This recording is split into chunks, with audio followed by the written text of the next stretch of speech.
Of Thursday, June 19th, 2025 to order. This meeting is being convened in person and by electronic means. As such, council members may participate by in person or by electronic means. Members of the So members of the public can view the proceedings via the live stream and YouTube link, which will be posted on X at Van City Clerk. In case of an emergency where we would need to evacuate the building, we'd like to direct your attention to the exits. There's 2 exits beyond the glass doors to the left, and if these exits are obstructed, please direct your attention to the 4 exits in this chamber. Please use the stairs, do not use the elevator, and if you require accessibility assistance, please remain at your location and wait for security staff to guide you to the safe location. I would also like to highlight that there is a defibrillator located at the end of the hallway outside of the council chamber. We acknowledge that we are on the unceded homelands of the Musqueam, Squamish, and Tsleil-Waututh people. We thank them for having cared for this land and look forward to working with them in partnership as we continue to build this great city together. I also want to take a moment to recognize the immense contributions of the City of Vancouver staff members who work hard every day to help make our city an incredible place to live, work, and play. Clerk, may we have the roll call, please? Yes. Mayor Sim has a leave of absence from 5 p.m. onwards for personal reasons. Councillor Kirby-Young. Present. Your sound is still quite faint, but I heard you. Councillor Dominato also has a leave of absence for personal reasons, 6 p.m. onwards. Councillor Bly is deputy mayor and in the chair. Councillor Fry. Present. Councillor Montague. Present. Councillor Klassen. Present. Councillor Meisner. Councillor Zhou. Present. Councillor Orr. Present. Councillor Maloney. The hearing has quorum, Chair. Thank you very much. Before we begin, I have some announcements. The public may participate by speaking in person or by submitting written comments or calling in via phone. Speakers will have 5 minutes to make their comments and should limit their comments to the merits of the report being considered. Speakers should also state whether they support or oppose the recommendations and if they are a resident of Vancouver. Speakers representing 4 or more individuals or groups, including themselves, will have 8 minutes to speak. Each individual or group being represented must confirm their representation by introducing themselves either in person or online. Individuals represented by another speaker cannot also speak independently. Speakers may only speak once and should follow along on X at Van City Clerk for updates on the progress of the meeting so they don't miss their turn to speak. Any comments on agenda items can be submitted in writing through our online Mayor and Council public hearing feedback web form. This link will also be posted on X. Any speakers who pre-registered with presentations are reminded that the public live feed has a slight delay. To navigate through the slides of your presentation, please say next so that the clerk may advance your slides. I also want to note the City of Vancouver's long-standing commitment to equity, diversity, and inclusion, including utmost respect for all genders. I remind Council that when addressing speakers and staff, we will avoid using gendered honorifics and will instead refer to the person by first and last name, role, or title. A reminder that Council's role at a public hearing is to be a quasi-judicial body, which means Council is to only consider the merits of the rezoning application or heritage designation. Council members may ask clarifying questions from speakers, including the applicant, or technical advice from staff, but should save debate for after the close of the speakers list. After hearing from speakers, Council may approve the application in principle, refuse the application, or refer the application to staff for further consideration. And finally, if Council does not conclude hearing from all speakers this evening, we will recess and reconvene the meeting on June 24th at 3 p.m. Before we begin on our first agenda item, which is CD1 rezoning 1270 to 1290 West 11th Avenue, if anyone believes they have a conflict of interest, now is the time to declare it. Seeing and hearing no indication, the clerk will now read the application and summary of correspondence received. This is an application by Proscenium Architecture and Interiors, Inc. to rezone 1270-1290 West 11th Avenue from RM-3 Residential District to CD-1 Comprehensive Development District to permit the development of a 19-story mixed-use building containing 155 rental units, with 20% of the residential floor area for below-market rental units and commercial space on the ground floor. A floor space ratio FSR of 6.8 and a height of 58.2 meters, 191 feet, with additional height for rooftop amenity space are proposed. The General Manager of Planning, Urban Design, and Sustainability recommends approval, subject to conditions set out in the summary and recommendation. The following correspondence has been received since referral to public hearing: 3 pieces of correspondence in support, 14 pieces of correspondence in opposition, and 0 pieces of correspondence dealing with other aspects of the application. This represents all correspondence received up to 5 p.m. today. This is the first call for speakers. Any speakers for this item who wish to speak to council, please call toll-free 1-833-353-8610, followed by participant code 1061445# before the close of the speakers list. The phone number will be posted on X and made available on the live stream. There will be an opportunity for new speakers and missed speakers to be added to the end of the registered speakers list. We have staff from Planning, Urban Design, and Sustainability here to present the application. And I will now hand it over to our staff here to introduce the item.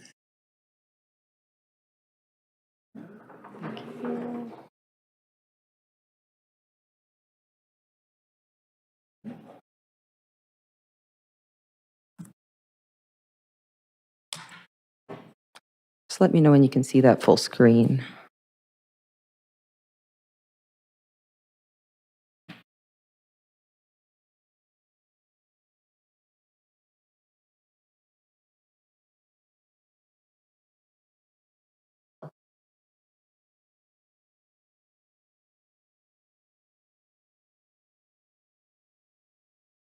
Two seconds, my computer's, pardon? Oh, I did, and it must have stopped. Apologies.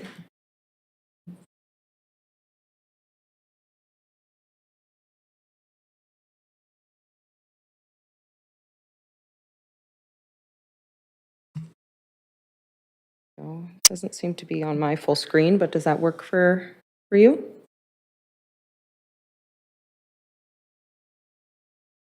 Okay, let's try one more time.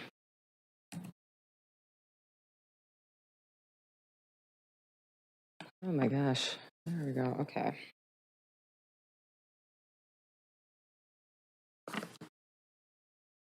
Let's go with that, okay? Perfect. Good evening, Acting Mayor and Council. My name is Lauren Whitney, planner for this rezoning application being considered under the Broadway Plan. The site outlined in red is located on the southeast corner of West 11th Avenue and Birch Streets. The surrounding context is mainly residential, with commercial buildings along Granville Street to the west. The existing site is occupied by 2 rental residential buildings with 29 existing rental units. The tenant relocation and protection policy applies for eligible tenants. The site is well served by transit with future South Granville subway station, bus service, and bikeways nearby. Several parks, schools, childcare facilities, and community spaces are located in the area. The proposal is located in Fairview South, Area B of the Broadway Plan, which anticipates market rental buildings up to 20 stories with 20% of the residential floor area secured at below market rates, a maximum density of 6.5 FSR. Minor increases in height and density can be considered for ground level local serving retail. The May 2024 application proposes a building height of 19 stories, density of 6.8 FSR, and 155 rental units, with 20% provided at below market rates. Local serving retail is on the ground floor, accounting for the additional 0.3 FSR as permitted in the plan. Loading and 4 levels of underground parking are accessible from the lane. This application is consistent with the plan for a 19-story tower on podium building form. Outdoor amenity space is provided on the rooftop, podium, and in the rear yard. Improvements to the public realm are proposed along West 11th Avenue and Birch Street through the provision of local serving retail and outdoor seating. Rental housing in Vancouver is provided along a continuum. This table compares the monthly cost of below market rental and market rental on the west side of the city and the average household incomes they serve. 59 submissions were received during the public consultation period. Support was expressed for the height and density in this location and for the tenant relocation and protection policy. Concerns were related to the scale of the proposal, impacts of adding commercial uses to residential areas, perceived impacts to community character, a lack of supporting amenities and infrastructure, and the displacement of existing tenants. In response to public comments, staff note that the proposed height, scale, and uses are consistent with the plan. The proposed commercial space aligns with policy to deliver local serving retail in residential areas, to reduce the need for longer trips for daily needs, and to create more walkable, complete neighborhoods. Future amenities will be delivered through the plan's public benefit strategy to address the renewal and growth from development in the area. Local infrastructure upgrades to sewer, green infrastructure, and street improvements have been conditioned by staff to address the increased demand from new development. Lastly, eligible tenants are protected under the enhanced tenant protection requirements of the city's tenant relocation and protection policy for the Broadway Plan area. The public benefits from this application are the secured market and below market rental housing units. In addition, this proposal will contribute over $2.2 million in development cost levies and a public art contribution. A citywide DCL waiver has been requested by the applicant. In summary, staff have concluded that this proposal is consistent with the Broadway Plan and support the application subject to conditions in Appendix B of the report. Staff and the applicant team are available to answer any questions. Thank you. Great, thank you very much. Any questions from council to staff or the applicant team, noting this is the only opportunity for council to ask questions of the applicant?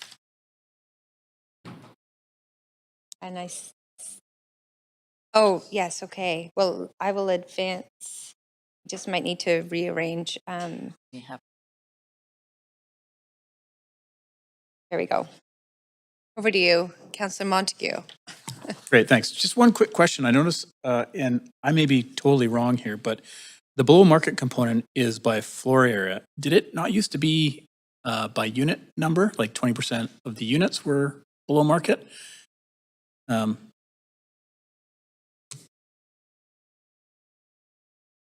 Mike's. Can we just make sure the mic is on for our staff there, please? Thank you. There you go. Awesome, thank you. The below market units are calculated by floor area. Yeah, not by unit. It's not 20% of units, it's 20% of the residential floor area. It's always been by floor area. It's possible it's been said the other way, but it's by floor area. Mm-hmm. Great, thank you very much. And I actually meant to ask if the applicant would like to comment on so I see a smile there. Please come up to the podium. Sorry about that. I skipped a page too soon. No worries. Good evening, Acting Mayor and Council. My name is Hugh Coughlin. I'm a principal architect with this application. With me are the development managers. The landscape architect is online, and Natalie from Spur Communication, who is responsible for the tenant communication. We will not be giving a presentation tonight, but we are here to answer any questions that may arise. And we would like to call on Natalie to provide a brief update on the communication and engagement with tenants to date. Natalie? Thank you, Hugh. Thank you, Acting Mayor and Council, and thank you, City staff. I'll speak to the management of tenant communication and information, especially in the last year. So last fall, in September, there was a virtual meeting held with tenants after the rezoning application. After that point, the applicant created a dedicated email for tenants to send all of their questions and concerns to. In October, there was a second in-person meeting held with tenants, which I facilitated from Spur Communication, held nearby in the neighborhood. After that point, the applicant retained Spur Communication to manage tenant engagement, and we've done so since January. So we have checked this email inbox daily, regularly, receiving all of tenant questions and concerns. We've responded to them promptly. Mostly this involves interpreting the TRPP, responding to tenants' questions, letting them know what their rights and obligations are through the TRPP. And we have engaged city staff on a few instances on some nuanced policy interpretation questions. So thank you to staff for their support on that. So we have managed that inbox to date. I'm happy to answer any additional questions about our engagement and liaison with tenants as it pertains to relocation. Thank you. Great, thank you very much. So this is a moment for us to also, there we go, Councillor Maloney. Yeah, I'd like to just hear a little bit more about the current situation for the tenants being displaced. How many people are not covered by the TRPP? I know we've got the households, but do you know how many people that would be? Yeah, so in terms of our eligibility and not eligibility, so we have six tenants that are not eligible under the TRPP. And what's the situation like for tenants looking for new places at the moment? Do you do other projects, your business, in terms of relocating Broadway plan tenants that are being displaced? Yeah, so to date, only two tenants have opted to vacate their units, with a third who's let us know in the last just 24 hours that they intend to vacate as well. All of those tenants have opted to pursue new housing independently and have secured that themselves. And we are aware of the difficulties with the market. But those three tenants have found their own new units so far. Our engagement with tenants has really focused on their preferences and requests to date, which really have focused on information and interpretation of the policy. So that's the focus of the exchanges that we've had. Should the rezoning be approved, should the project proceed to further permitting milestones, the applicant is fully prepared to then activate what it's committed to in the tenant relocation plan, which would be following all of its obligations in terms of relocation support, including all of the best practices that we know are recommended by the city for relocation. Thanks very much. Great, thank you very much. So seeing no other questions, thank you, that's all for questions. This is the second call for speakers. If there are any speakers for this item who wish to speak to council, please call toll-free 1-833-353-8610, followed by participant code 1061445# before the close of the speakers list. The phone number will be posted on X and made available on the live stream. We will now hear from the public. Any registered speakers in the council chamber can come forward to the podium when your name is called. Speakers will have 5 minutes to make their comments and should limit their comments to the merits of the report being considered. And our first speaker is Teresa Alfeld. And so I'm looking for Teresa as coming to the podium. Yes, great, thank you. Can I just quickly clarify? I was told because I'm speaking on behalf of others, I have 8 minutes. That's correct. And just could you Wonderful. just state who you're speaking on behalf of? I sure will. I'm speaking on behalf of the West 11th Tenants Action Committee. Hi, everyone. I'm Teresa Alfeld. I'm a local filmmaker, and I'm one of the renters at risk Teresa, of displacement. Just before I let you continue, just there's a little bit of technicalities around this. Okay. Do you have them here with you? Yes. Can you help identify them? Okay, Nick, where are you? Perfect. And then there's 2 more on the line. We've got Jesse Christofferson. We need to hear. Yeah, I'm here. And Anya Cork. Yes, I'm here as well. Great. Thank you very much. Check Please mark. continue. Okay. Do we restart the clock? Yes? No? It's happening. You can go ahead and start. We'll restart. Fabulous. So once again, I'm Teresa Elfeld. I'm a local filmmaker, and I'm one of the renters at risk of displacement under this proposal. I wanted to start by sincerely thanking council and staff for your time and attention to this matter. Tonight, as I mentioned, I'm speaking on behalf of the West 11th Tenants Action Committee against the proposed redevelopment. Our group is made up of families and individuals from the combined 30 households of 1270 and 1290 West 11th Avenue. We understand that Vancouver has an affordability crisis and that action is required. We are not anti-density. We're not here to relitigate the Broadway plan or to even demonstrate the insufficiency and unenforceability of the TRPP. Rather, we're highlighting how this particular proposal has and will continue to create significant harm to affected renters while not meeting the Broadway plan's stated goals of, quote, complete, inclusive, and affordable transit-oriented neighborhoods. My personal experience with this proposal began in June 2024 when I received my notice of the potential redevelopment. That notice was accompanied by this handout from the City of Vancouver with information for renters. I'd like to call your attention to the back, which features the contact information for the City of Vancouver Homelessness Services. I'll let you take a minute to think about how that felt to us as renters. The clear implication was that there was a serious risk of us becoming homeless because of this redevelopment. You'll probably understand why we do not think this is okay. Over the next 12 months, my neighbors and I spent countless hours engaging with the developer. I'll note those hours are unpaid. Those are a lot of time that we have to put in to do this.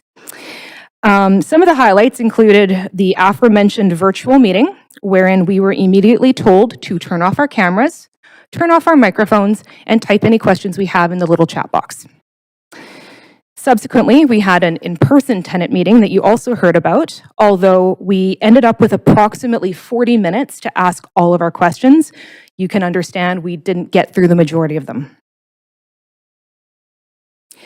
There have been several missed milestones, broken promises, and confusing communications from the developer, who has signed emails using various company names. Most recently, Big Brother Properties. That email came on June 5th. I believe it's actually Brother Properties. We're not quite sure. We don't know if that was meant to be a joke or a threat or a typo, but again, this is having a real impact on tenants who are already facing the loss of their homes. Finally, we learned of this very public hearing through I discovered it, one single notice sitting on top of our communal mailbox with an incorrect date. And this has been after repeated promises for direct communication to tenants. Your vote tonight to approve this project sanctions the developer's disgraceful treatment of renters to make way for what is an unaffordable tower. We say this is not okay. I'd now like to share some of the stories of tenants who are impacted by this proposal. Laura is a young immigrant who moved into 1290 with her partner Andrew after being evicted from her previous home for landlord use, no comment. When she signed her lease, Laura was not informed that plans were already underway for redevelopment. What's more, Laura is not covered by the TRPP because of the policy's one-year cutoff. This means that Laura will not receive compensation for her displacement under TRPP. She will not receive help finding new housing. She will not receive an interim rent top-up, and she will not have a right to come back to the new build. In Laura's words, too often it has felt like no one is actually listening to our lived experience and the real impacts of these policies. What about those of us who are not eligible under TRPP? We are equally impacted by displacement and housing precarity. Does our mental health not matter? To approve this project is to sanction Laura's loss of her home with zero TRPP compensation or support to make way for an unaffordable tower. We say this is not okay. Then there's Jessie, a semi-retired musician and caregiver. Jessie is covered by TRPP. However, the year-long experience of living under threat of eviction led her to vacate 1270 early before this hearing. In Jesse's words, my decision to leave was to protect my mental well-being as the housing uncertainty, coupled with the complete lack of care and consideration by the developer, has caused extreme anxiety leading to depression. Jesse's need to leave early, I'll have you know, disqualified her from additional compensation options under TRPP, which clearly benefited someone. To approve this project is to sanction Jesse's severe mental distress in order to make way for what is an unaffordable tower. We say this is not okay. Finally, there are Yona, Anya, and their young son Yasha. While they are covered by TRPP, please bear in mind there is so much that this policy does not speak to. For instance, their experience uprooting a young child from his friends, his neighbors, and his community that he's already bonded with, or his parents' extreme stress in trying to plan for his future daycare, his activities, and his schooling when they don't know when they're going to leave and where they're going to live. In Anya's words, we moved here 9 years ago with the desire and plan to start and grow a family in the perfect 2-bedroom space with a backyard, a youthful community of neighbors, and in close proximity to schools. To take that away feels cruel. To approve this project is to sanction the uprooting of Yasha from his deeply connected community in order to make way for an unaffordable tower, and we say that's not okay. There are many more stories of affected tenants, including my own. However, that would require hours, not minutes, to describe. We'd like to leave you with a question to consider when assessing this proposal. Do the ends justify the means? Now, you've heard me speak about what we would consider, frankly, disgraceful means. So what are the ends? This proposal falls under the provision of the Broadway Plan, which provides for, quote, complete, inclusive, and affordable transit area neighborhoods. The ends, this particular project, require the destruction of 30 units of below-market rentals to build a tower containing, by the developer, 30 below-market rentals. So, by the developer's own words, this means that this particular project will add net zero affordable housing to our area. Seeing as market rate in our area is as high as $4,000 per month for similarly sized units, and I can cite that if you need, we ask, who is this tower being built for, and how is this tower in alignment with Broadway Plan's goals of affordability, let alone inclusivity? Council, your decision tonight will codify what we value as a city, and more significantly, who is of value. Approving this proposal sanctions renters being treated as second-class citizens. It sanctions displacement in the name of profit, and it sanctions a Vancouver where only the wealthy are welcome. This is not okay. We ask that you reject the proposed redevelopment. Thank you. Thank you very much. Perfectly timed at 8 minutes. So we are now going to move to speaker number Actually, 2, Chair. Nicole Brazo. Chair, sorry, I put myself on the I'm list sorry, for a question. I'm sorry. Yes, thank you, Councillor Fry. Teresa, you do have a question. Yeah. Sorry, Councillor Fry. That's okay. That's over okay. to you. So rare that we do.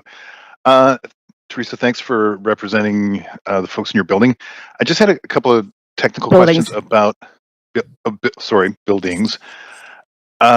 Technical question about the reload. Now, was there a third-party relocation specialist, or was this entirely handled through the Big Brother company? I believe, as the speaker earlier indicated, there is a Spur Communications that's been involved, but I would say there hasn't been consistency in who we have been engaging with. In fact, that email that was described has been bouncing as of late.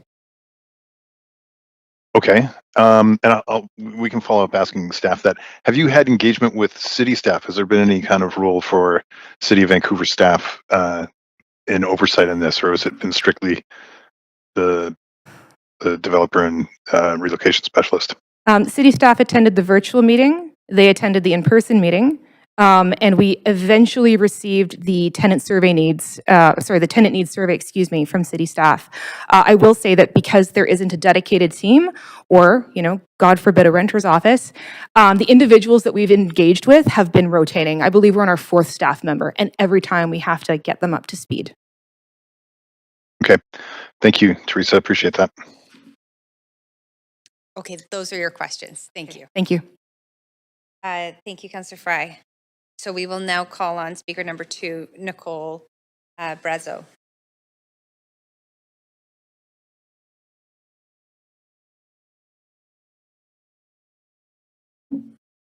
Okay to go? Can you hear me? Okay, thank you. Good evening, Acting Mayor, Council. Thank you so much for having us tonight. Those of us from our building, we are so pleased to speak. And we know you've had these hearings, several of them, many of them, and we know you have many more ahead of you. My name is Nicole Brazo, and I'm speaking today to oppose the current rezoning proposal for my home. I'm a single woman whose wage increases have not mirrored the increase in cost of living in this city. I make below poverty line income in Vancouver. I'm one face of the many that can't live here without effective Broadway plan protections. Some will say it's a privilege to have any protections. I note it's a privilege to have the right to own others' homes. It's a privilege to own land in this city. It's a privilege to get to build on it every 75 to 100 years. It's a privilege to get a lucrative rezoning permit without any amendments. It's a privilege to benefit financially from generations of taxpayers' investments in building a world-class public transit system. We should all be benefiting from the Broadway plan. Benefiting by gaining vital public spaces like libraries, community centers, and parks that can meet the needs of Downtown 2.0.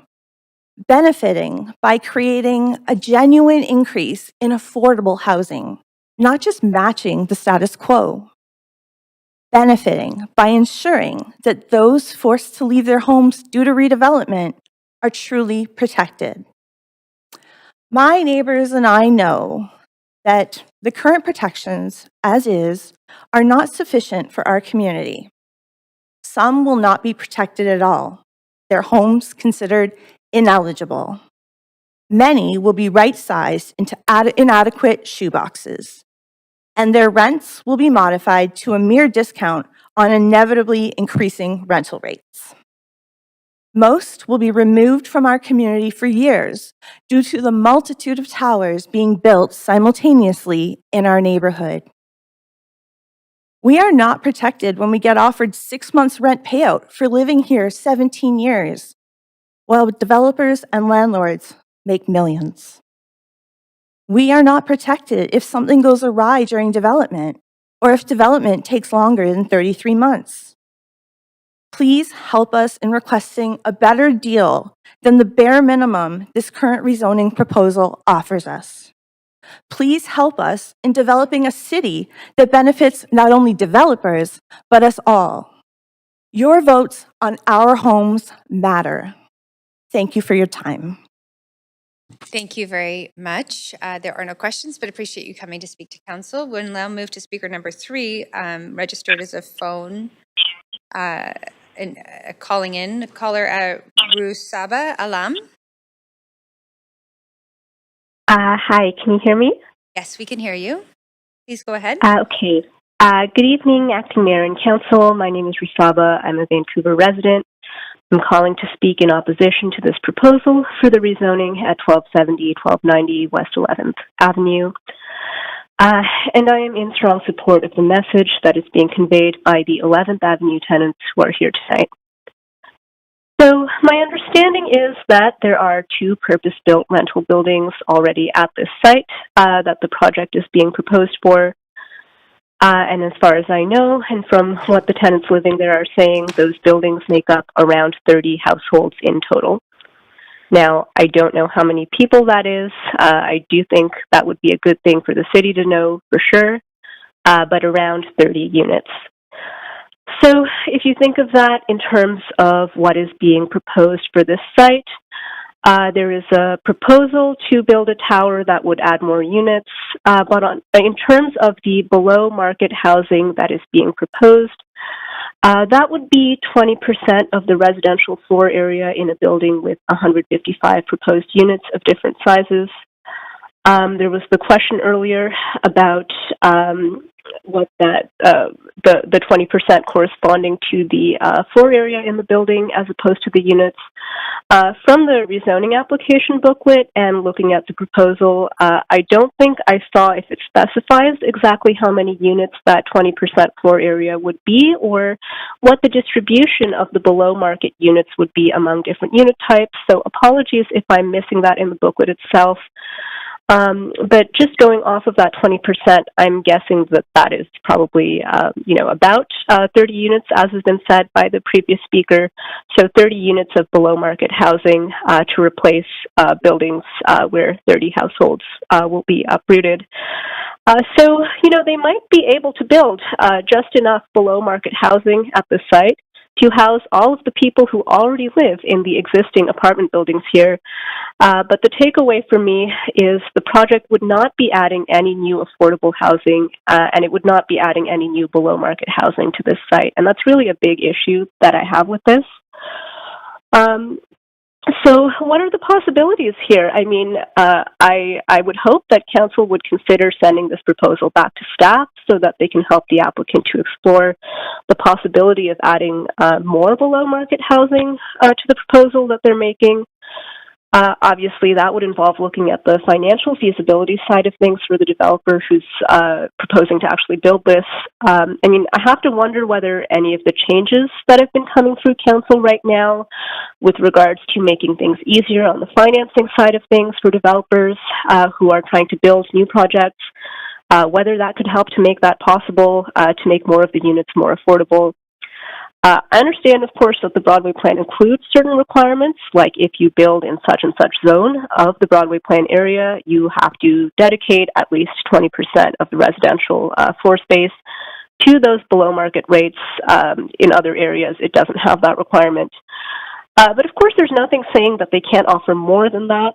And especially in this case, when there are already existing apartment buildings full of people that someone is proposing to replace with a new building, I think it's something the city should encourage, adding actually more below-market housing to the site than there was before. It just seems outrageous to me that we would be expecting all of these people, 30 apartments worth of people, to uproot their entire lives for years, and that's for those who will be able to come back at all, only to add no new below-market housing to this location whatsoever, and it just doesn't make sense to me. So again, just to reiterate, I really hope that you will say no to this proposed redevelopment. Thank you for your time. Thank you very much for calling in. There are no questions, but it was good to hear your voice today. Thank you. Speaker number 4, Louis Villegas. Great, thank you. We'll pull that up for you. We could show it full screen, that would help.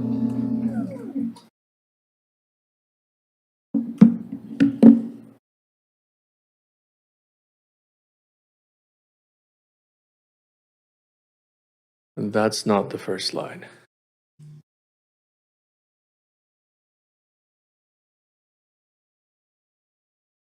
That's not the first slide. That looks. That's good. We can go. Okay, great. My name is Louis Villegas. I am a 40-year Vancouver resident with 40 years experience in urbanism, practicing in Canada and the United States. Next slide, please. Oh, you have the next slide up. Okay. In Vancouver, I designed Chinatown Square and provided the concept plan for the Olympic Village. I oppose this one-size-fits-all towers and SkyTrain Frankenstein Broadway plan tower, destroying our neighborhoods, destroying our families, destroying the middle class in Canada, and reno-evicting renters. Next slide, please. The Frankenstein Broadway Towers plan is built on a fallacy, an error in logic. It claims that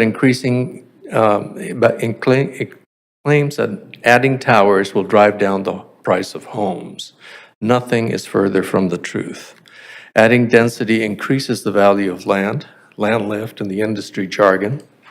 In turn, that lifts the cost of everything else in the project.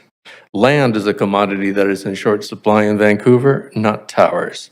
To end the housing crisis, government must add land, not towers. Next slide, please. Thus, every tower approved by council perpetuates the housing crisis affordability. Next slide, please. A site supporting 20 to 40 stories is worth a lot more than a lot delivering 1.5 to 3.5 stories. Bigger buildings use more expensive structural systems, steel and concrete versus stick frame vernacular, high-end fixturing, more expensive finishes, and so on. Next. When prices go up, profits follow. Once developers overpay for land, the price of everything else in the project goes right up with it. Next. Since I don't think there are any witless people here, we conclude the government is creating land lift and looking to profit from it. The neighborhoods be damned. Next. To end the housing crisis, government must, 1, preserve human scale in the neighborhoods, 2, build towers downtown, and 3, build LRT streetcar to add land by giving access to places where land is cheap enough to build affordable houses. Next. Government can give access to land by building LRT streetcar instead of SkyTrain, but transit I'll leave for another night. Next slide.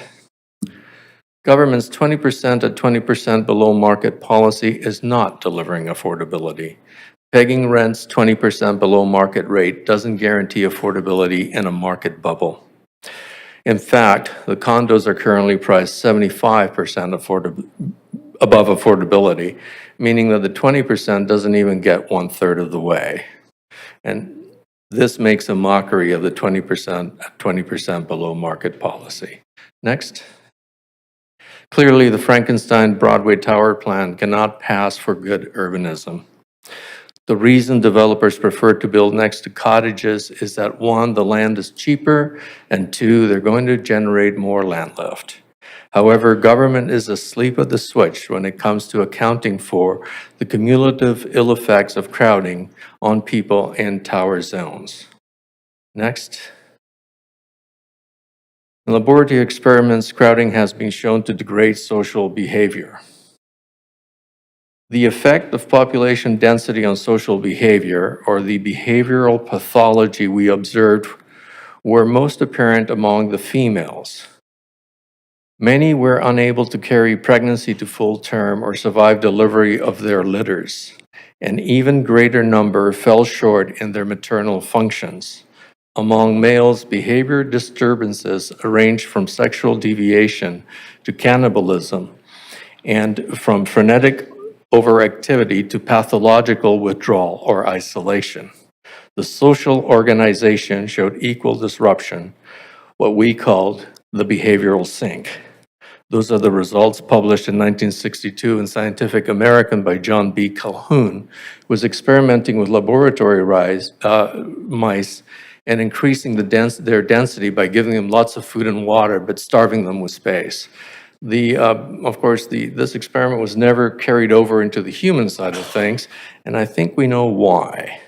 Next. So the behavioral sink shows that the cumulative ill effects of crowding are irrefutable. Next slide. I've used this slide and the next one, and maybe we can go to the next one, to show 2 elements in urbanism that are at play here. Human beings can either perceive objects like towers, or they can perceive spaces. We have the ability to do both. Next slide, please. And here's another of Steve Buhas's model photograph. When we have a neighborhood, or a district actually, because this really is not a neighborhood, that looks like this, then there are no spaces designed in it where people will find the sense of place. It's all full of objects. The tower plan for Broadway is all full of towers, and that is not good urbanism. Next. And we can prove that if we go to Trout Lake. Next. Actually, just going to stop you there. Your timer started about 45 seconds late, so you are well over time. Oh, well, I was timing myself to the number here. No, as I say. Well, thank you for the opportunity to speak. Okay, great. Thank you so much for coming to speak to council. We're going to now move to speaker number 5, Catherine McCreary.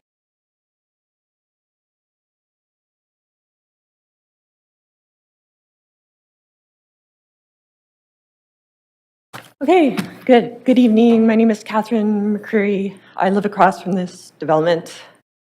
And I'm not very pleased about it. So I'm coming here tonight to tell you I oppose it.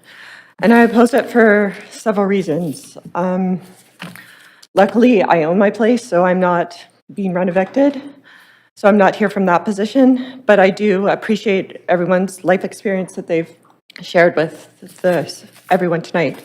So I'd like to talk about four main items: trees, community amenity contributions, development cost levies, green infrastructure, and did I mention traffic yet? So I've looked at the report and I've noticed that there's several financial waivers and exclusions that the developer is no longer required to pay, one of which being the community cost, community amenity contribution. So with the increased density of this development, 155 units and increased number of people, these people are going to be, making use of the library, the community center, and other amenities in the area. However, the developer is not expected to make any contributions in any way, shape, or form. The second is the development cost levy. They've asked for a waiver of 100%, despite the fact that they are for-profit affordable rental housing, which I also disagree with that term, but they're calling themselves affordable rental housing. But anyways, for-profit affordable rental housing, and they're asking to be for a waiver of $2.879149 million of development cost levy charges. And if you look at the summary on the very back of the report, it seems like the deal is already done because the staff recommendation already takes that into consideration. So the total of contribution that they currently have to pay is $2.221115 million, which already takes into consideration those waivers. So had they been paying those waivers, then I think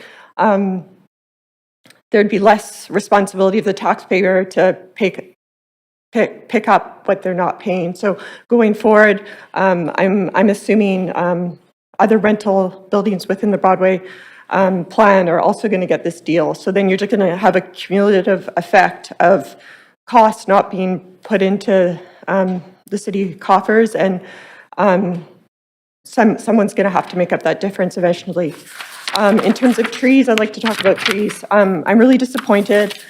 Staff are proposing that 8 on-site city trees, 11 city trees, and 2 neighboring trees all be removed. The city has an urban forest strategy that seeks to protect and strengthen Vancouver's urban tree canopy. However, they can't manage to even save 1 tree.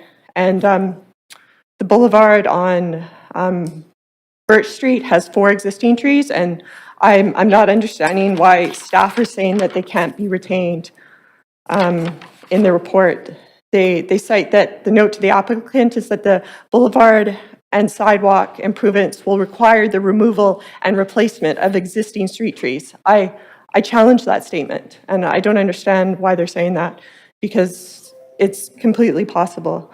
In terms of green infrastructure, the green infrastructure is in the form of a curved bulge, where basically water runoff would drain into the curb bulge and be infiltrated on site. And I'm just concerned that these assets aren't being maintained by the city. And so although they may be designed with the best intent, that between street ops and sewer ops, they're being overlooked and not being maintained properly. So that's just a comment. And then the last thing I'd like to talk about is traffic. I don't see any real traffic calming measures. They talk about speed bumps in the lane between 11th, between Birch and Alder in the lane, but there's no provision for, picking up the bill for a light, for example, at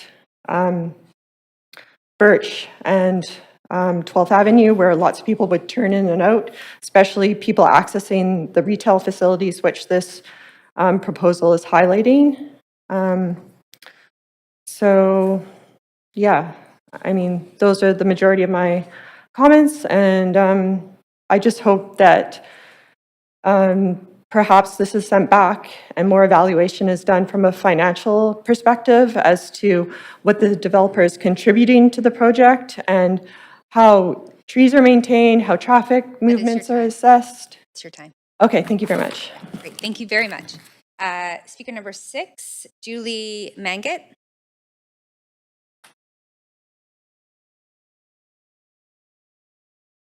Not seeing anyone coming to the podium, so we'll move to speaker number 7, Andy Pollard.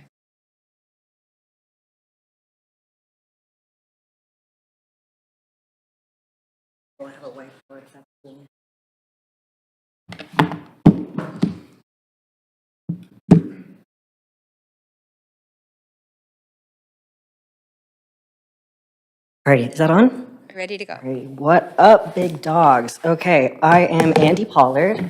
I'm a 25-year-old tenant at 1395 West 12th Avenue, which is about 1 block away from the proposed development. I personally live within 250 meters of 10 different developments that are currently proposed or approved within the last year. And as council has yet to reject any redevelopment proposals within my vicinity and has made strides towards speeding up the rate of development for my neighborhood, I'm under no impression that public opposition to this project or any of the others slated for redevelopment will change the overall trajectory of the neighborhood. But nevertheless, I'm here so that the record keepers that keep this place on its feet can note my dissent. And while I don't formally speak for anybody else, I'd like for my voice to be one of the many echoing into the void here. So I've got 2 concerns to submit tonight. As a general concern, I'm upset by a pattern that I've noticed emerging in the referral reports of these applications, in which I see a note to the applicant to, quote, provide confirmation in the development permit drawings that clearly label below market units on the architectural drawings. Without below market rental units labeled in these building blueprints, the public is unable to examine the quality of life plan for these units and is further unable to hold the developers accountable to maintaining the designated units as below market affordable rentals upon both the initial tenancy to the new building and future tenant turnover. And allowing developers to submit their project drafts without essential information like this, we're creating a really dangerous precedent here that keeps the issue of maintaining long-term affordable housing between City Hall and the development applicants.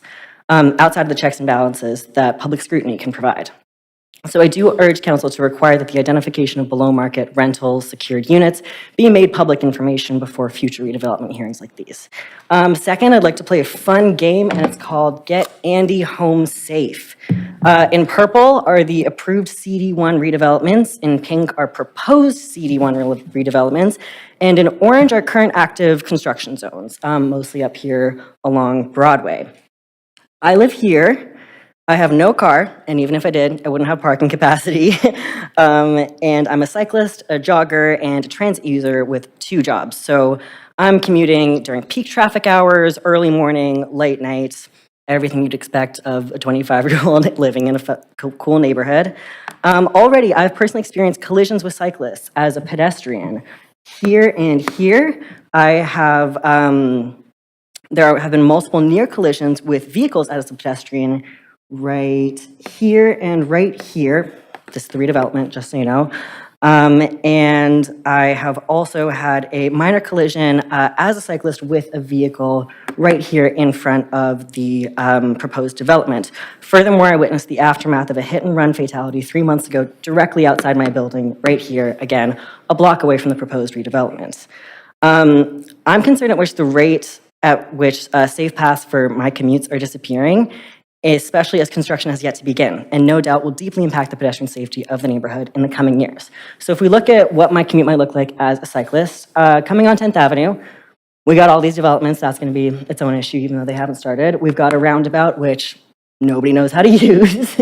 And then going up towards where I need to be, again, I've had near collisions and a minor collision going up around here. I won't be able to access this back laneway. This street right here next to the proposed redevelopment is narrow. It's one of those where you get parking on 2 sides, so cars kind of stop and wait for each other on both ends. And if you're a cyclist, like, good luck getting seen up in there. Low visibility up and around here, so can't really get around, and definitely can't get through this back alley because both of these proposals, they just like squeeze the hell out of it, so we can't really get through there. Can't come around the front because there is no traffic signal here, and 12th Avenue is not pedestrian friendly, neither is Hemlock Street. And again, I'm really not left in a good position to get to and from where I live. So that's kind of all I've got to say today. Thanks for listening. Thank you very much for being here. We are now going to move to speaker number 8, Chris Boyd.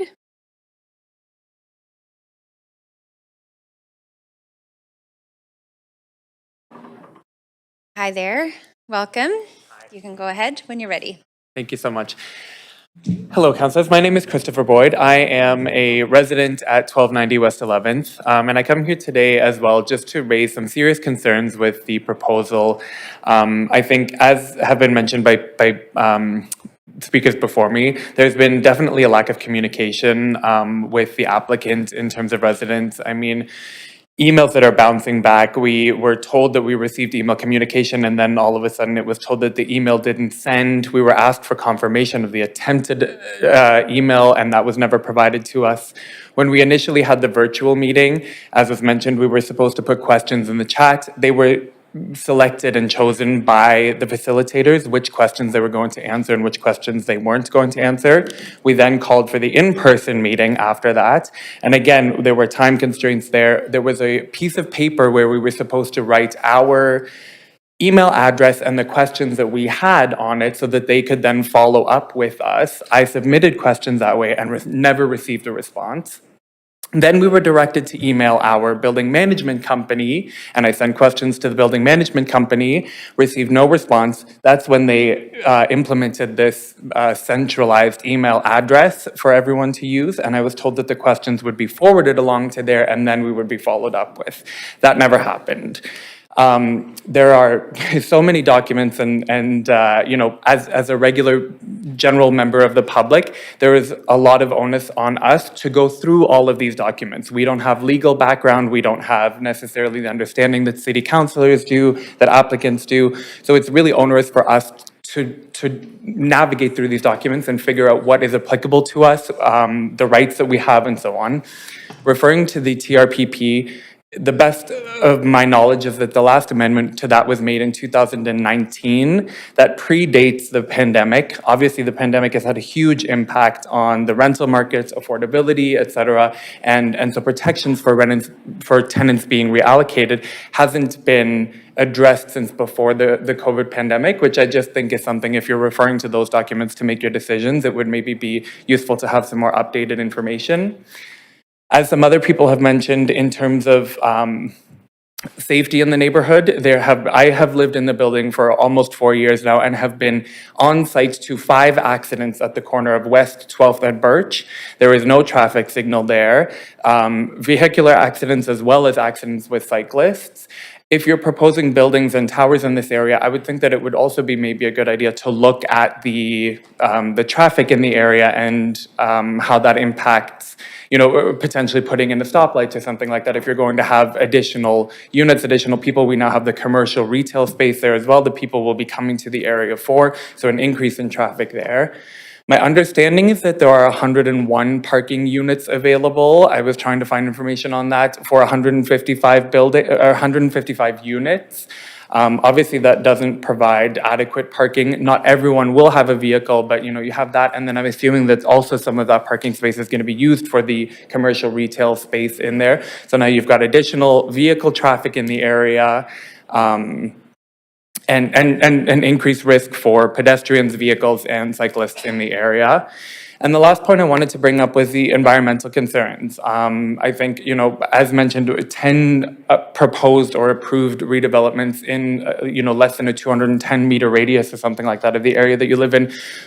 While all of these are being developed, the volatile organic compounds and the air pollution and the air quality for residents in the area with the building developments that are being worked on, as well as the Broadway plan and the SkyTrain and all of the construction happening on Broadway, that I don't see anything taken into consideration there. Nothing mentioned about that. No, I haven't seen any, or it's not been communicated any, impacts on air quality and so on for residents in the area. And I would just like to bring that to attention, as I think it's something that's very important.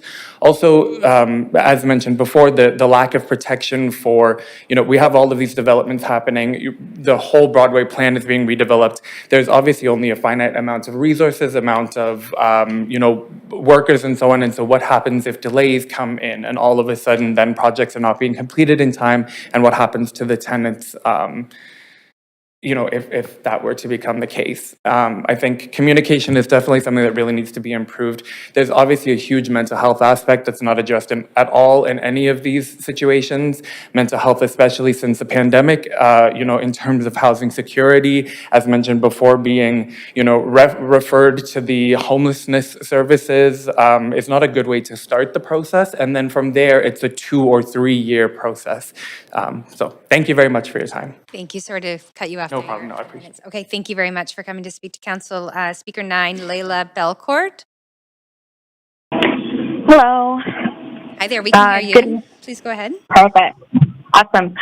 Good evening, everyone, and thank you for the opportunity to speak tonight. My name is Layla, and I'm a renter who's lived in 1290 for the past 6.5 years with my partner in our cat. Like others here, we're facing displacement under this proposed redevelopment. I'd like to start on speaking about how this will impact us personally. Our rent right now is $2,500, which is below market for a 2-bedroom in the area. But under the TRPT, we're being classified as a 1-bedroom household. That doesn't reflect how we actually live or work. Both of us have worked from home full-time since 2018, with one of our bedrooms being a dedicated home office. Our work is bound by NDA requirements that mandate a secure, separate workplace. Simply working from the living room isn't an option for us. If we're forced to downsize, we lose our ability to stay employed. Beyond logistics, there are health and stability concerns. I live with chronic health issues and chose this location because I'm within a 10-minute walk from all my medical care.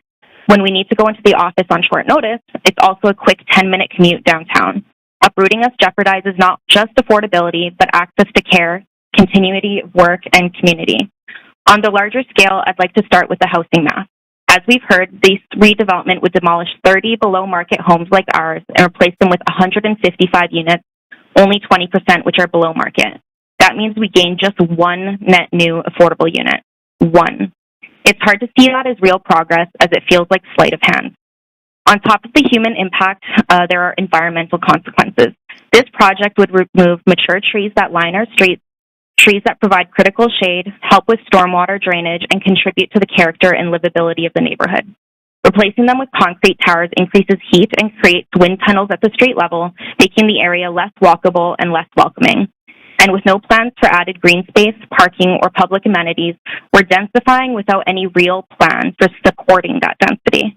Without making this a space for people to actually live well in the community, this project subtracts more than it adds, and still calls it growth. This isn't about resisting density or progress. It's about asking, who is this redevelopment for? If this project doesn't result in a net gain in affordable units and disproportionately harms long-term residents who already live below market, then how is this in line with the Broadway plan's stated goals of inclusion and affordability? Add that to the loss of mature trees, increased street-level heat and wind, and no added green space or amenities, and it becomes clear. This isn't thoughtful growth when the outcome is displacement and not progress. I urge Council to consider the full impact of this proposal. If the current policies in place can't protect renters like us, then Council must.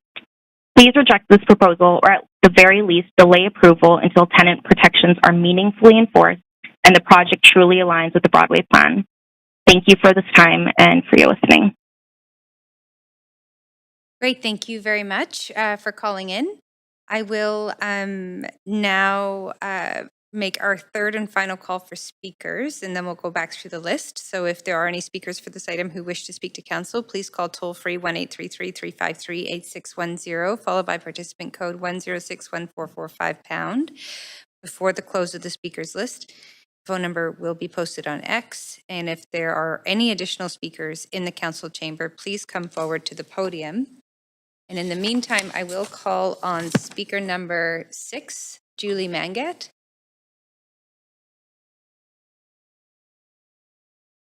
Okay, seeing nobody, we will take a 2-minute recess. Right, we've changed that now. A 2-minute recess for any additional speakers to call in or come forward to the podium.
Online to put your cameras back on, please. And I'll ask the clerk, do we have any additional speakers on the line or in person to provide comments? And I see Sarah at the microphone. So Sarah, please go ahead. Hi, yeah. My name is Sarah McLeod, and I live in Vancouver. And I'll just get it off my chest so you understand my tone. I'm like really angry today. Like I usually filter myself pretty well. So I'm going to keep it in check, but hopefully I even get around to why I'm super angry today. But I'm also really happy today because of the speakers that spoke and talked about things that I would normally maybe bring up. So I think like, I can breathe. I can maybe not come here all the time. So that's amazing. I have a question, like, well, if you guys ask question to staff and applicant after, like, to questions to the general manager of planning, director of legal services, general manager, engineering services, like anyone. Why RM3 doesn't already do what you guys want to do with all of your authorities that the staff lists, 17 of which, and people have listed at least 3 today, about where your authority says, like, this is not cool. And like, what can't you achieve in RM3? Like, it says the intent of that schedule is to permit residential development, including high-rise apartment buildings, and to encourage open space and daylight access. Sounds like you can get that plan done with that one. Why does it need to go to CD1 when then you can do things like amend the bylaws, is how I'm trying to understand these districts. It's weird, Lewis said district earlier, like, and it's because it is that. It's the RM3 district, it's the CD1 district rezonings. And it seems like you could just do it there. Like, so we really need the whys from you guys, like from the staff and from council, like why, for everything that you say that you're trying to accomplish with this, why can't it be accomplished with what it already has? And I live next to a couple RM rezonings and a couple CD1 rezonings. And this morning, either the project or the city, because the reason was because it was the city's property where it happened, but no, actually the signs for the temporary parking were on in the garden that the students use at the front of property that I live at to learn to grow stuff. And the temporary parking sign was just put there by either the city or the person, development contractor, whatever, the worker. Sorry if like they didn't know. That's not your property. So the encroaching continues to happen, and that's for the RM, it's an RM rezoning. I don't know if it's 3 or all the other numbers. Like, I'd love for the communique, or like, because there was a rezoning here that was going from RT5 to CD1. Like, we could have like one of those color wheels, right? Where you have the whole spectrum of the rezonings, and it's like, why are you choosing that rezoning to accomplish that thing when it sounds like the one that it already has could do it if it was really what the intent was? Other things, like a walkable city. That's what you guys opened with, actually. It was building. I live in a walkable city. I walk 45 minutes here every day, and I walk 45 minutes home back every day. It's a great brisk walk. I love it. I love living here. I love living in my walkable city. This one, you're encouraging, like, well, you are trying to encourage more bikes over cars with the 422 to 108, but like, oh, by the way, with this, sorry, I get to get back to the temporary parking. Like, I now, for a whole year, this permit, cannot park where I live. And I helped my elderly landlord in their 70s bring the groceries in yesterday, and they parked right in front because it's heavy groceries, and they're in their 70s. And so now I'm calling everyone like, are we all getting towed tonight? Because these signs are vague, the communication's bad. These things are already what is happening at all of these places. And that's, imagine trying to control the CD1 when it gets rezoned to that. Because it's, and I don't mean control in like a controlling way, but like about having the public safety able to be controlled. Like, people just talked about that. Like, the density is unsafe. And you can't control it. No, even if you try, even if the people miscommunicated, oh, it should have been the city staff, it should have been the developer who talked to that person first. No warning from someone who's leasing or renting space from the city. They got the permit June 1st, so they've had 2 weeks that they could have given a warning and maybe asked the people like, oh, is it okay to put this sign on the garden that the kids are learning to grow things in? Sorry, I'm angry today. As I said, I got a little off topic, but I really do think it applies. Yeah, thank you. Thank you, Sarah. Thank you. I'll just check with the clerks. Any other speakers on the line? No. See no further speakers. The speakers list is now closed. Seeing there are few or no public comments received after 5 p.m., I'm now closing the receipt of public comments. Does the applicant team have any closing comments? Other comments? Does the staff team have any closing comments? Comments? Does council have any questions of staff? Councilor Meisner. Yeah, thanks, Chair. Thanks to everyone who spoke today, and to the applicant for being here. First question was around traffic infrastructure. I heard a few mentions about some of the concerns that current residents have around traffic volumes in the neighborhood, and I was wanting to know if this project includes any upgrades to traffic infrastructure in the neighborhood or adjacent to the site.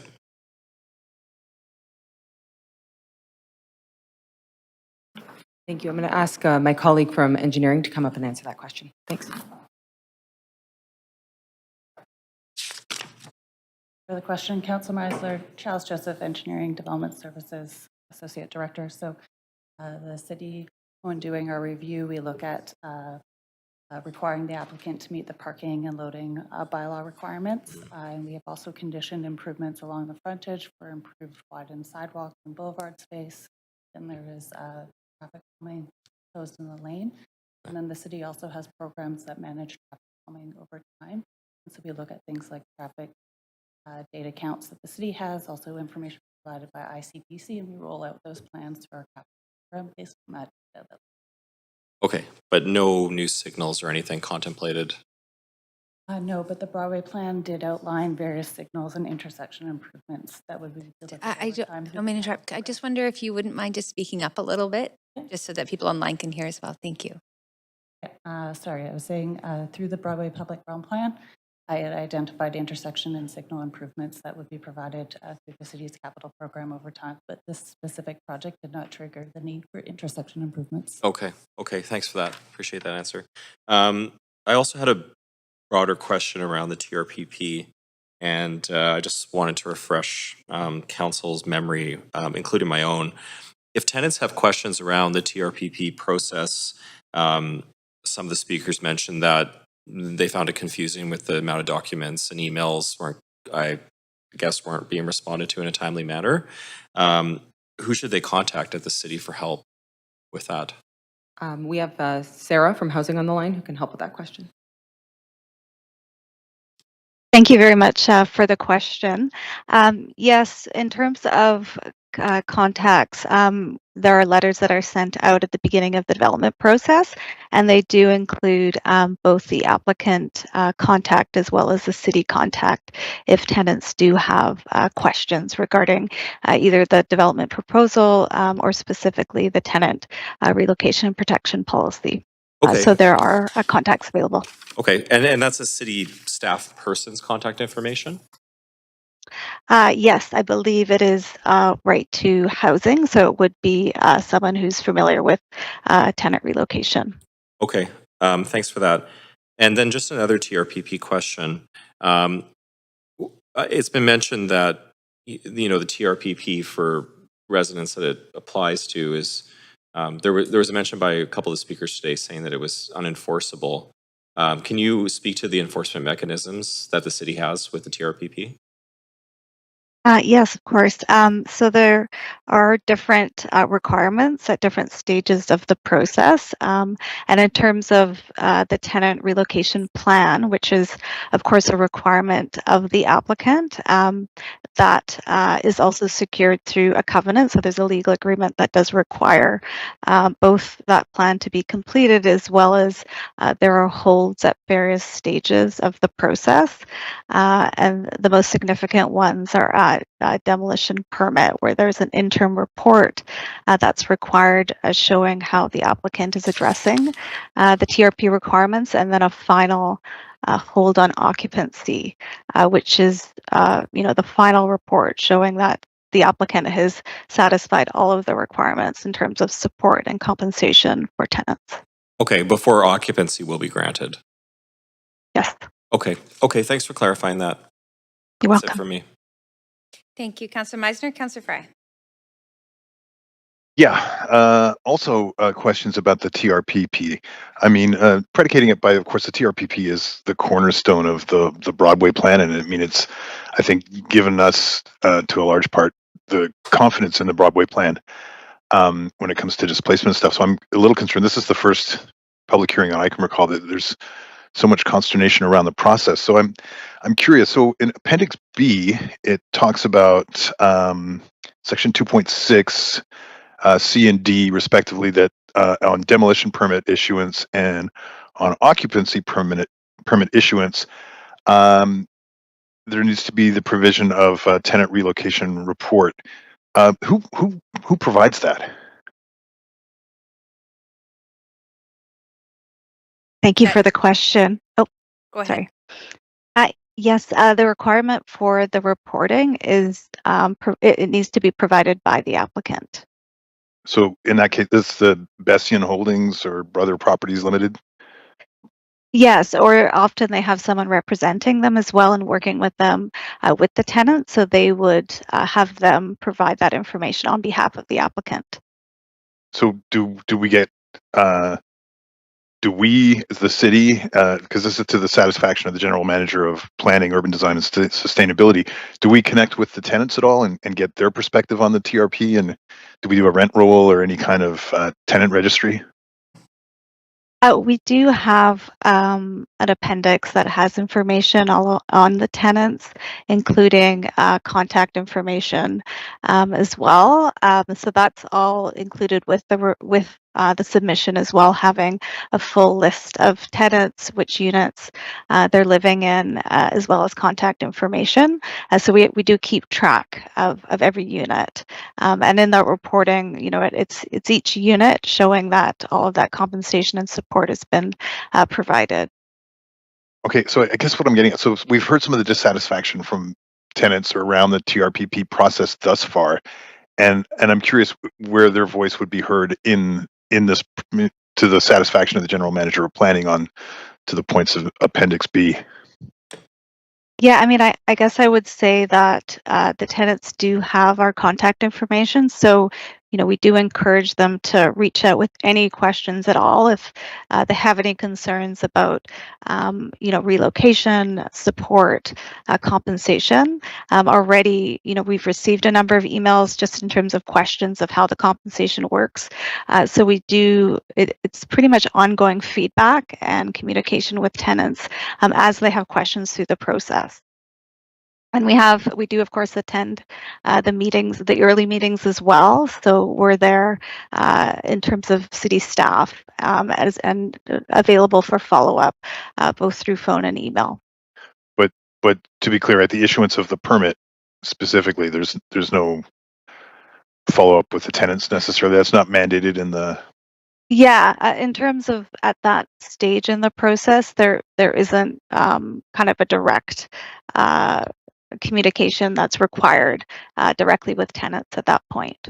So I guess the broader question, could that be an amendment to this in the Appendix B, that we are checking with the actual tenants who are, rather than on the honor system of the applicant, for instance, not to suggest anything improper, but if there's issues that the tenants would like to reflect on how this process before the GM signs off on a demolition permit, for instance. Yeah, I mean, I think I would just need to refer back to kind of the staff team to see if we could make that a change at this point in the process. So yeah, we could take that away if that is a concern that you're looking for. Yeah, I might see if I can just draft up a quick amendment to reflect that. I think moving forward, that might be something worthwhile in our TRPP process. I hadn't really considered that there isn't a direct tenant voice in the process at this point, so I'll take that away. Thanks. Okay, thanks. Thank you, Councillor Fry. Councillor Maloney. One of the speakers asked whether the below market units could be marked on the plans. Could you expand on why that doesn't happen or whether that's possible to do?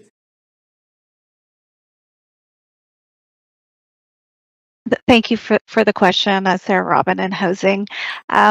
Yeah, it isn't necessarily a requirement that they show which units are below market at the rezoning application stage, just because we haven't necessarily delved into all of the details of the design and drawings at that stage, but it certainly is a requirement at the development permit stage that we do want to know, of course, which units are below market rental, also just to ensure that they're the same level of livability as the market units. So that's kind of the point where we get into the more detailed design drawings and would want to see where the below market units are located. Thank you. And issues were raised about the disruption and danger from so much construction happening in the neighbourhood. Can you let me know what measures are being put in place to minimise that disruption and danger? Thanks. So there are quite a few applications, as we anticipated, with our goals to land housing close to rapid transit. That being said, the different applications will proceed through the development process at different rates. All this to be said, the construction of all the different applications, either in process or approved, would not necessarily all be happening at the same time. This could be because of the complexity of the project going through the process, or supply chain factors in the construction process. But when it comes to the construction itself, I might just hand that to my engineering colleagues who can speak more specifically. Joseph, Engineering Services. So when we... I'm just going to pause you for, it's really important you speak up because I'm seeing people in the gallery cannot hear you at all. I don't know why that's happening, but I see that Tina's coming over to maybe help you out with the microphone. Just speak. Yeah. Okay. So when engineering receives a request for a street use permit or a temporary occupancy permit, which is how we permit closures or use of our lanes during construction, all those sites are required to follow any sort of WorkSafe BC requirements. And so that means following any sort of traffic management plan requirements. And then the other thing is that they are expected to be good neighbors. And so they are supposed to be working with their neighboring properties to ensure that they are not restricting access, and they're communicating with them directly on what they are proposing to do for lane closures. So if neighbours are troubled by what's happening, what do they do? We welcome them submitting 311 complaints. Those go to our inspectors, and they go out and look at the traffic management plans that are in place and ensure that they are following all the rules that they've been required to follow. Thank you. With an issue was raised about how long tenants are able to stay, and getting some certainty around that. Obviously, it's a huge strain on people not knowing how long they're going to be able to stay. Can someone elaborate on how tenants are notified, and how they get certainty about how long they can stay in their homes?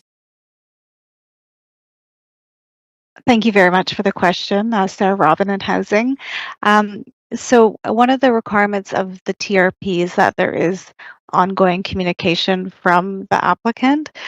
So they are required to be updating tenants because it, of course, is a relatively long time frame that the development process takes. So in terms of key milestones, to provide those updates to tenants, so they're kind of understanding when, closer to that 4 months notice, which of course is at the end of the process. But the idea is to engage tenants so that they're aware of where the project is in the timeline, so that they can plan their lives, and of course will be aware of when they need to start looking more closely at and getting that support to find accommodation. Thank you. And if I understand that there's a review of the TRPP, the policy next year, could tenants make submissions about how they're finding the process? Sorry, I think I'm out of time. Thank you. Okay. Can I?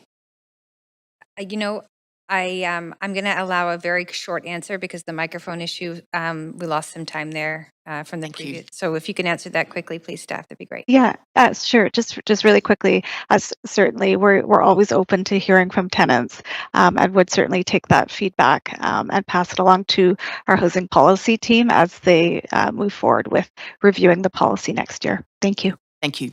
Great, thank you. Councillor Kirby-Young. Yeah, thanks, Chair.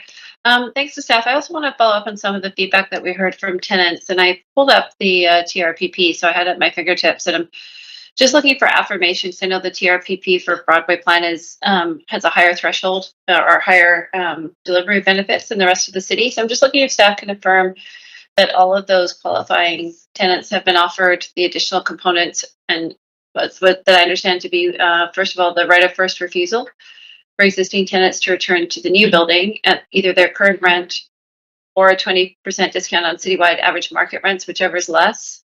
I believe the second component is receiving a temporary rent top-up as a monthly payment during construction, or they can take it as a lump sum payment to assist with their interim accommodation if they choose to return. And then the third component is returning to new homes at an appropriate size for their household. So can you confirm explicitly if all of the qualifying tenants were extended those benefits that are required in the TRPP for Broadway? Thank you for the question. Yes, the applicant is required to provide the enhanced TRP benefits that are required under the Broadway plan. And as you've listed those off in terms of the top-up, lump sum option, financial compensation, of course, as well as the right of first refusal to return to the new building at those rents. Those are all requirements for the applicant to provide to the eligible tenants. Yes. Okay, we heard, if I was having a little bit of difficulty with the audio earlier, but we heard from the applicant that and that a number of current residents have chosen to move, have done that sort of on their own steam, so to speak, or found their own places. What I didn't quite hear, and if you can confirm to me, is were there any that took advantage of that, or any folks returning to the new building?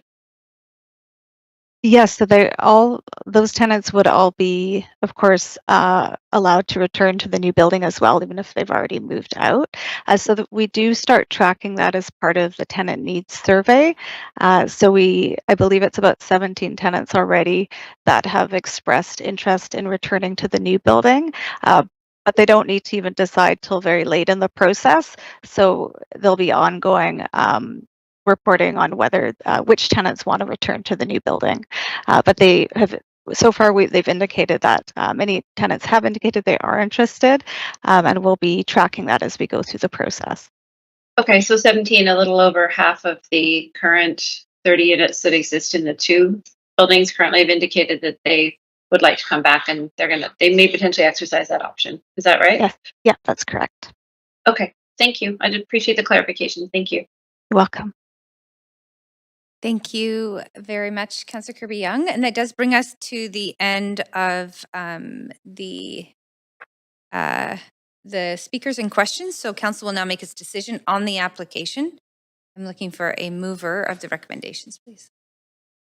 Thank you, Councillor Joe, seconded by Councillor Meisner. Council, is there any discussion? And Councillor Fry.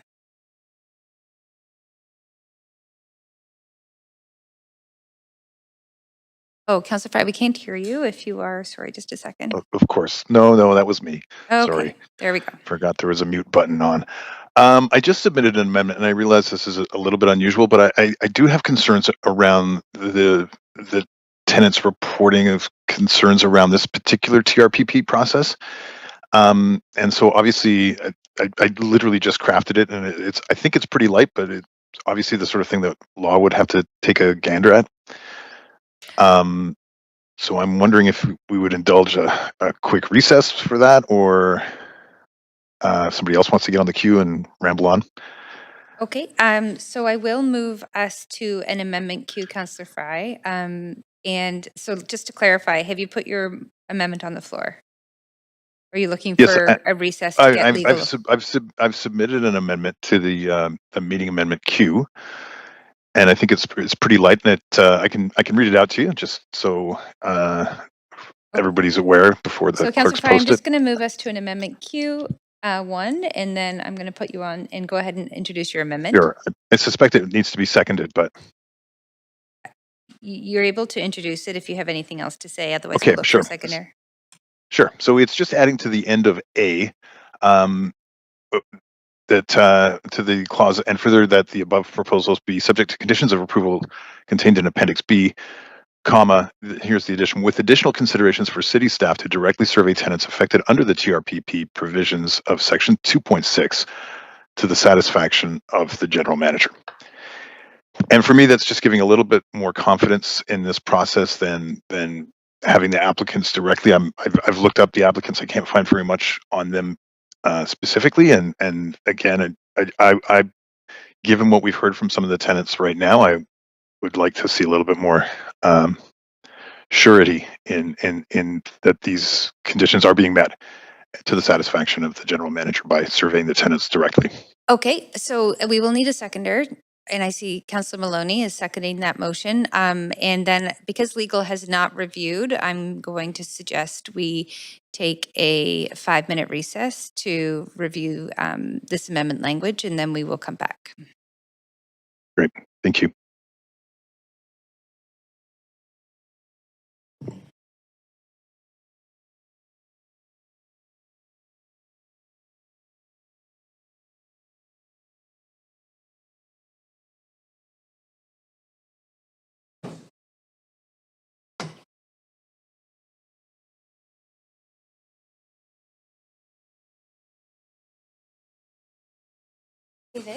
David, would you mind sending to amendment?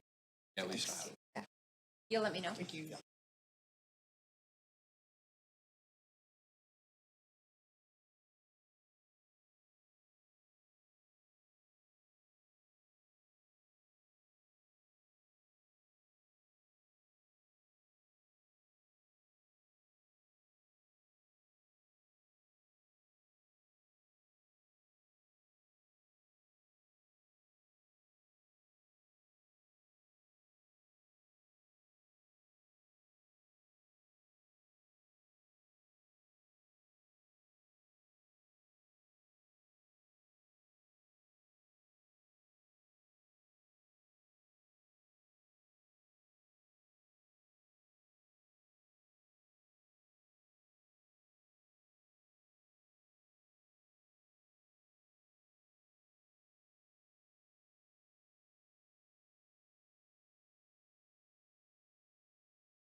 running from online. And we do have Josh White, GM of Planning, here to provide some advice. Thank you. The only suggested change would be replacement of the word considerations for in the motions with direction for. Considerations replace with directions. Would you mind just providing a brief rationale just to help explain the difference there? Because it's It just provides a bit more clarity that councils are requesting that staff do this through a direction rather than simply a consideration. okay. Yeah. It's appreciative. Thanks. Other than that, laws review suggested it works. Thanks. Okay.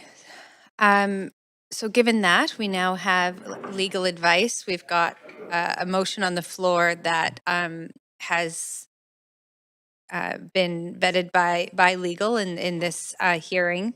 And I see we have a number of councillors on the queue. So we will start with Councillor Montague. Yeah, thanks, Chair. Changing or making exceptions to TRP policies on the fly will make bad policy down the road. This is not the venue for policy change. Policy change happens in council. This is a quasi-judicial hearing on the merits of a rezoning application. This is not a debate about the Broadway plan. That happened quite some time ago with robust discussions and debate in council. It is not a debate about the TRPP. Again, that is something that is constantly being tweaked. It is based on evidence and expert advice. And it's coming back to council in the near future for us to debate and make any changes then in council. This isn't the venue that we should be using to make these sorts of changes. It's not the way to make policy change, so I won't be supporting. Okay, thank you, Councillor Montague. Councillor Kirby-Young. Yeah, thank you, Chair. I have 2 points of information through you, if I might, to staff. Go ahead. Thank you. And the first one is, I'm curious if staff can provide your understanding of what you would be surveying people on. Is it their experience with the relocation specialist? Is it their opinion on the TRPP? Is it, what would it be? Because it just says survey, but I'm not seeing any specificity or detail about what that is. So just curious, if you're going to survey them, what would you put in the survey? What would you be asking them about? Okay, this is a point of information to staff, so please go ahead. Yep, thank you. Yeah. Is Sarah on the line still from housing? Yes, I'm here. Thank you for the question. I think we'd have to take it away a bit in terms of like specifics of what we'd be asking tenants. But really at that point, we need to ensure that the TRP policy is that what's required is happening with the tenants, of course, like the compensations being provided, assistance with relocation, that's all been finalized. That's really what we provide, what they need to provide in terms of reporting and approval. So in that case, we'd be reaching out to tenants as an additional confirmation, perhaps, of those items that are required under the policy. Okay, so if I, following up on that, I'm back through the chair if I can. So you would be interpreting that you would be asking current tenants in this building if the obligations, the landlord or the owner had met their obligations under the TRPP. Am I reflecting that back correctly? That's my understanding, yes. Okay. And then my second point of information through you, Chair, is with respects to the TRPP report that is coming to council, I think it's around Q2, I think the timing wasn't fully confirmed next year. Does that include surveying of tenants broadly that have currently been impacted by the TRPP in the Broadway area? Is that something that it is part of the work plan and intention already, or not? I'm not familiar with, I don't know that all the scoping has been done for that piece of work, that housing policy. We'll be addressing next year. I don't know if there's anyone else on the team who can speak to that, but I think the scope of that hasn't really been defined yet. So I'm not familiar with that specifically in terms of reaching out to tenants at that point is incorporated. Okay, so I'm going to leave my points there for now because I see there's a number of councillors. Thank you. Thank you, Councillor Kirby-Young. Councillor Joe. Yeah, thanks, Chair. So I also have a point of information through you, Chair, to the city staff. Okay, go ahead. Yeah, thank you. So my question to the planning team is, what do you think the impact to other projects will be? Are we going to include the same provisions for other projects? Thank you for the question. I think at this point we wouldn't be able to add that additional survey since it isn't part of the approved policy. If this is approved for this project, we would of course proceed with it, but for other projects, unless we had the direction, we wouldn't be carrying out the survey. Okay, and thank you. I see our general manager planning here. Sure, yeah, I would just say, council has the discretion to add conditions like this legally. It would apply to this application. I would suggest if there was a desire for council to make this part of the policy review more writ large, that's something we could either take away and do or take direction from council to do. But it's not a step we would take on any individual application unless otherwise directed in this type of manner. Thanks, Josh. Other questions like, there are 29 units for the tenants and 24 are eligible under the TRPP. If I remember correctly, 17 already accepted and they will return back to the new building. So I guess for the housing teams, who are we going to survey for, the 29, 24 or the 17? Thank you for the question. Sorry, is that okay for me to answer? Yes, please go ahead. Okay. So my understanding is the survey would be for all eligible tenants since all of the eligible tenants would provide the support through the policy and not just the 17 that indicated that they would be returning to the new building. So it would be all eligible tenants, Okay, 24. So would change the 17 tenants who are already accepted the policy? The survey results. Oh, sorry, could you clarify the question, please? So would the survey results change any of the 17 tenants after we survey them?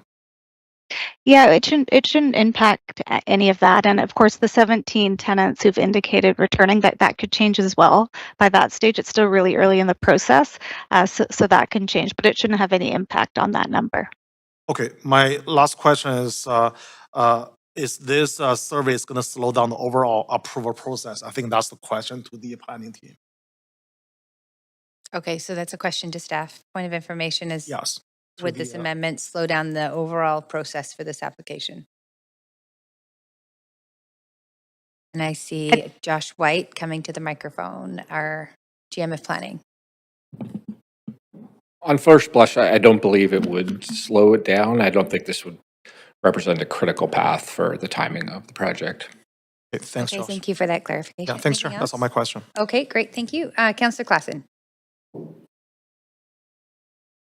Thanks, Chair. Just been listening to the questions and answers of the other in the chamber and online.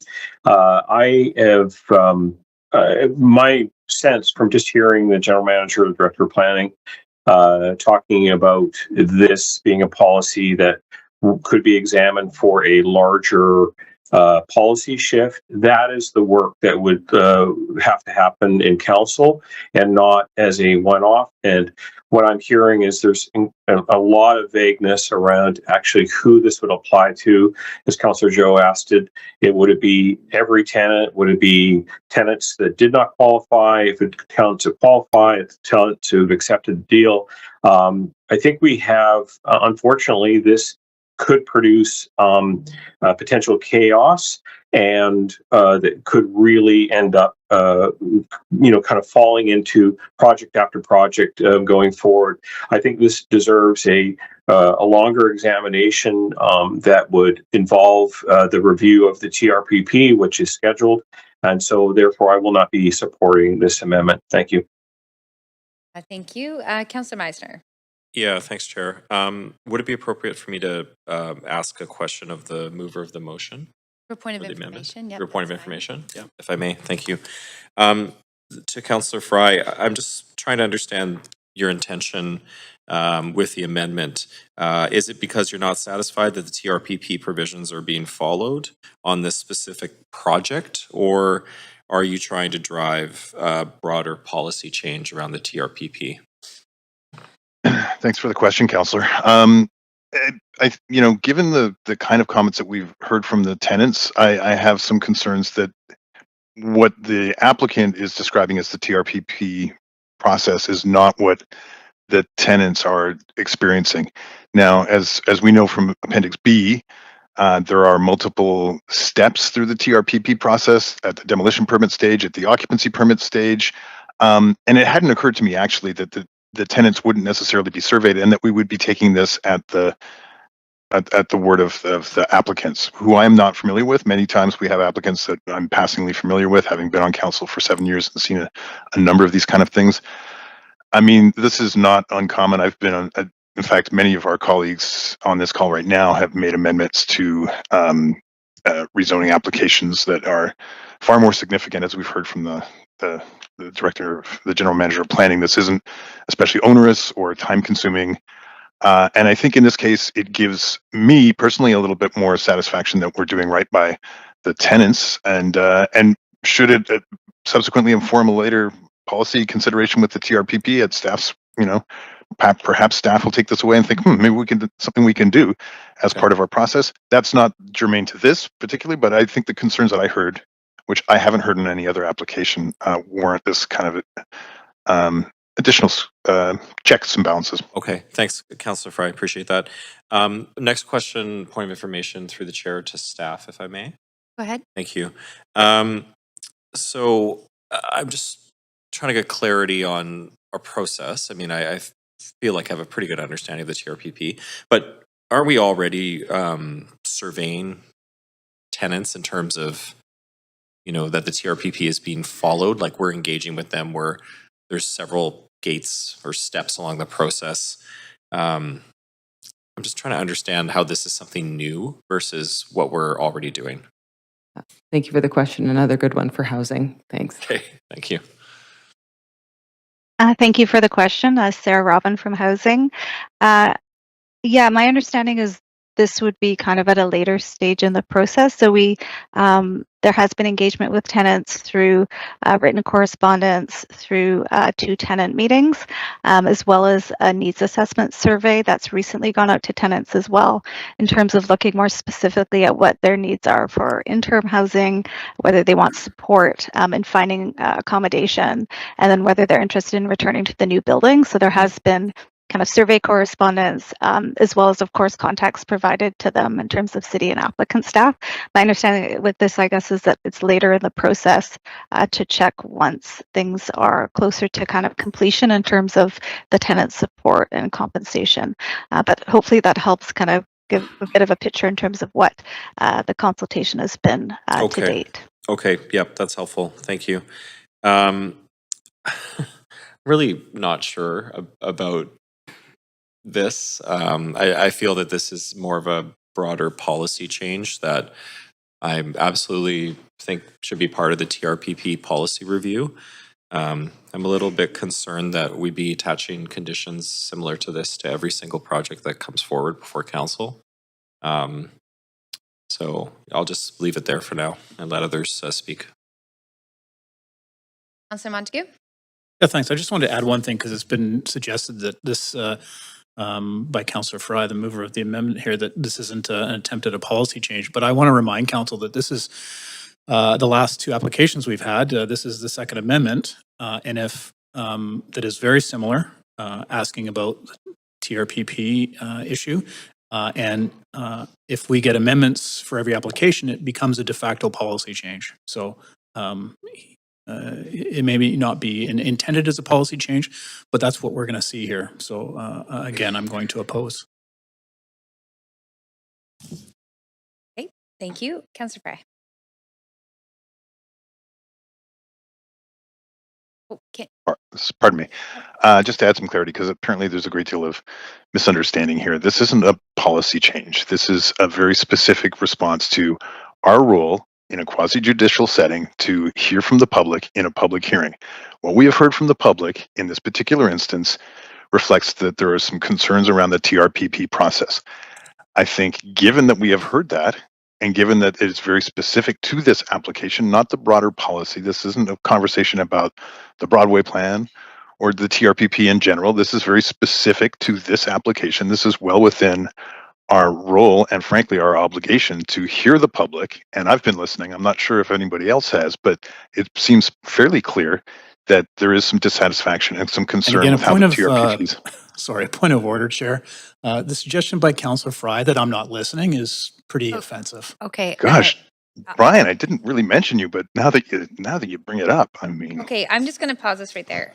I just need you to have the number on.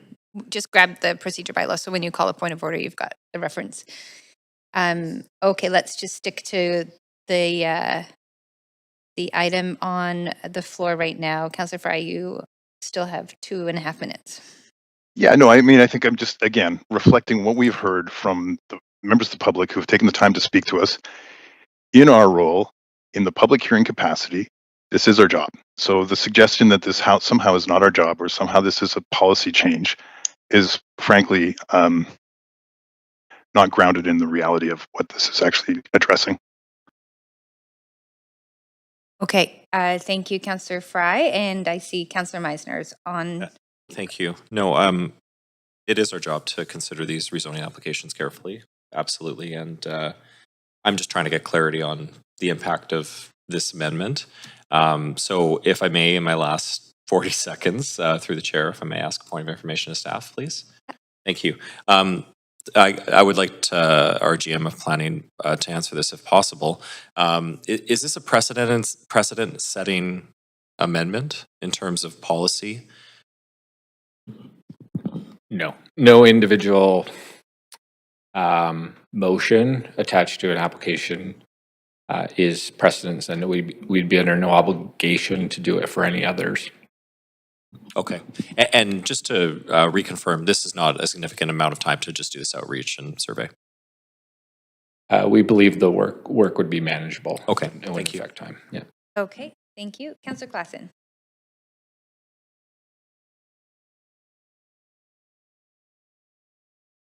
I'm going to, thank you very much, Chair. I'm going to, just based upon some of the conversations happening here, although the language is not terribly specific in the amendment brought forward by Councillor Fry, that this would pertain to this one particular item, the general manager of planning seems to indicate that that's what it is.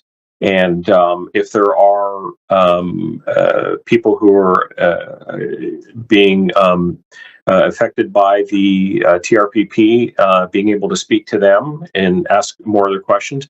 There were some comments earlier, and I might save this for my final remarks, but about the timing of communication, the literature that came out that that referenced homeless services and things like that, that I think would probably create anxiety for anybody who's in a situation. So I'm prepared to support this one based on the fact that this will not have a spillover effect where we are getting into a decision-making loop on every single application coming forward. That is the thing that was most concerning to me, but I'm going to heed what Councillor Fry had to say here and see this as one that addresses this one, although we may start seeing a repeated pattern of this and have to make a harder decision as to the kind of communication or questions that we're going to need to ask during the TRPP process.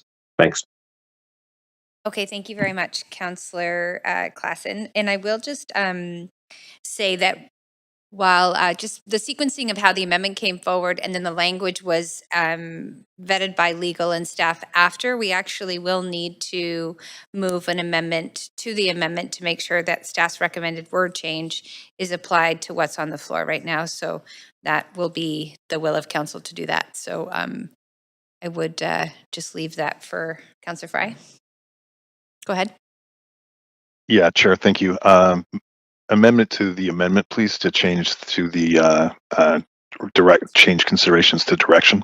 Okay, great. I'll take us to an amendment Q2, and we're just following a very clear procedure here. We are in a quasi-judicial. No, Okay. and thank you to staff for that. Great, and I'll just have you send that directly into staff, Councillor Fry. And in the meantime, Councillor Meisner has seconded that, and I don't see anyone else on the queue, so we can move to a voting panel on the amendment to the amendment, please.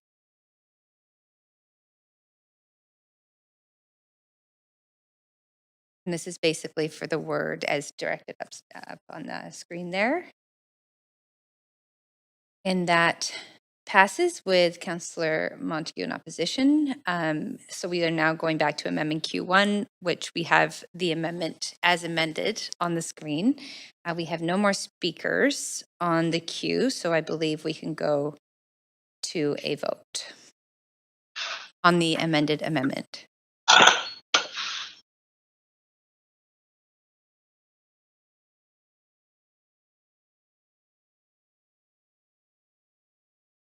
Councillor Meisner? And that passes with Councillor Montague in opposition. Okay, so now we're going back to the main queue. Councillor Fry, you still have the floor. Yeah, I guess just in closing, and thank you, Council, for the support for that amendment. I do think that it's helpful in this particular one to hopefully to give the tenants who will be displaced in this development a little bit more confidence in their support that the city is offering them and ensuring that they'll be getting. I think this is.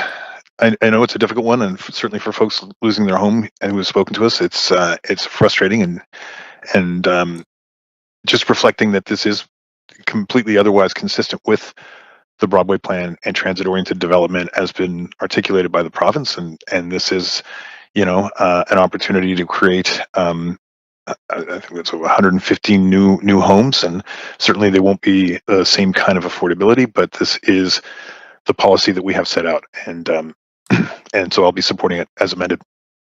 Excuse me. Thank you. Okay, thank you, Councillor Fry. Councillor Meisner.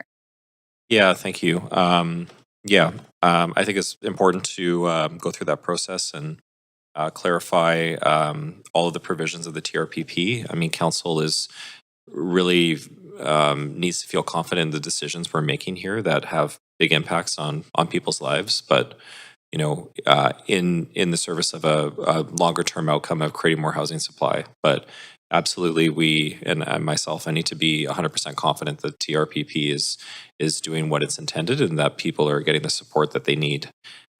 So I'm going to be supporting this as well as stated by Councillor Fry. Sorry, it's been a long day. It is close to the new Broadway subway line, and it is going to significantly increase the amount of rental units on the site. So thanks. Thank you, Councillor Kirby-Young. Yeah, thanks, Chair. I did listen carefully to all the speakers, and I appreciated the comments that were made, and I appreciate the disruption and people's home is a big deal. But oh, we've lost your audio. Yeah, sorry about that. That's okay. Sorry, I just had somebody here. But I think that what's important to recognize here is that this is 155 rental units, and I think that comments were made that there's not necessarily a greater level of affordability, and that was desired by some of the speakers. But with 20% of the residential floor area at below market rates, that's roughly equivalent to the number of units, around 30 currently in terms of the existing tenancies in the existing buildings. But we heard that more than half of those have indicated their interest in considering returning. And those residents, I appreciate the displacement, but they will have a right to return and have a brand new unit at the same rent that they were paying in the old building. And at the same time, we will gain an additional 125 new rental homes in the city of Vancouver, which are desperately needed, very, very close to major transportation. And we know that transportation has been identified as one of the key factors in terms of supporting affordability. If people don't have to rely on other means of transportation, they have walkable neighborhoods. This is looking to include locally serving retail. They have access to transit and transportation.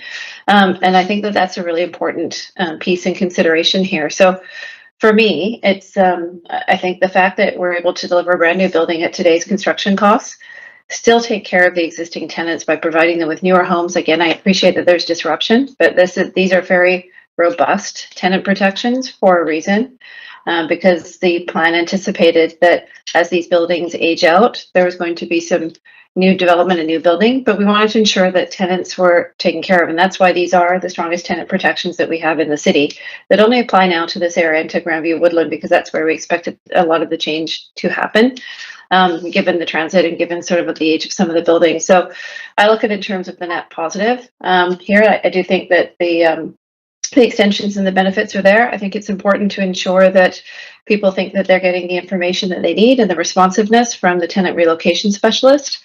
That's an important component of it. But I think that in terms of generating net positive addition to the city, we do need this housing desperately. And we hear from a lot of folks that they are seeking to find some new units. The vacancy rate still historically low. We are seeing, after years of really prioritizing rental development policies, we are seeing that start to pay off in terms of moderation of some rents. So for all of those reasons, I will support it. And I appreciate hearing from all the speakers tonight. Thank you.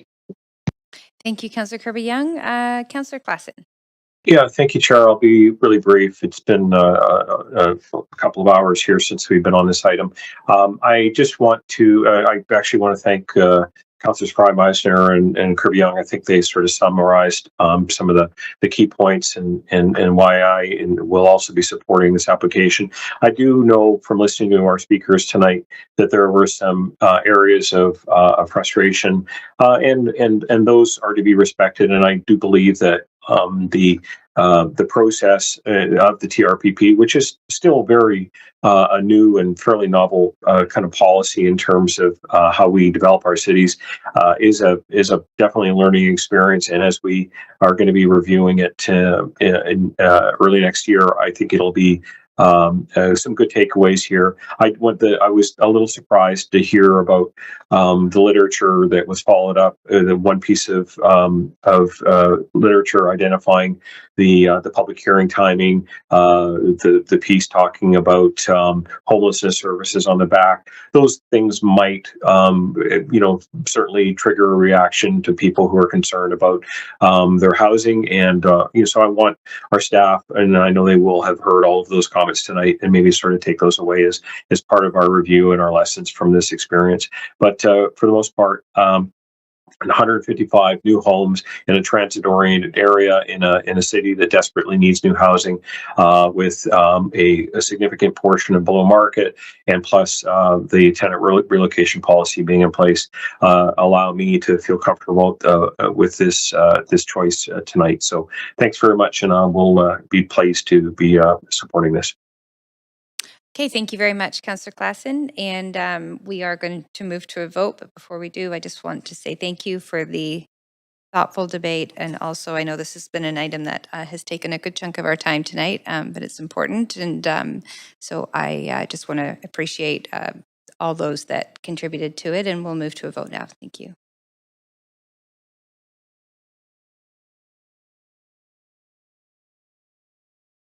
And that passes with unanimous support.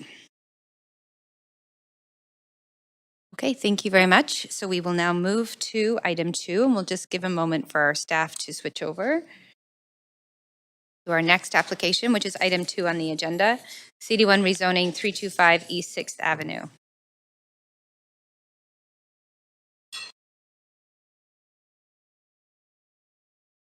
Before we begin, I'll just ask, does anybody have a conflict of interest? If so, this is a time to declare it. And seeing none, I'll now ask the clerk to read the application and summary of correspondence received.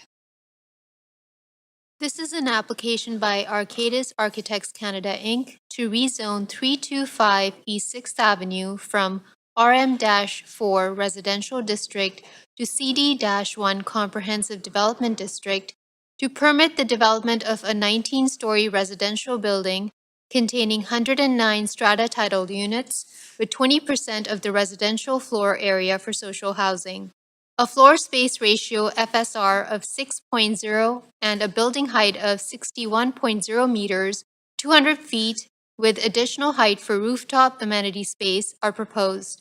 The General Manager of Planning, Urban Design, and Sustainability recommends approval, subject to conditions set out in the summary and recommendation. The following correspondence has been received since referral to public hearing. 4 pieces of correspondence in support, 18 pieces of correspondence in opposition, and 1 piece of correspondence dealing with other aspects of the application. This represents all correspondence received up to 5 p.m. today. Great, thank you very much. So we will now hear from this is the first call for speakers. Any speakers for this item who wish to speak to council, please call toll-free 1-833-353-8610, followed by participant code 1061445#. Before the close of the speakers list, and the phone numbers posted on X and made available on the live stream. And there'll be an opportunity for new speakers and missed speakers to be added to the end of the registered speakers list. We do have staff from Planning, Urban Design, and Sustainability here to present the application. Welcome. We'll just pop a mic on for Tina.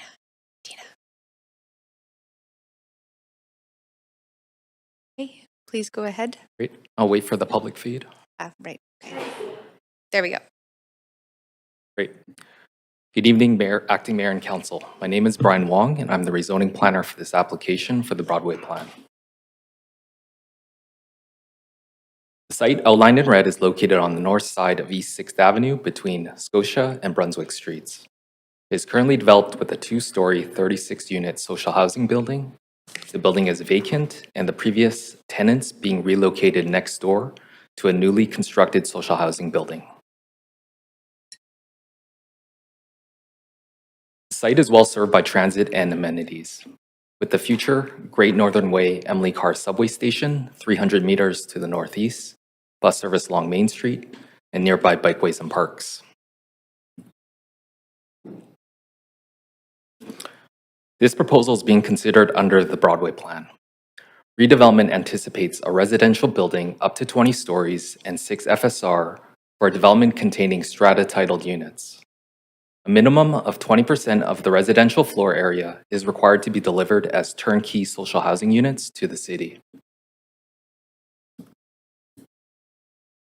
The application was submitted in May of 2024 for a 19-story residential building, a density of 6 FSR, and a building height of 200 feet. 109 strata-titled units are proposed, plus 20% of the residential floor area as turnkey social housing units delivered to the city. Parking and loading are from the lane.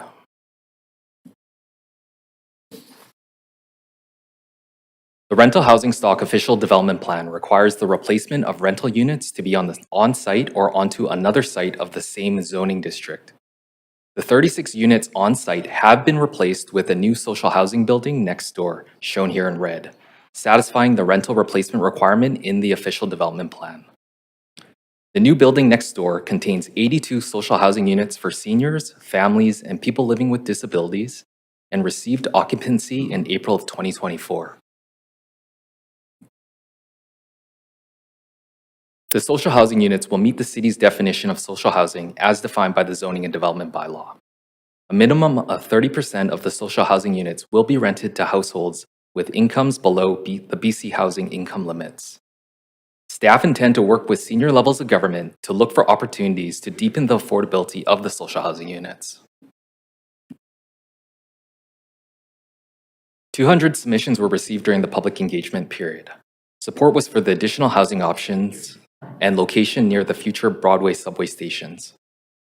Concerns were related to height being too tall for the area, not aligned with neighborhood character, shadowing of adjacent buildings and green space, impacted views and sunlight access, removal of trees, increased noise and traffic, pressure on community amenities, the sizing of units, and more family units. In response, the proposal meets the plan's form of development requirements for height, density, setbacks, siting, and neighborhood fit.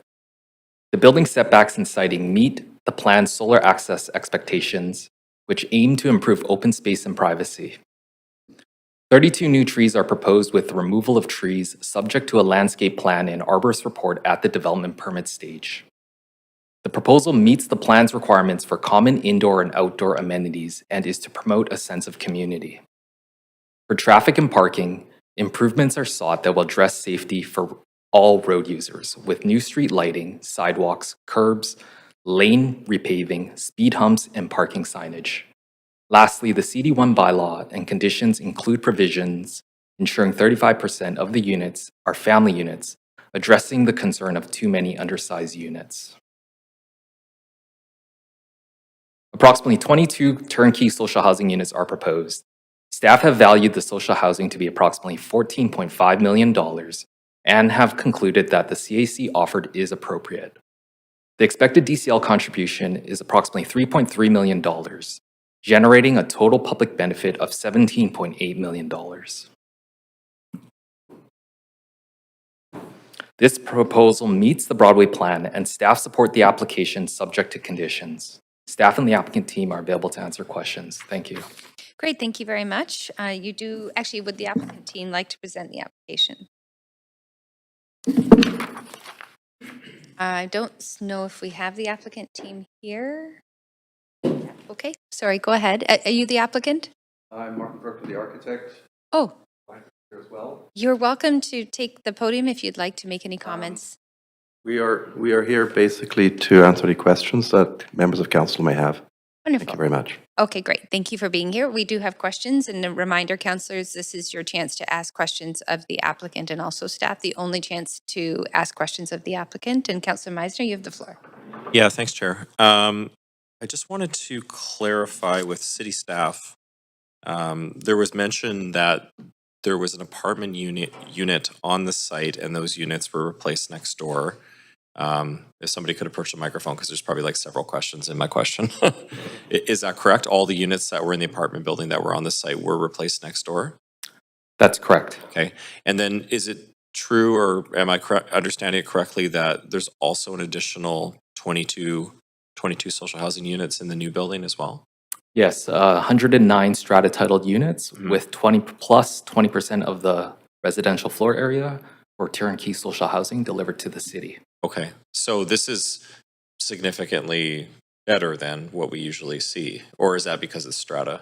Because I'm just thinking those units were replaced next door, all of them, but then on top of that, we're getting 20% social housing in the new building as well. I don't know if I'm understanding it correctly, but Yeah, so the rental housing stock official development plan requires replacement of the existing units. Yeah. So there were 36 existing social housing units on site Yeah. in the two-story building. Those were effectively replaced with the building next door into a new 32-unit social housing building. Okay. But we're getting additional units on top of that in the new building. That's correct. Okay. Is that commonplace for these sorts of, I guess, rental to strata projects? Because usually it's a rental building being replaced with a rental building. At least that's what we see in Broadway plan a lot. So I'm just trying to understand if this is a normal circumstance. So that's one of the options in the building, in the Broadway plan, Okay. to have a rental with below market, as well as strata with 20% of the floor area for inclusionary social housing. Okay. Okay, thank you. Great, thank you, Councillor Meisner. Seeing no other questions, we will now, I'll make our second call for speakers. Any speakers that wish to speak to this item can please call toll-free 1-833-353-8610, followed by participant code 1061445#. And that number will be posted on X, and we will now hear from the public.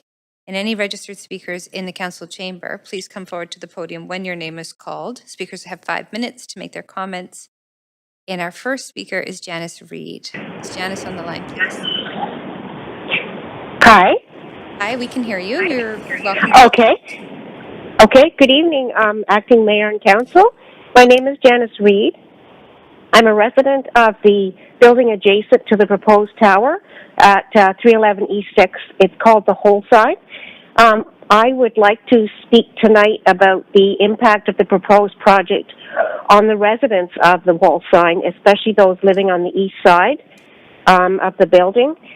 because I found that the referral report, and I've been listening to comments, and everybody says it's compliant with the Broadway plan, but I'm concerned about the deviation from the overall intent of the Broadway plan, and that the focus seems to be on additional housing as opposed to the livability of the neighborhood and the impact on the existing residents. Just to give you a background, the Wall Sign is a new building. It was completed in 2017 under the Mount Pleasant Community Plan.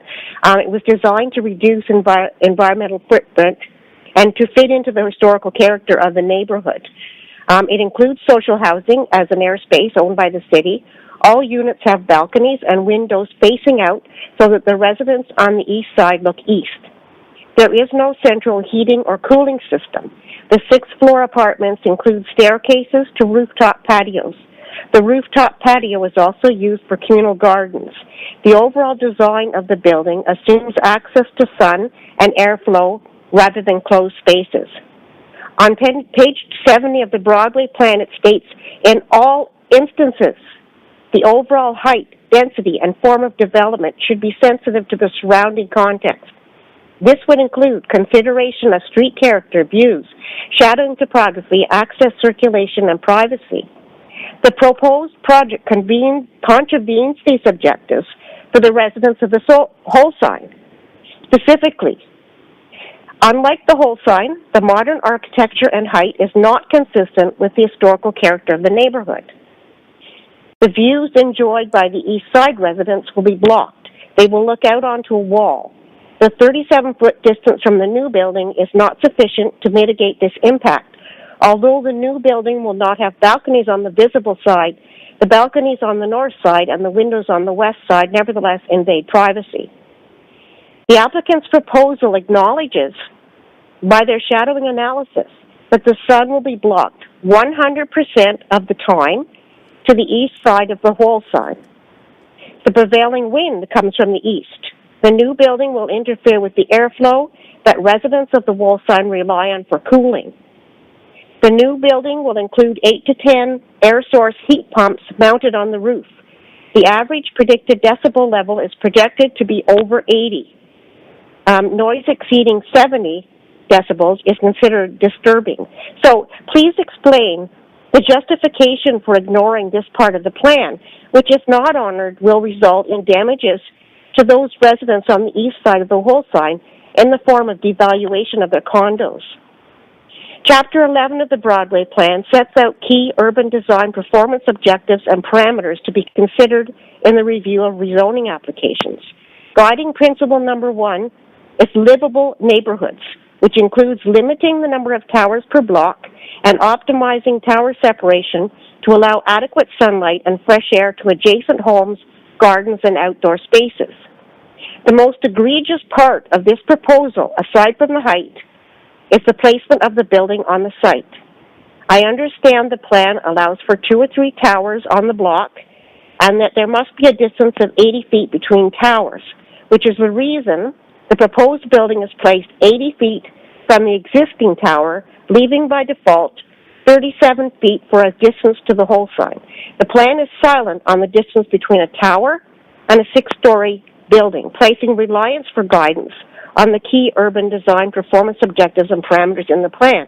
I don't feel that these issues have been addressed by the staff in reviewing this proposal. I understand that the 80-foot difference between towers may be varied because both towers on the block have outlooks north and south. It would make more sense to have them closer together rather than pushing up against the lower building that has outlooks to the east. The outdoor area on the east side of the new building could be switched to the west side to provide maximum green and air space for the wall sign. If the mayor and council are unable to see their way to vary the height, this would seem like a reasonable compromise in order to mitigate the damages to the residents of the wall sign. I would also add that the wall sign... Janice, okay. That's your 5. Okay. Thank you. Great. Thank you. Thank you. We'll now move to speaker number 2, Jay Mingzhu.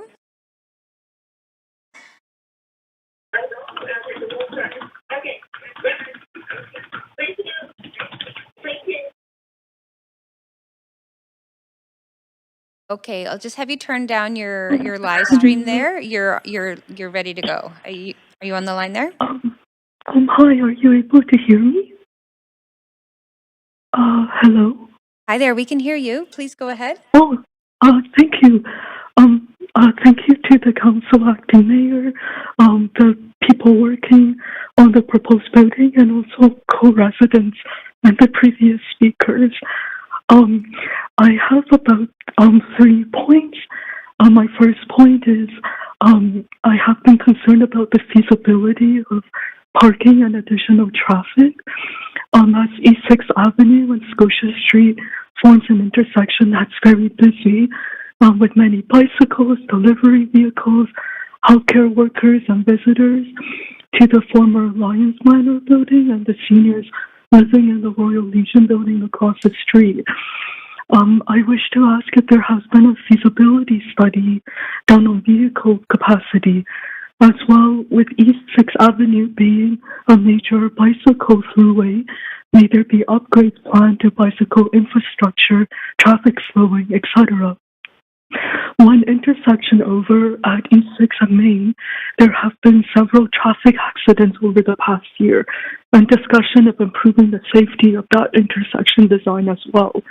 I noted that the report states there will be 109 more parking units under the proposed building. So I'd like to ask if the feasibility of increased traffic flow could be demonstrated. The second remark is I noted in the drawings and from City Hall Watch that the proposed building has separate doors, separate entrances for residents who are in the social housing, below market component, and those who are in the at-market residential strata. I don't know if this is a standard practice for future buildings on the Broadway plan, if it would promote a segregation or a ghettoization of those who are able to rent at market versus below market based on their income.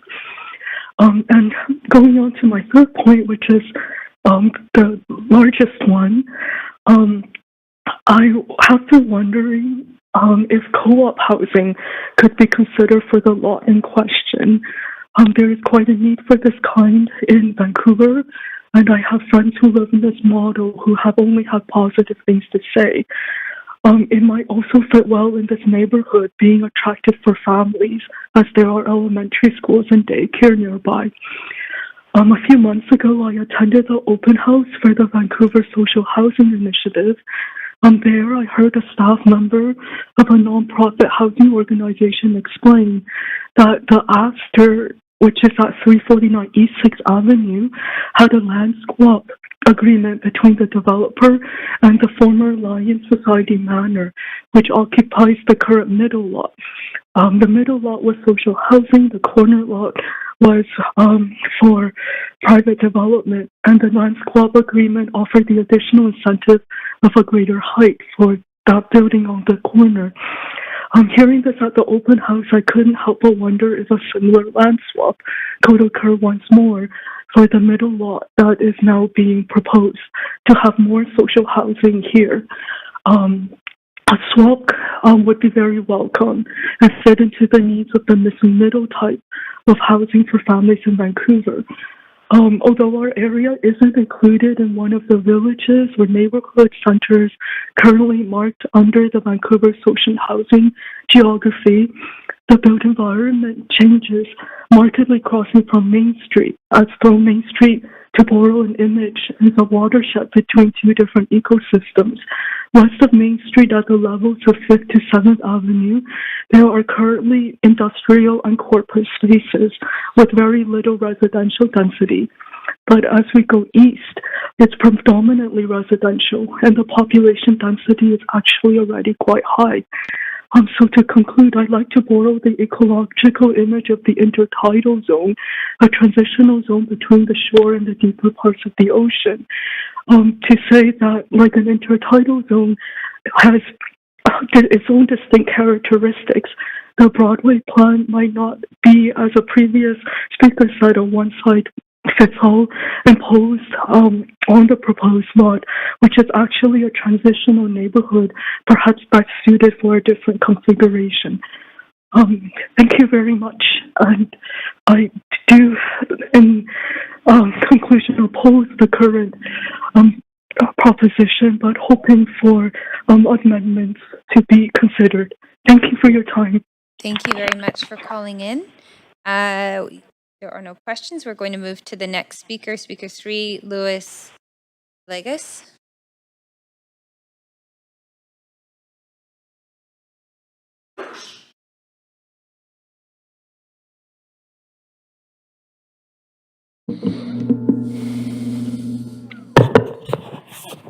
Thank you. My name is Louis Villegas. I am a 40-year resident in Vancouver and have 40 years experience in urbanism practicing in Canada and the United States. I oppose this one-size-fits-all towers and SkyTrain solution. Every tower approved by government perpetuates the housing crisis, destroying families, destroying neighborhoods, destroying the Canadian middle class, and renovating renters. Next slide, please. Oh, a couple more slides. Let's go forward. Yep, right there. As human beings, we perceive buildings and spaces in urbanism. We see objects best from a distance of 3 times their height per this slide.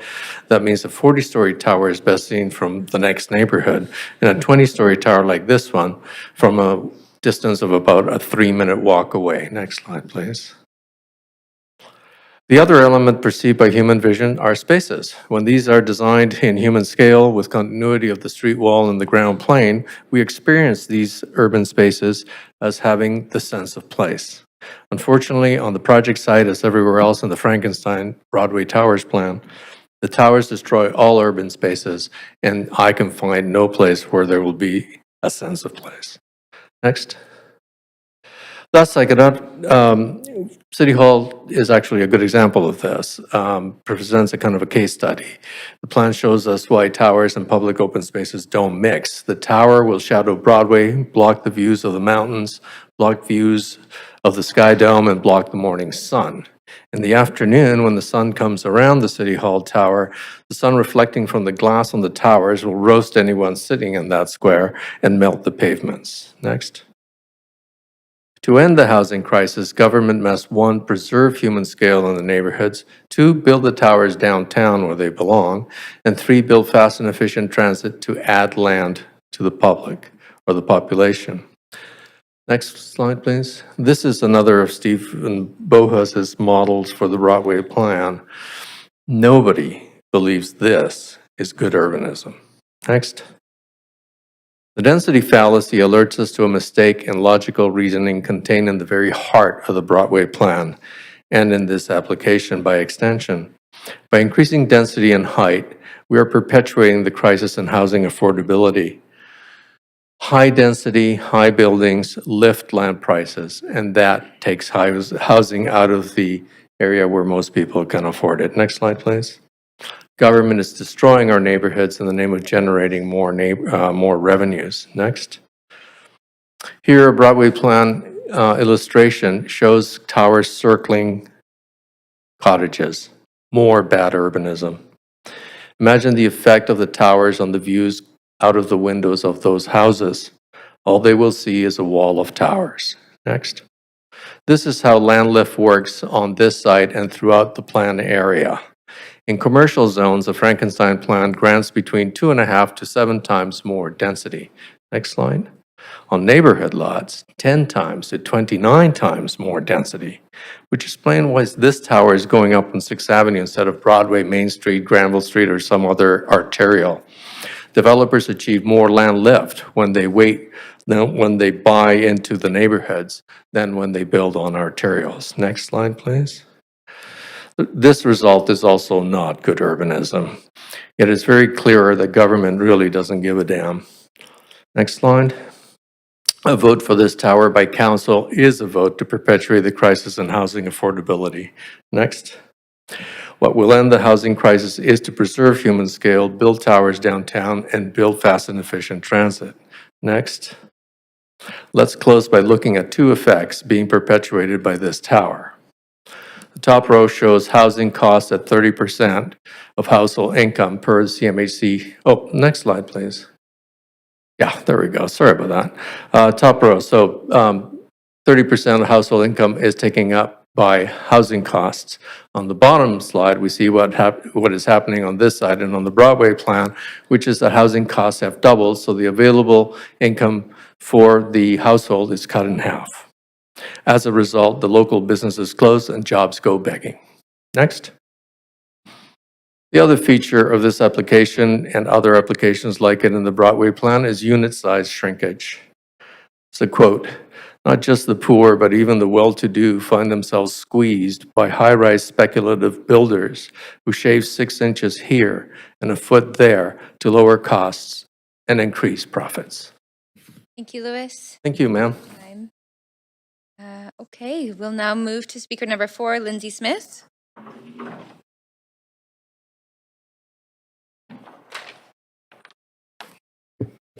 Good evening, Chair and Council members. Thank you for the opportunity to speak tonight. My name is Lindsay Smith. Hi, Lindsay. I'll just stop you for a second. Oh, Are you representing a group? I am.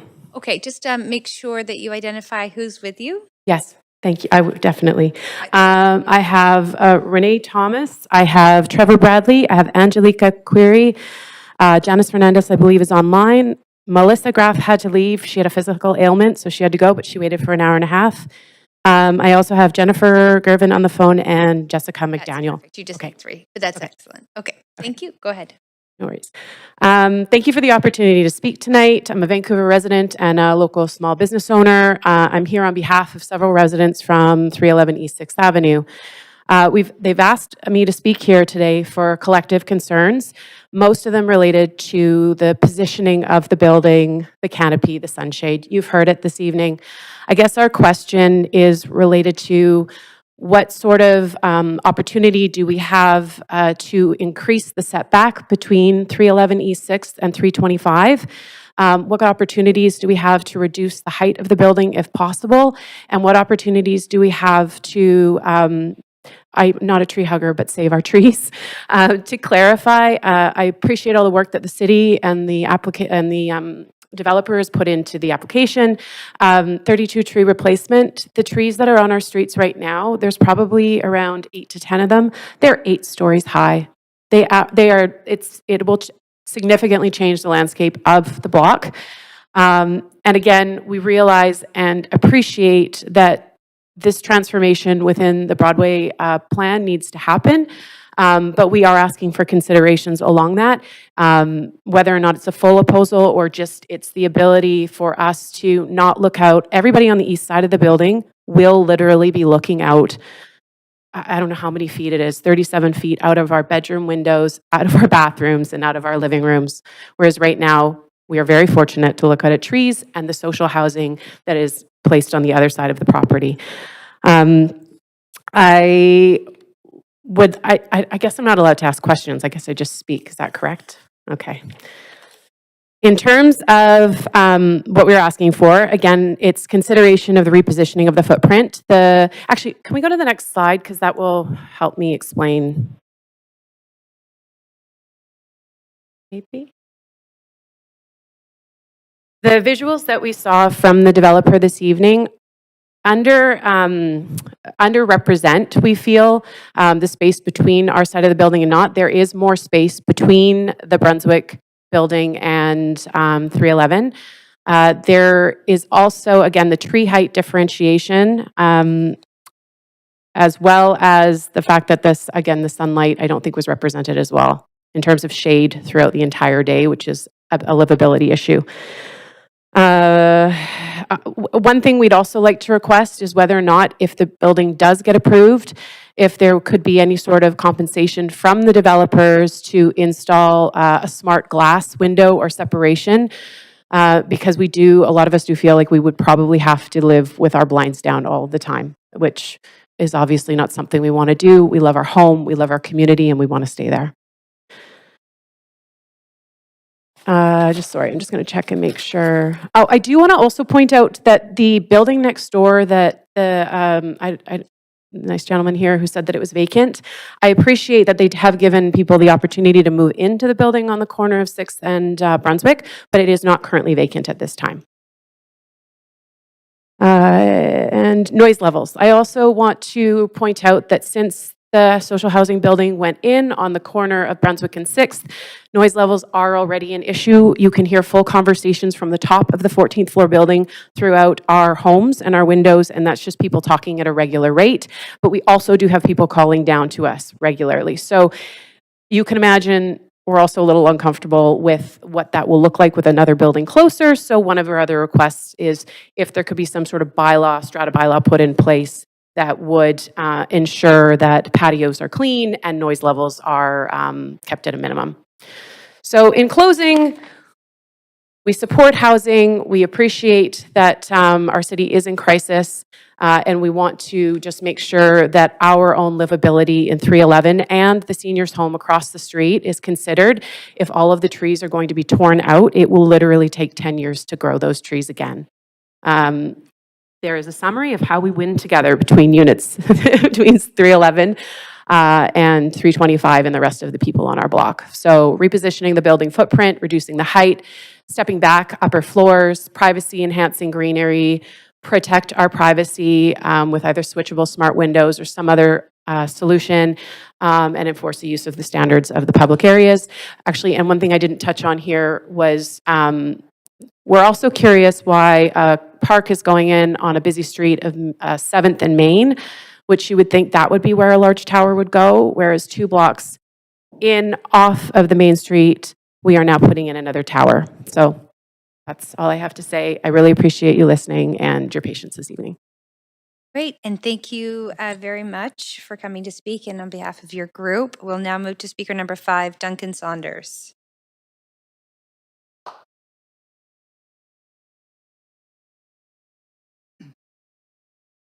Thank you very much for the opportunity to address council. I live 1 block north, so 1 block south of the proposed building. So I'm not going to speak about the effect on the immediate environment, but I'm concerned about the effect on the whole community. The Broadway plan allows for the construction of 2 20-story towers on each block of our area. You can just imagine how this will destroy our neighborhood, given the excess number of people, the vehicle traffic, all the rest of it. The trees, I don't know how many of council have actually been to the area to have a look at it. We've got my area, the whole street is full of cherry trees.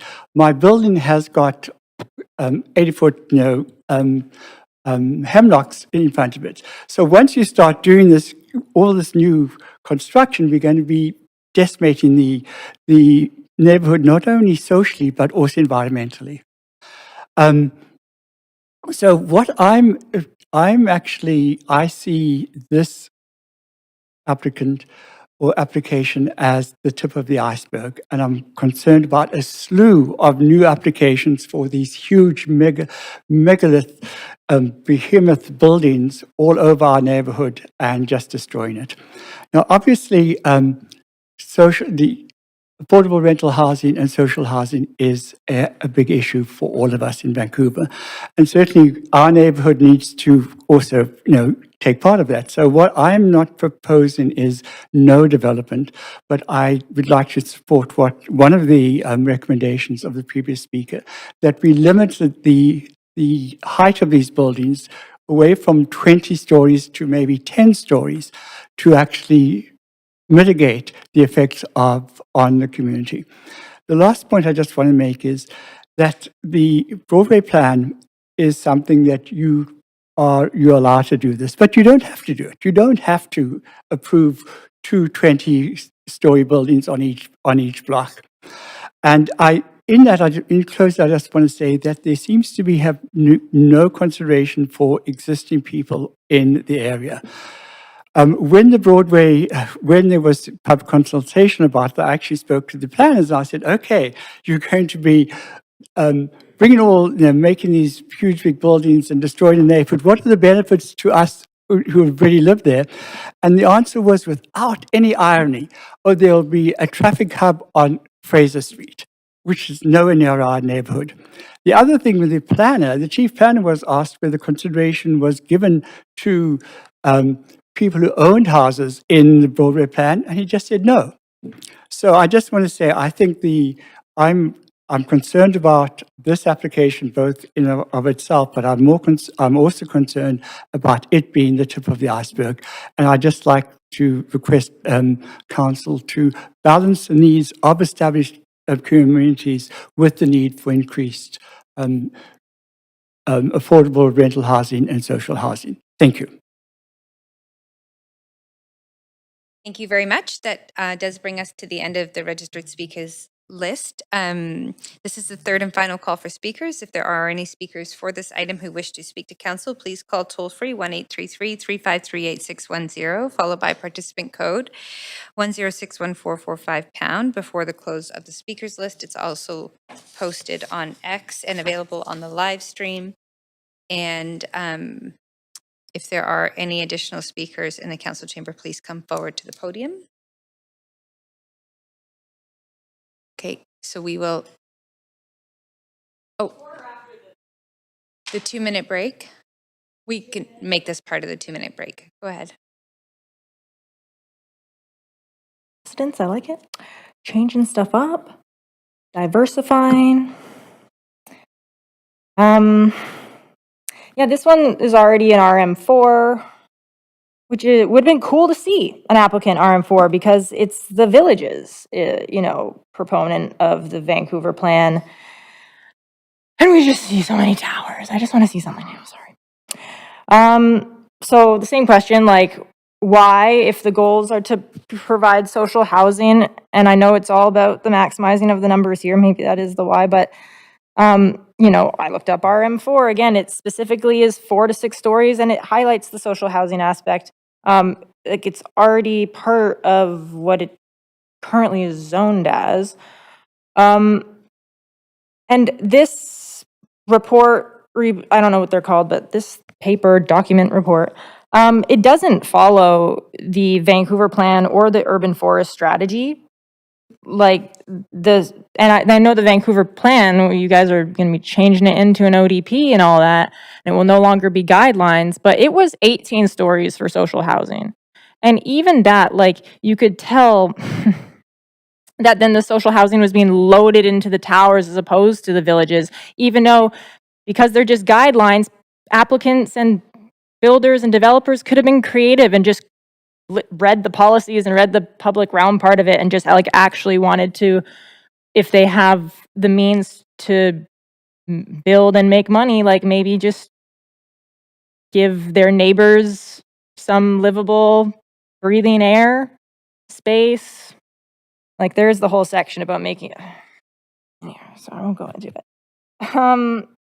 Yeah, the urban forestry team allowing the removal of city trees. And I noticed there's a change of how the reports are being written. Like the natural assets part was left out of the urban design. You could find it on the back, I know, but so no one's, trying to bury the fact that the 16 trees on the property, well, just not address them. Like they didn't say, are they being removed? Let's plus those city trees. Like that just doesn't follow the urban forest strategy. Like, are you guys building the canopy or not? And also going back to finding out this information, Vancouver Charter allows you guys to request landscaping plans in public hearings because, of course, it makes a difference in terms of seeing if this is going to actually,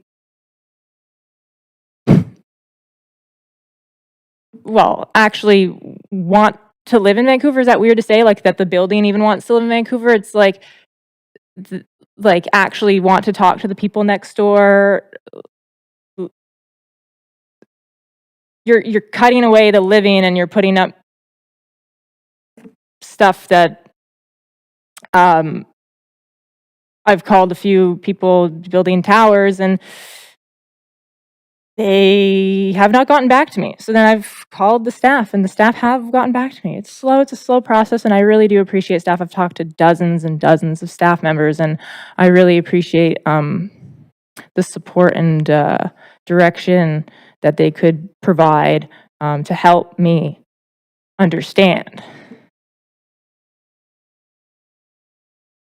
But I think it's clear as the counselors that the staff are showing you everything in this application, and you can read it and see that it doesn't align with the things that you do have authority over. Like, those are just two examples. I can't read all of the things you have authority over. Like,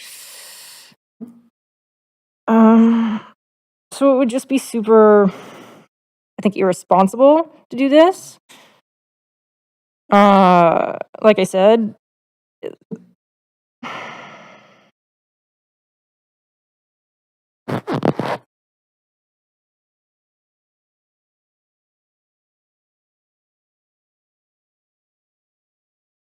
maybe I'll just read I don't really know what this part means. So like, if anyone else like has the question, I'll just read it in the time I have left. The part about the environmental services, like as required by the manager of environmental services and the director of legal services in their discretion, do all things and or into such agreements. Blah, blah, blah. Okay, yeah, this part, if required, environmental services about the mitigated site. It's about basically like the contaminants. Damn it, contaminants from the site. Can we get some clarification what those are? Like, just like, is it just the dust from the demolition, those kinds of things? Because I live next to tons of demolitions, and contaminants are all over the street, and I clean it up. And it's garbage, waste, glass, concrete, rocks. So it could be a job here, actually. Do a volunteer. Okay, thank you, Sarah. That's your time. So that has allowed the 2 minutes as well. So I'll ask the clerks, do we have any additional speakers on the line or in person to provide comments?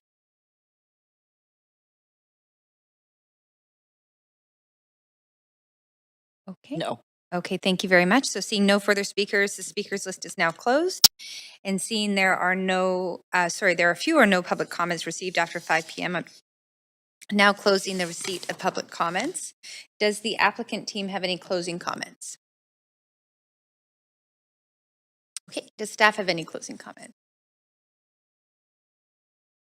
Okay, thank you. Council, any final questions for staff? Councilor Meisner.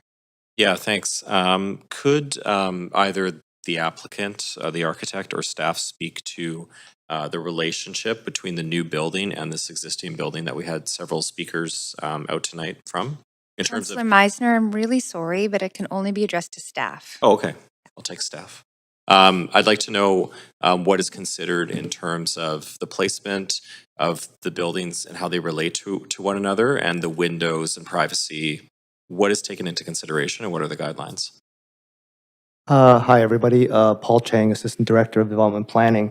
That particular building to the west of this site was built under a particular zone that allows several stories and a pretty hefty density under the development permit process.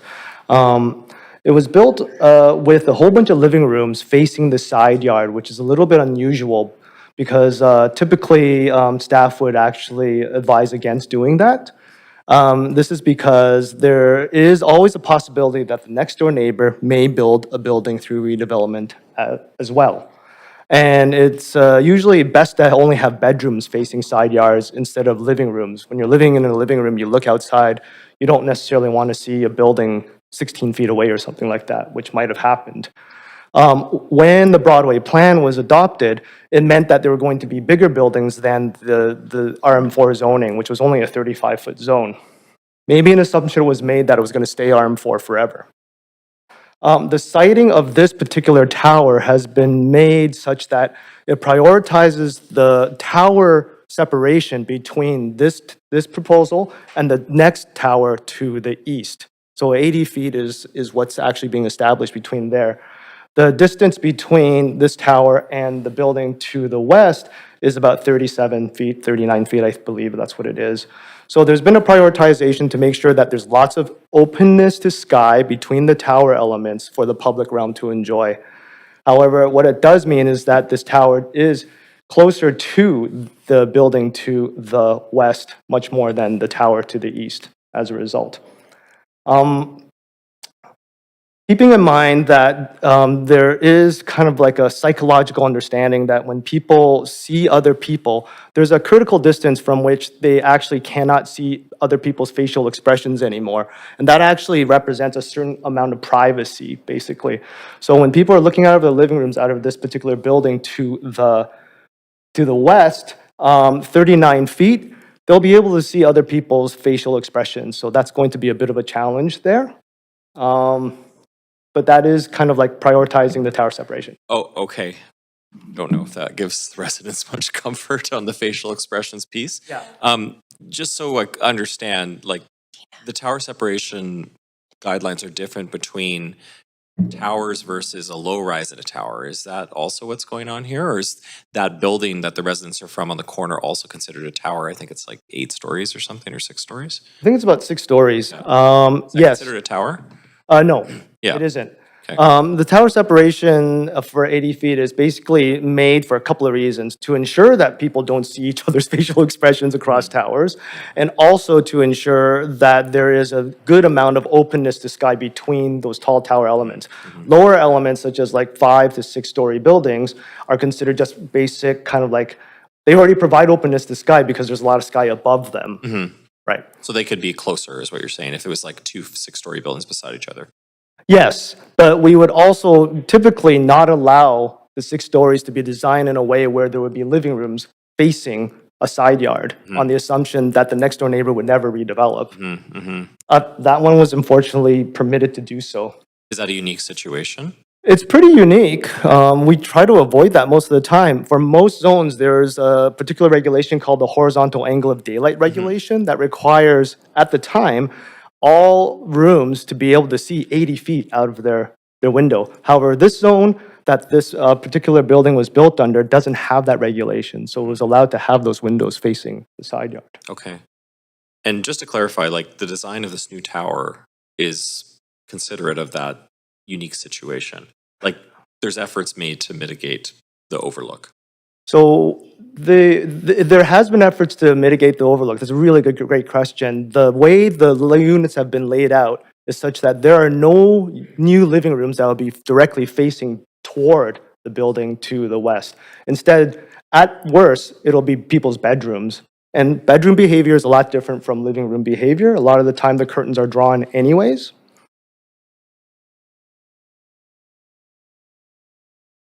Okay, thank you very much. Councillor Maloney. Sorry.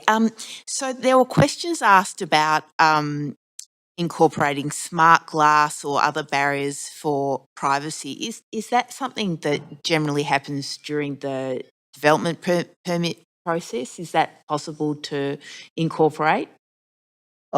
There have been times where we have required some screening features to be incorporated in design, usually between a relationship between a taller building and a lower building, but mostly on balconies. When people are on balconies, we might require some screening such as sandblasted glass, translucent glass, or something like that for the balustrade, or some other type of kind of element such that when people are sitting on their balconies, they don't necessarily have a very casual look into people's living rooms or other people's rooms, especially when they're in a higher kind of frame of reference than those living rooms themselves. But I think we would probably consider that for balconies. We don't usually do that for bedrooms per se. Bedrooms need some light and views as well. And so that's something that we're not sure if that we could incorporate for this thing in terms of livability for the people that are going to be living in this new building.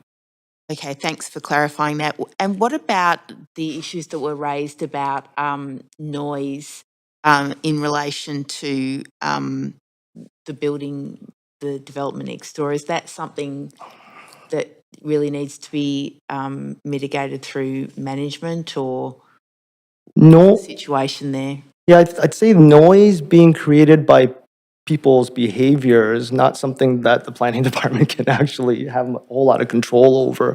We just hope that people act civilly with each other all the time. Okay, thanks very much. That's it. Thank you, Councillor Maloney. And so that does bring us to the end of the questions. And so council, we will now make its decision. Council will now make its decision. I'll be looking for a mover and a seconder, please. Thank you, Councillor Joe, and seconded by Councillor Montague. Moving to the main queue, is there any discussion?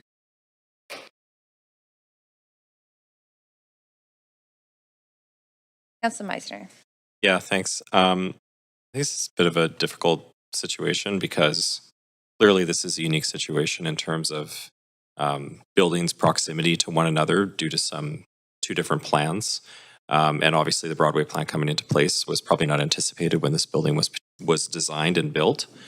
So I certainly empathize with the residents. I also live close to a office building, probably a similar distance next to my bedroom and living room. During the day, obviously, I can see people working and meeting and all sorts of things. But I think that on balance, this project is also unique in the aspect that it does include a significant number of social housing units. There was the units that were replaced, but there's also 20% social housing in the new building as well. And I feel that while I don't have all the details in front of me, I do feel that there have been some measures taken to mitigate the overlook.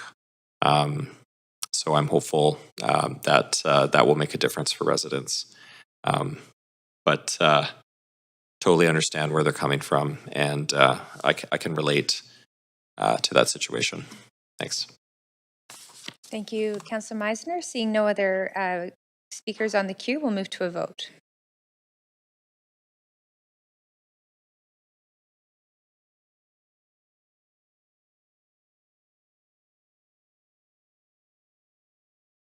And that motion passes with none in opposition. Okay, Council, so we are now going to continue on with item 3. Before we do, we'll continue on with item 3, and then the next item, we're approaching 9:15. We are scheduled till 10. We can go past 10, but noting that item 5 has 19 registered speakers, I think it's safe to say that item 5 will be heard at our next reserve date. And so just to offer clarity to speakers who may be waiting on the line, we won't be getting to item 5 tonight. And the next reserve date is Tuesday, June 24th at 3 p.m. So that will be item 5, Tuesday, June 24th at 3 p.m. And we will now move to CD1 rezoning 1110 and 1160 West King Edward Avenue. Before we begin this item, if anyone believes they have a conflict of interest, now is the time to declare it. And seeing none, the clerk will now read the application and summary of correspondence received.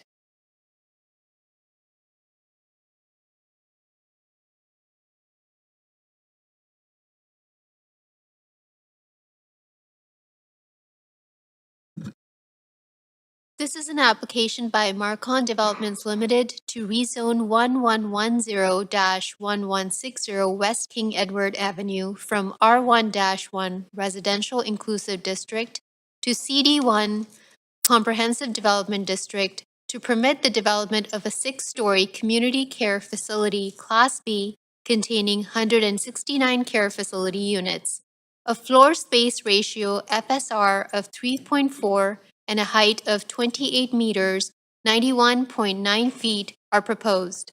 The General Manager of Planning, Urban Design, and Sustainability recommends approval, subject to conditions set out in the summary and recommendation. The following correspondence has been received since referral to public hearing: 14 pieces of correspondence in support, 10 pieces of correspondence in opposition, and 1 piece of correspondence dealing with other aspects of the application. This represents all correspondence received up to 5 p.m. today. Thank you. This is the first call for speakers. Any speakers for this item who wish to speak to council, please call toll-free 1-833-353-8610 followed by participant code 1061445#, before the close of the speakers list, and the number will be posted on X and made available on the live stream. There will be an opportunity for new speakers and missed speakers to be added to the end of the registered speakers list. And we have staff from Planning, Urban Design, and Sustainability here to present the application.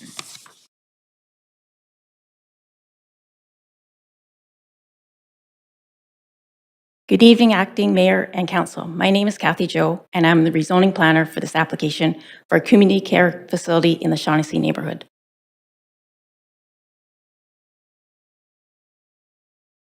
The site, shown in red, is located on the southwest corner of West King Edward Avenue and Osler Street within the Shaughnessy neighborhood. The site is comprised of 5 lots and is currently developed with 5 single detached houses stretching along West King Edward Avenue. The rezoning site contains 5 units of secondary housing, of which 1 is eligible under the city's tenant relocation and protection policy. Properties surrounding the site are zoned primarily for residential uses under R11 and First Shaughnessy District. The site is served by regular bus service along West King Edward Avenue and is located 1 block away from bus service along Oak Street. Several parks, including Devonshire and Braemar Parks, childcare services, and Douglas Park Community Center are located nearby. King Edward Mall, a small commercial node, is located 1 block to the east at the intersection of West King Edward Avenue and Oak Street. This application is being considered under the recently adopted Seniors Housing Rezoning Policy, which was approved by Council on July 23, 2024, with the intent to create more housing options with and without care supports near transit, green spaces, and off-busy streets for older adults to age in their community. The proposal is for a community care facility use Class B, which is defined under the Zoning and Development Bylaw as a use providing residential care to 7 or more persons not related by blood or marriage in an operation that is licensed under the Community Care and Assisted Living Act of British Columbia. The application received on March 19, 2024 and seeks to rezone from the underlying R11 zone to allow for a community care facility use, which the applicant has indicated is intended for a seniors population. The proposal is for a 6-story building containing 169 care units over a single level of underground parking. A density of 3.4 FSR and a height of 28 meters or 91.9 feet is proposed. For this application, a virtual question and answer period was held in June of last year, and 39 pieces of correspondence were received during the application review process. Those comments received in support felt that the project supports the aging population by providing a dedicated seniors facility and ensures residents receive support and services needed to maintain their quality of life. Concerned comments raised through the review were received regarding the height, density, and size of the building, and that the development does not fit or maintain the character of the neighborhood. In response to the concerns raised, staff note that the height, density, and form of development are consistent with the intent of the Seniors Housing Rezoning Policy. Given the institutional use proposed, the application is subject to a fixed-rate institutional community amenity contributions, or CAC. The total public benefits for the project, combining the expected development cost levies, or DCLs, and public art contribution, is valued at approximately $5.8 million. In conclusion, staff support the proposed community care facility use at this location, which would deliver 169 community care units as a proposed land use, form of development, height, and density are consistent with the intent of the Seniors Housing Rezoning Policy, subject to the conditions outlined in Appendix B of the report. Staff and the applicant team are available to answer any questions. Thank you. Great, thank you very much. We'll now move to hear from the applicant team. If there's a presentation, it's your option. No, we're good. Okay, so we'll now have questions from council to staff. And also you can ask questions of the applicant. This is the only time you have to ask questions to the applicant directly. Seeing none, This is the second call for speakers. If there's any speakers for this item who wish to speak to council, please call 1-833-353-8610, followed by participant code 1061445# before the close of the speakers list. The phone number will be posted on X and made available on the live stream. And we'll now hear from registered speakers. If there are any registered speakers in the council chamber, please come forward when your name has been called. Speakers will have 5 minutes to make their comments and should keep them limited to the merits of the report being considered. And our first speaker is Catherine Reichert, and I think Catherine might be on the line. Yes. Great. Go ahead. Good evening, Acting Mayor and Council. Thank you for providing myself, Catherine Reichert, the opportunity to express the views of our ARCS members and community. The ARCS, Arbutus Ridge, Kerrisdale, and Shaughnessy Community Visioning Group supports the proposed senior care residence at 1110-1160 West King Edward Avenue. This proposal is consistent with our ARCS vision document to increase senior care, increase density on arterials, allow new housing types near shopping areas, and the 6-story height. It allows seniors who wish to stay in their neighborhood the opportunity to do this. We appreciate the applicant taking the time to work with ARCS on this project. Thank you for your time. And thank you very much for calling in. I will now move to speaker number 2, Tiffany Trounson.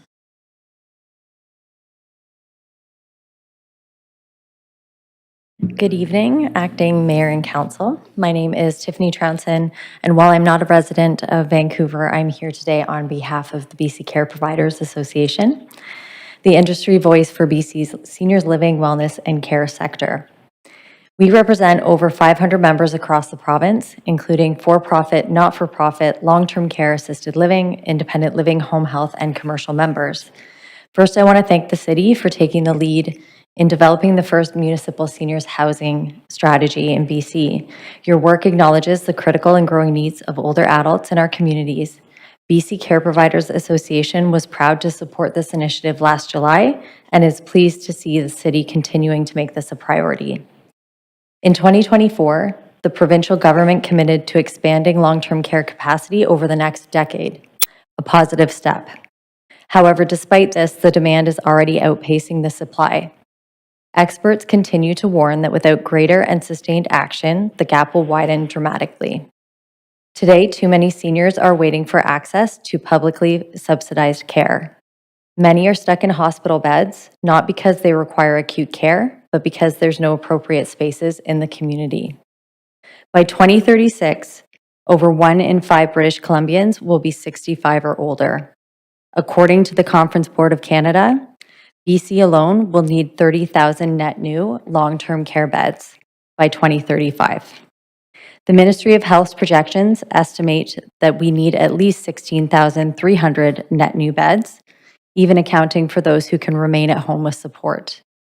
So far, the ministry has announced 1,733 net new beds between 2027 and 2030, not nearly enough to close the gap.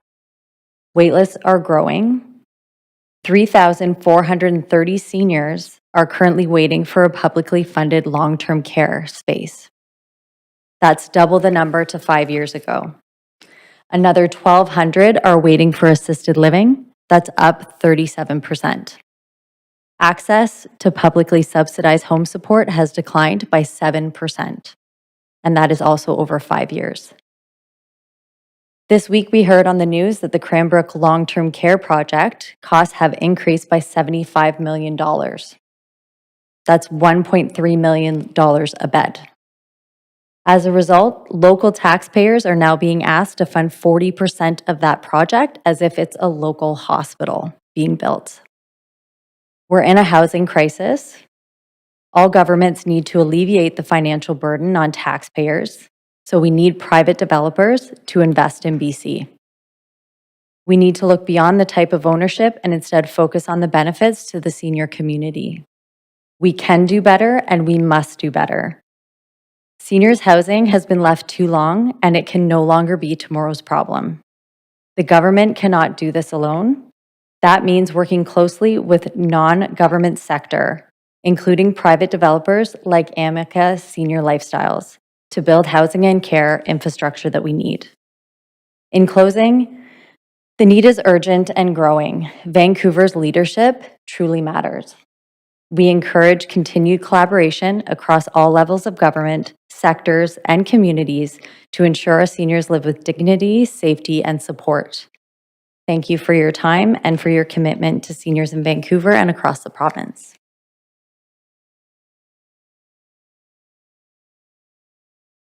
Thank you very much, Tiffany. We will now move to hear from Carrie Wu. And we do have a presentation that is, I believe, up, ready to go.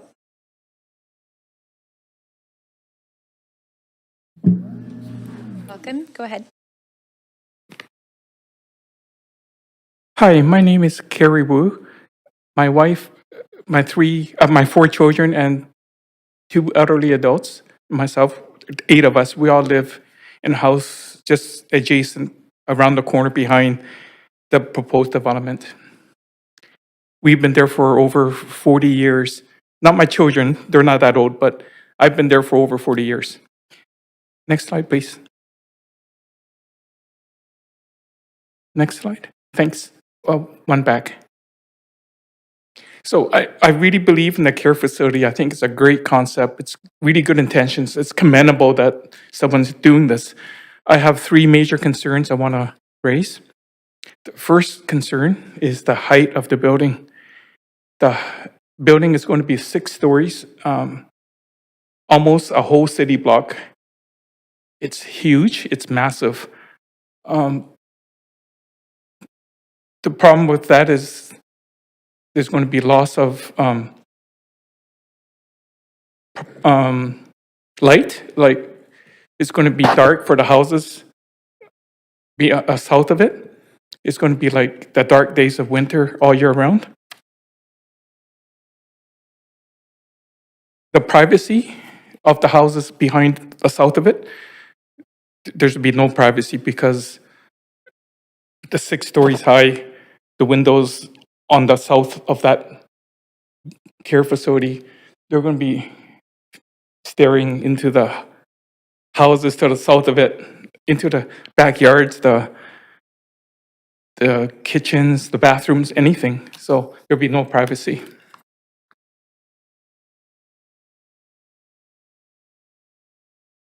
And the last thing I want to talk about is the crane. There's going to be a construction crane on the site. The construction cranes, they pose a safety risk.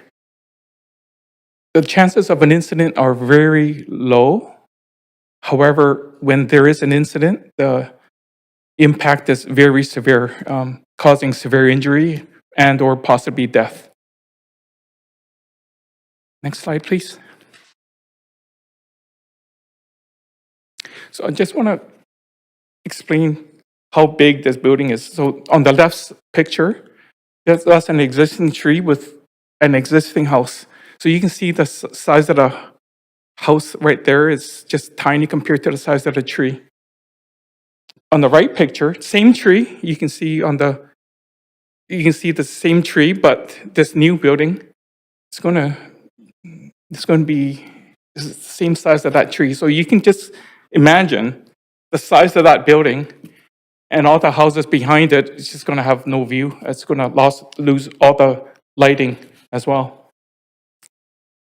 And the width of it, it's almost a whole city block. So I think five houses are being demolished and 2 are still standing. So 5 out of the 7 houses are going to be demolished. That's how big this building is. Next slide, please. So, like I said, the probability of incidents with cranes are very low. However, when they do happen, the impact is very severe. So, on the left article, there's the Oak Ridge one, where a load from the crane fell and killed a woman of 2 children. And that was, all these incidents, they were just in the last year or so. all in Vancouver. And then, of course, there was a Dunbar incident where there was a fire, and I believe it melted or weakened the crane, and it collapsed, and it demolished, it destroyed 3 houses. So, like I said, the cranes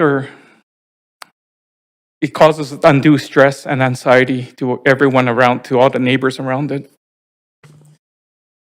So in conclusion, I'd just like to say that although I do believe in the concept of a care facility, I think it's a great idea. It's very commendable. I just have the 3 concerns I raised, I'd just like them to be addressed better. Also, like I forgot to mention the parking too. The parking, I have 2 elderly parents, and their mobility is very limited, so I can see that I won't have my own parking spot in front of my house. I'll probably have to go 2 or 3 times around the neighborhood just to look for a parking spot, and it's going to be very hard because I have to drive my parents. I'm sorry, Carrie, that is your time. Thank Okay. you very much. Thank you very for much. coming to speak to council today. We are going to now move to speaker number 4, Kripa Thomas. Hi, am I audible? Hi there, we can hear you. Please go ahead. Yeah, good evening, Acting Mayor and Councillors. Thank you for allowing me to speak tonight. My name is Kripa Thomas, and I am a City of Vancouver resident. I live on the west side of Vancouver, and I am a recent graduate of the UBC School of Community and Regional Planning program. I'm speaking in support of this proposal. I've studied and worked in urban planning and accessibility, and neighborhoods for all ages is something that's important to me. Good communities are inclusive communities. That means planning for children, for workers, for newcomers, and also for older adults. We can't say a community is complete if people are forced to move away when their needs change. From personal experience, I know from my own family what it takes to support older adults. My parents live with my dad's parents and are able to support them as they've gotten older. My mom's parents, however, live on their own and in a different city, and it's a constant source of worry for my mom. If something happens and they need support, family is hours away. Myself, I live in a neighborhood with older residents. I walk around the west side and I take transit all over the city. I see a lot of older adults, many of them living alone or going about their day alone, and I think about how are they managing day-to-day tasks by themselves? Are they getting the care and social support they need? And where can they live as their needs change? I know the west side of Vancouver has more seniors than some of the other neighborhoods. That's why now that I've graduated and that I'm looking at urban planning in practice, I think about some of the things our cities may need more of. And senior housing is one of those things. This specific development may not be the solution for everyone who's aging, but it will provide another option that isn't easily available today. That's all. Thank you for your time. Thank you very much for calling in. We'll now move to speaker number 5, Mark Havlasik.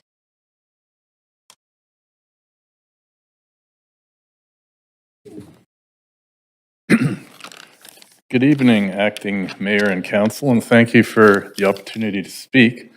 My name is Mark Havlasek, and I've lived with my family for more than 20 years in a house that is directly adjacent to the 5 lots that Marcon and Amica are seeking to rezone. This proposal would rezone the site from R1-1 to CD-1 to permit a 6-story, 169-unit community care facility with a floor space ratio of 3.4 and a building height of nearly 92 feet. While I fully support thoughtful, inclusive development and recognize the need for seniors' care in our city, this application is not an example of balanced or appropriate growth. Let me explain why. First, the height and density are completely out of scale with the surrounding neighborhood. This section of West King Edward is made up of 2-story single-family homes and low-rise buildings. Jumping from the current 0.7 FSR and 11.5 meter height limit to a 3.4 FSR, and 28 meters is simply too drastic. The proposed building would tower over adjacent homes, block sunlight, and cast long shadows onto yards and gardens. It would strip away privacy with dozens of windows looking directly into neighboring properties, including bedroom windows. This is not sensitive infill, this is overreach. And it's not just visual impact.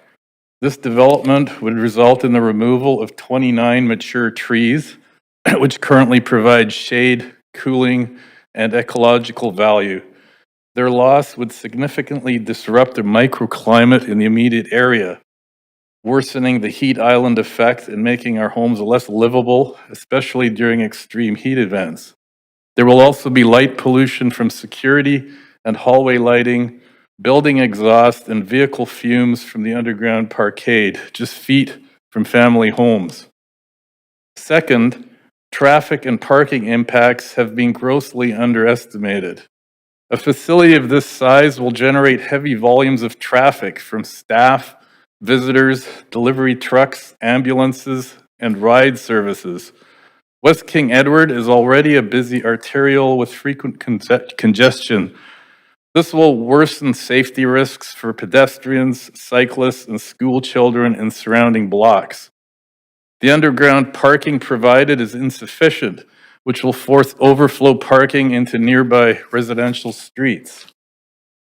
Third, this application undermines the goals of the R1-1 zone, which was carefully designed to support inclusive, family-friendly, low-density neighborhoods. Instead of respecting that intent, we're being asked to rezone for a large, for-profit, private pay care facility that will be inaccessible to most seniors in need. This is not a public health investment. It's a private real estate deal, and it doesn't align with the city's vision for equitable community-serving growth. Fourth, the process has lacked meaningful consultation. Many neighbors learned about the proposal late and had limited opportunity for input. Why wasn't a smaller scale facility considered? Why not include community-serving amenities? Why weren't existing site conditions, including impacts on adjacent homes, more carefully studied? The public hearing should not be the first real point of engagement.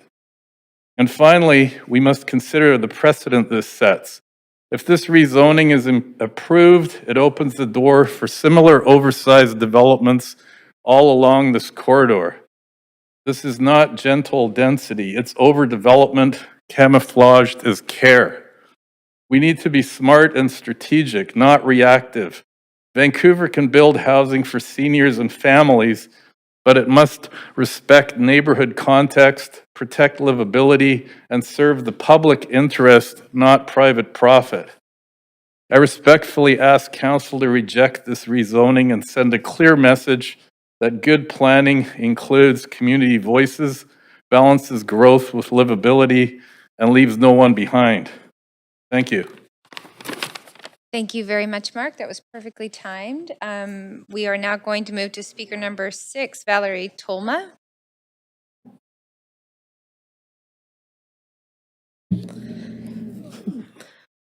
Good evening, Acting Mayor and Council. Thank you for the opportunity to speak. My name is Valerie Tolsma. For the past 20 years, I've lived with my husband and now our 2 children on West 26th Avenue in a house directly behind and aligned with the center of the 5 lots being considered for rezoning. Our house is about 100 years old and it's situated at the very back of our property. We don't have a backyard or a garage to shield us from the giant building that's being planned.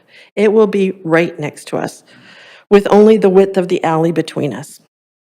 When we look out our back windows, we will no longer be able to see the trees, the sky, the clouds, or the mountains as we do now.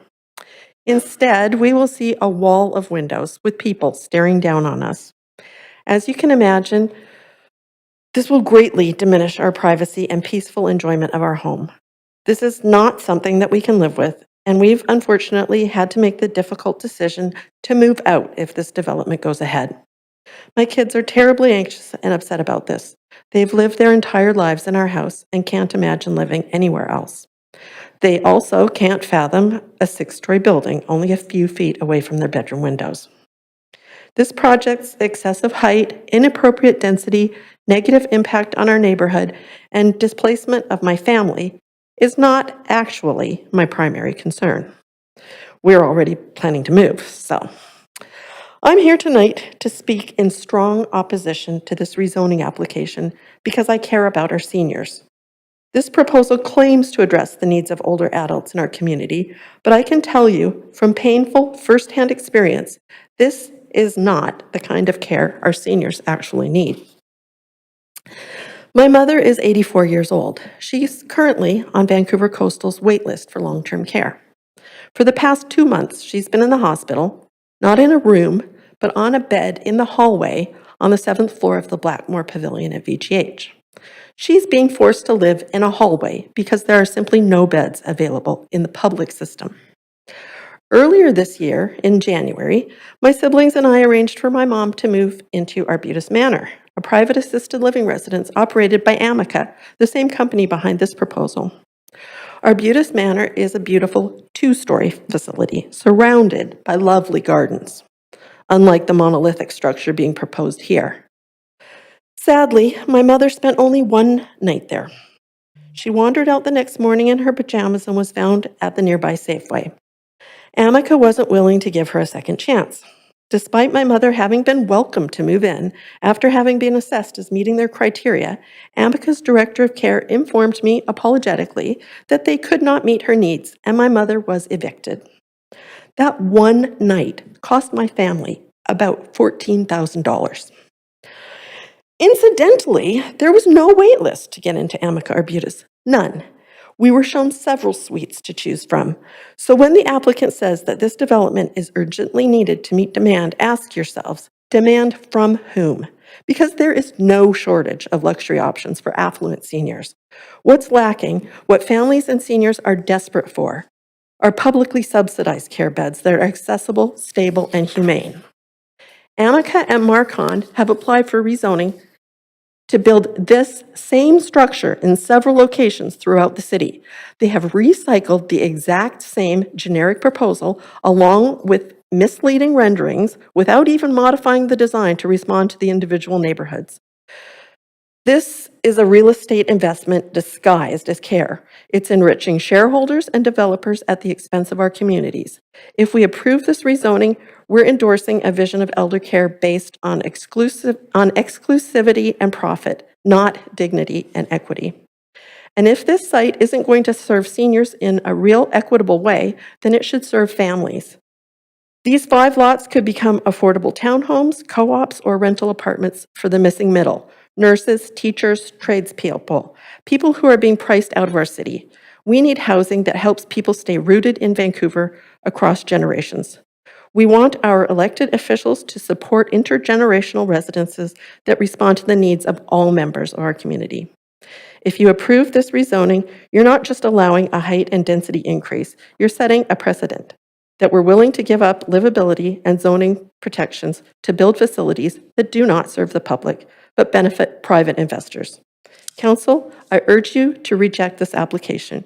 Our seniors and our communities deserve better. Thank you.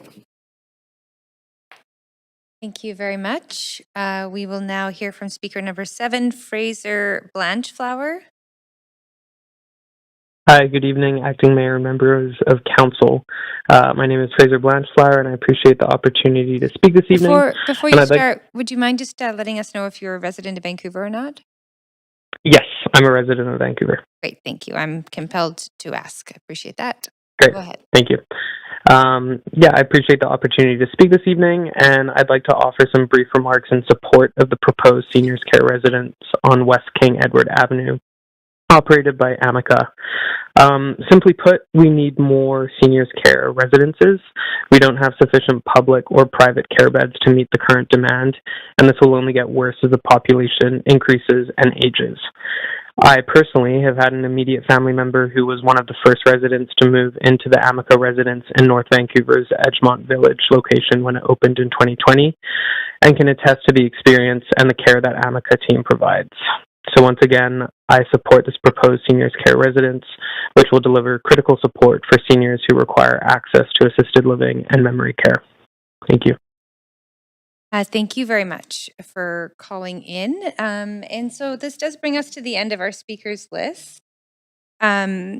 This is the third and final call for speakers. If there are any speakers for this item who wish to speak to council, please call toll-free 1-833-353-8610, followed by participant code 1061445 before the close of the speakers list. And the phone number is also posted on X and made available on live stream. And if there are any additional speakers in the council chamber, please come forward to the podium. Seeing none, we will take a 2-minute recess for any additional speakers to call in or come forward. We will be back at 9:47.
Sorry, just getting back on stream.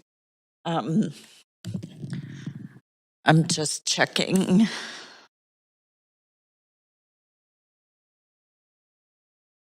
Operator, Elise, are there any further speakers? Me?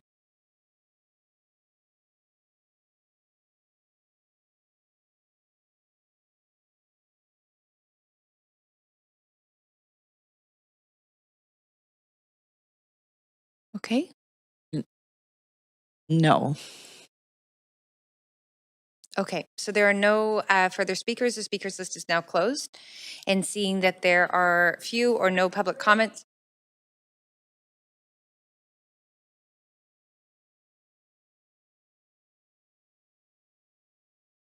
I have already said this. What's that? Already said this. So you know. I said.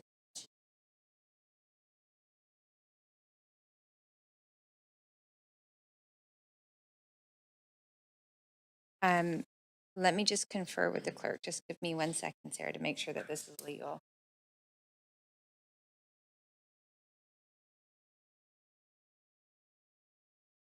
Okay, so there's a miscommunication there. So as was stated before taking the recess, I did state if there are any additional speakers. Okay, so we took the recess. So go ahead, Sarah, you can speak now. Thank you.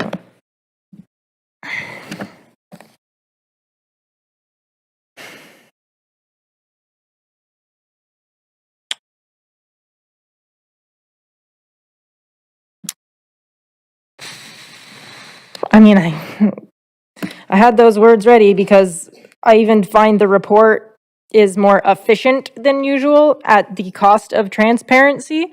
There's been changes with the way that the referral report is being delivered of recent.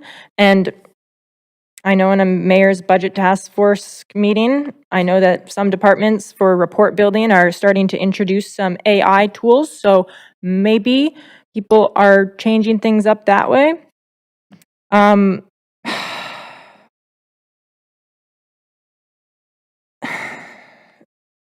Sticking to the trees. There should be 55 trees on the new assembled land because of the square meterage. Currently there's 29. I understand they're being removed for poor health and for the building footprint. I guess if I had a question to ask, the current building footprint or the footprint proposed, because like there really is a way of reading it and seeing that maybe like the bylaw I'm talking about, the tree protection bylaw, like I know that things can be removed because of the design, but like, is the design the only way? Like it literally says the director of planning like needs to like look at every option, saving the trees here, man.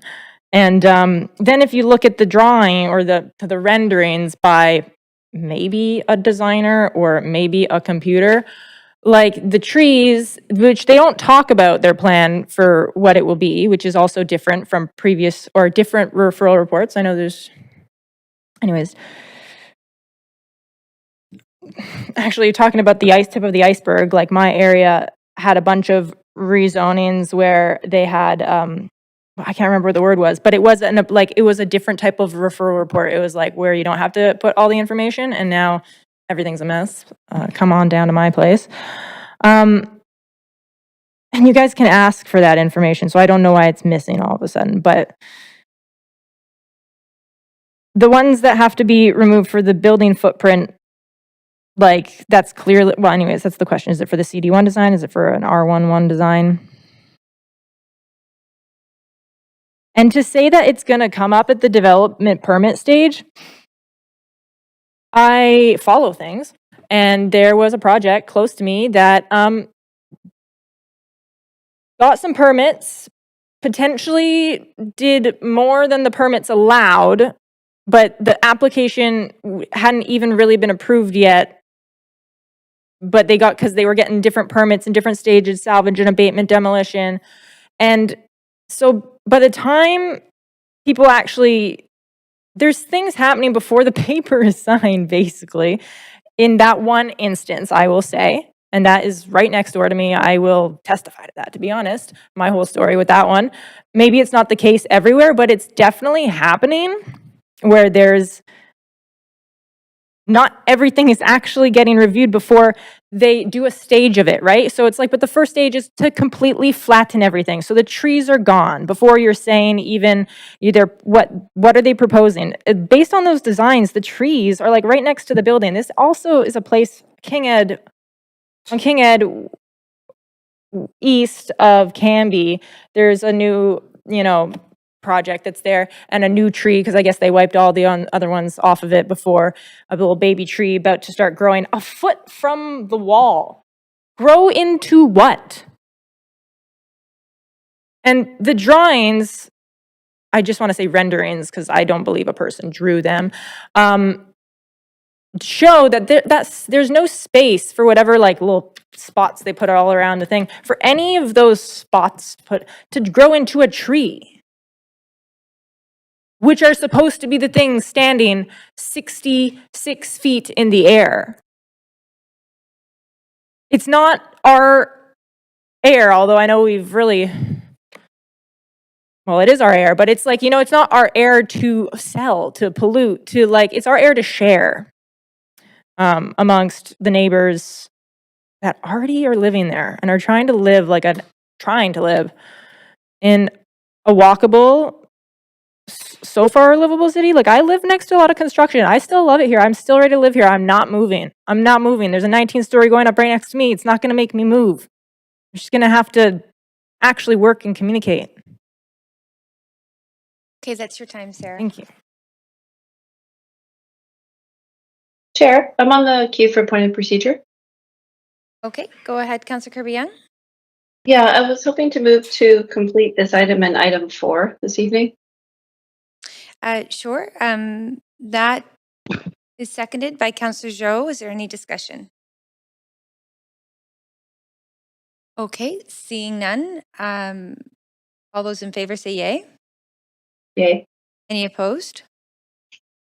That motion carries. So we will complete this item and item 4 tonight. Thank you.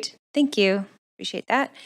And so we are on this main item here. Are there any other speakers, clerk? Anybody's called in to speak to this item? No. Okay, seeing there are few or no public comments received after 5 p.m., I'm now closing the receipt of public comments. Does the applicant team have any closing comments? Okay, does staff have any closing comments? Does council have any final questions? And seeing none, council will now make its decision. I'm looking for a mover of the recommendations, please. Moved by Councillor Zhou, seconded by Councillor Meisner, and Councillor Klassen, you have the floor. Yeah, thank you very much, Chair. I'm just going to express my support for this project, and I've made it part of my life's work over the last sort of decade or so to understand the seniors care system. It has been very interesting to see Amica move into the Vancouver marketplace and provide what I understand is excellent care in state-of-the-art buildings in a system that is falling behind in terms of the need for these services. We are in an aging demographic with an aging population. And despite many, many efforts to try and grow the number of care beds and the amount of seniors care housing in our province, it's just not happening. And I was on this file for many years, and I watched and I appealed, and I spent many times sitting across from government officials in the province and asked repeatedly, and we did not get them. And meanwhile, our population gets older and older, and companies like Amica are coming into our marketplace, bringing, yes, private pay services, but they are excellent services. And what happens when somebody's able to have afford to use private pay services? It leaves open a publicly funded bed for somebody who can't afford those private services.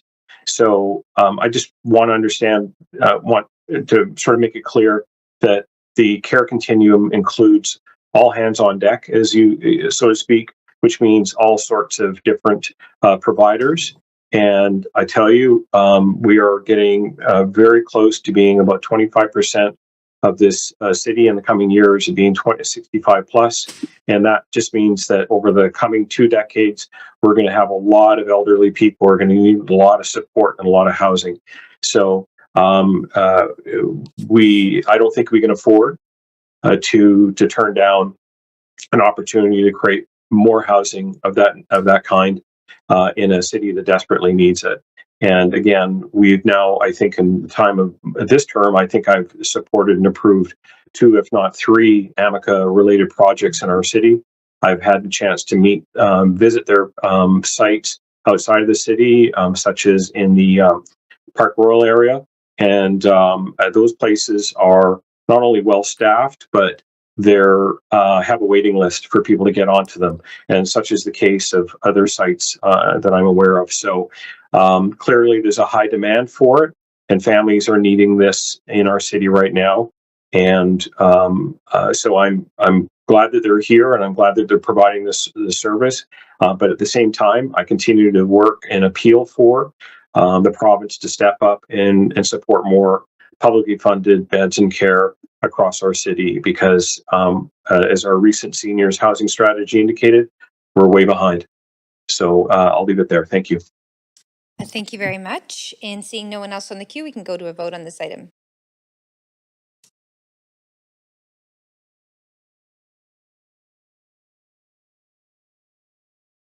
And that application passes with unanimous support. So thank you very much to staff. We will continue on to everybody who participated and speakers as well. We are just going to take a quick 2-minute recess to switch over, and Councillor Montague is going to chair item 4. So thank you very much.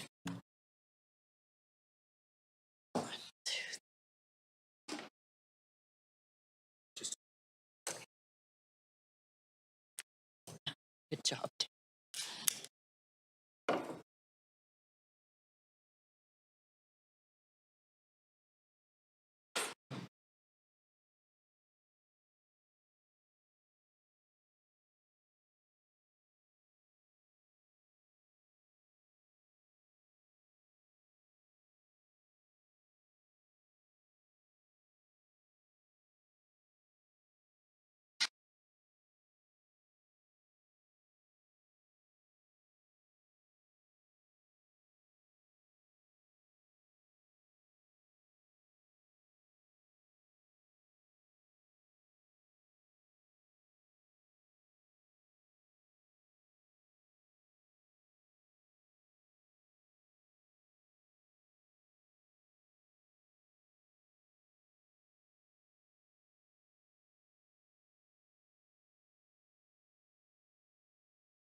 Zoning, 4975 to 4997 Joyce Street. Before we begin this agenda item, if anyone believes they have a conflict of interest, now's the time to declare it. Does anyone have a conflict to disclose? Seeing no one in the queue, the clerk will now read the application and summary of correspondence received. This is an application by Sightline Properties Limited to rezone 4975-4997 Joyce Street from RM-4 Residential District to CD-1 Comprehensive Development District to permit the development of a 38-story mixed-use building containing 408 rental units with 10% of the residential floor area for below-market rental units and commercial space on the ground floor. A floor space ratio FSR of 18.9 and a height of 127.2 meters, 417 feet, with additional height for rooftop amenity space are proposed. The General Manager of Planning, Urban Design, and Sustainability recommends approval, subject to conditions set out in the summary and recommendation. The following correspondence has been received since referral to public hearing. 58 pieces of correspondence in support, 9 pieces of correspondence in opposition, and 0 pieces of correspondence dealing with other aspects of the application. This represents all correspondence received up to 5 p.m. today.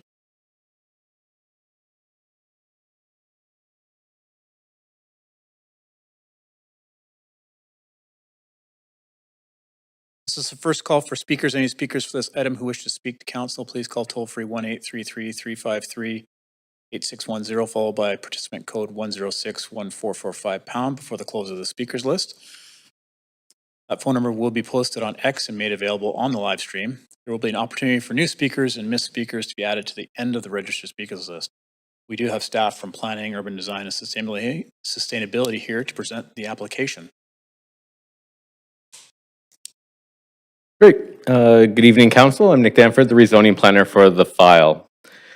So the site outlined in red is located in the southeast of the city, in the Joyce Collingwood neighborhood. The site's located on the west side of Joyce Street, mid-block between Van Ness Avenue and Wellington Avenue, 200 meters north of the Joyce Collingwood SkyTrain station. The site's comprised of 4 parcels, zoned RM4, each developed with a single detached house. There are 4 residential tenancies eligible under the tenant protection policy. The policies to the north along Joyce Street are zoned RM4 and developed with single detached houses. To the east, across Joyce Street, properties are zoned RM4 and C2C, which is a commercial district, and are generally 1 or 2-story developments. South of the site, on the northeast and west corners of the intersection of Van Ness and Joyce, are 2 station marking towers envisioned in the area plan.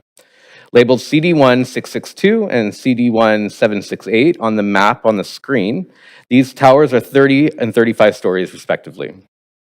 To the west, properties are developed with mid-rise, multi-residential buildings ranging in height up to 14 stories. So the neighborhood is relatively well served with amenities. Melbourne, Gaston, and Collingwood parks are within 650 meters of the site. Collingwood Neighborhood House, the annex, as well as the library are within 1 kilometer. And Renfrew and Killarney community centers are the closest centers, approximately 2 kilometers away. So there are a couple of applicable policies contemplating redevelopment of this site. So the first is the site is located within the Joyce Collingwood Precinct Plan adopted by Council in 2016. The plan envisions a 15-story mixed-use development containing strata residential tenure with a density up to 5 FSR. The transit-oriented area rezoning policy is also applicable. Given the location within 200 meters of the Joyce Collingwood station, the policy allows for consideration of redevelopment of mixed-use buildings, including rental tenure, up to 20 stories and 5.5 FSR. Under this policy, 20% of the residential floor area is to be secured at a minimum 20% discount from CMHC citywide rents. So the proposal this evening was received in April 2024 and is for a 38-story mixed-use development, mixed-use building containing 408 rental units, rental residential units, and commercial uses at grade fronting Joyce. The applicant has proposed 10% of the residential floor area be secured at 15% discount from the citywide CMHC average rents. The total height is 417 feet and FSR is 18.9. Underground parking would be accessed from the rear lane. So this slide summarizes the applicable policies in comparison to the proposal being considered. As you can see, the proposal exceeds the height and density of the applicable policies. The proposed height of 38 stories exceeds the anticipated 20 stories included within the policy, while the proposed density at 18.9 FSR exceeds the anticipated 5.5. The proposal includes the delivery of 10% of the residential floor area at 15% discount from CMHC averages, while the applicable TOA policy anticipates 20% of the floor area to be secured at 20% discount. So the average starting rents are shown on the table on the screen, as well as the average annual household incomes that they serve. Starting rents for the below market units will be discounted at 15% below citywide CMHC, as mentioned. So based on the fall 2024 data, rents for below market units shown in the first column on the screen would range from nearly $1,400 for a studio unit to just over $2,100 for a 2-bedroom unit. An online question and answer period was held in September 2024 with an in-person info session held on September 4th at the Collingwood Neighborhood House. 83 members of the public attended the in-person session and 108 pieces of correspondence were received through the review process. Comments in support indicated that the proposed height and density was appropriate given the site's location and that there's a need for more housing in the city. Concerns were raised by folks about the strain the added population may place on existing amenities and infrastructure in the neighborhood, the perceived traffic impact of the new development, and the lack of 3-bedroom units. So in response to these concerns, staff note with regards to the amenities and infrastructure, the plan's public benefit strategy will continue to be considered as part of the citywide infrastructure and amenity review, which will inform future capital planning and spending. Staff will continue to seek site-specific opportunities for in-kind amenities as part of new developments in the area. With regards to the proposed height and density, despite the proposal exceeding the anticipated height and density of the applicable policies, staff recognize that the proposal would deliver over 400 rental units with a portion at below market rates within 200 meters of a rapid transit station. With regards to traffic and parking, the application is expected to meet the provisions of the parking bylaw at the time of development permit, and a TDM is required at the same time. And finally, with regards to the 3-bedroom units, staff did recommend to the applicant that the proposal include 3-bedroom units in order to address this concern. However, the applicant indicated that they would not be able to provide these units, citing economic challenges in including this unit type in the proposal. Though I do understand that the applicant has included 3-bedroom units in their development permit drawings. The application is subject to a negotiated CAC process. Real estate service staff have reviewed the proposal and no CAC is sought in addition to the proposed below market rental offer. The offer includes approximately 41 units. The DCLs and public art fees contribute over $10.5 million in public benefits as well. So in conclusion, the proposal does exceed the height and density anticipated for this location within applicable policies. However, staff do recognize the proposal does deliver over 400 rental units with a portion at below market rates very close to the rapid transit station. This form of development more generally reflects recent approach to station area planning and appropriately considers current land economics and project viability pertaining to below market rental developments in this area of the city.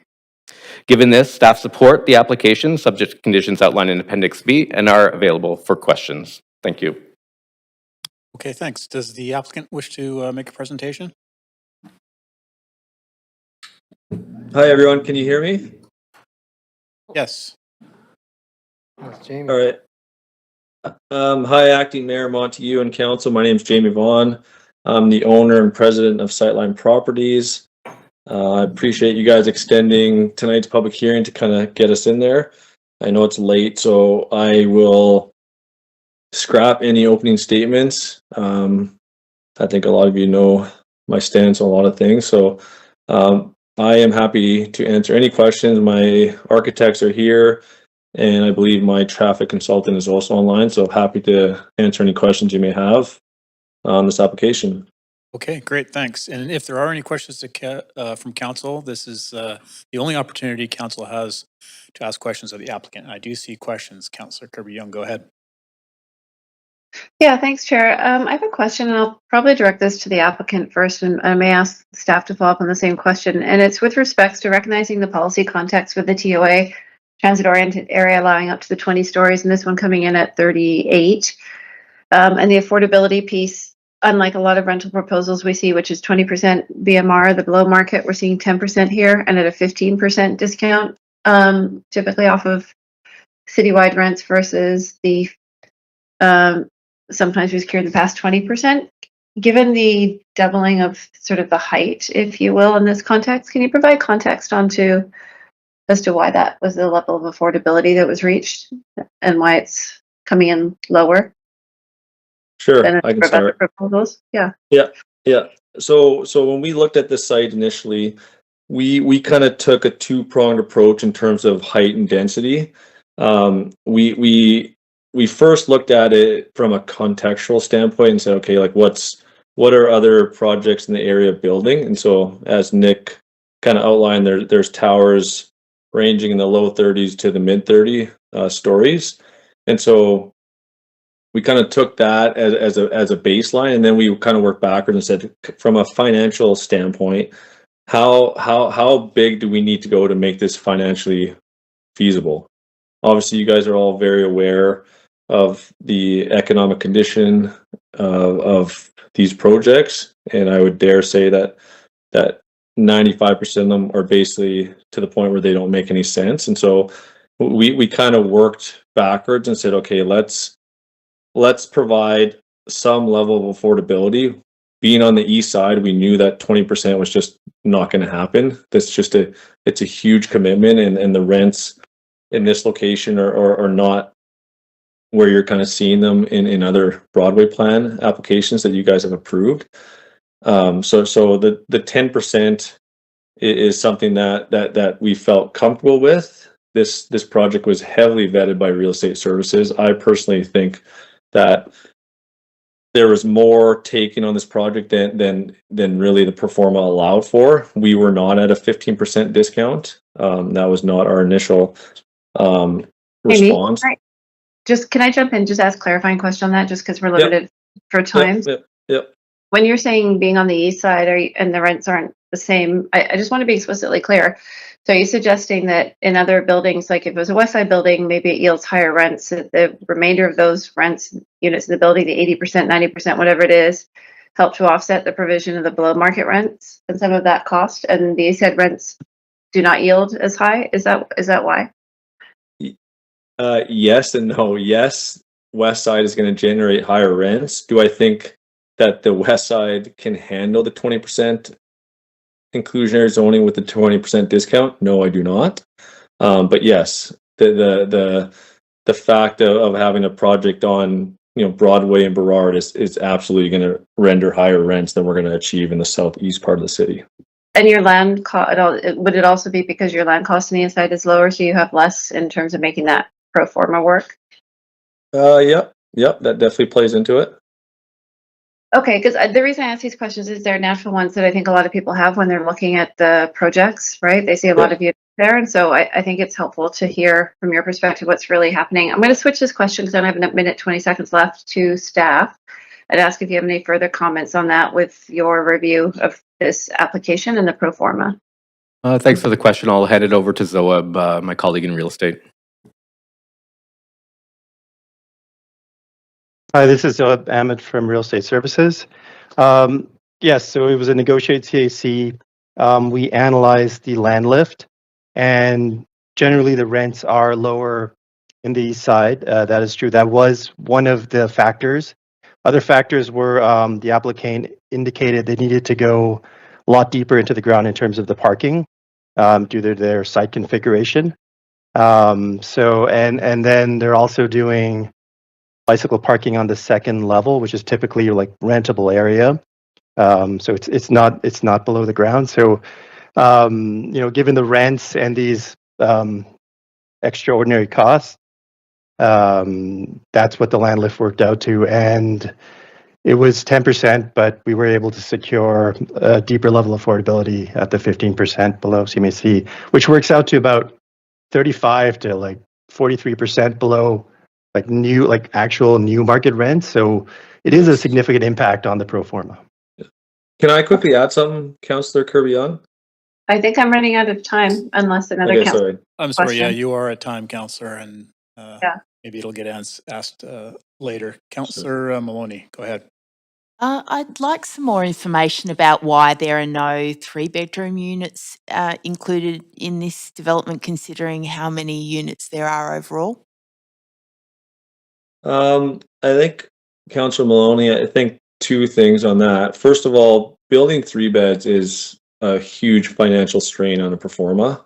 You just don't achieve the kind of returns that you need, and so building 3 beds takes up a lot of space, but financially it's really hard on the project. Secondly, and what I was going to touch on when I interjected there, is this building is very inefficient. There's a big notch, as you can see in the building, due to tower separation to the west of us.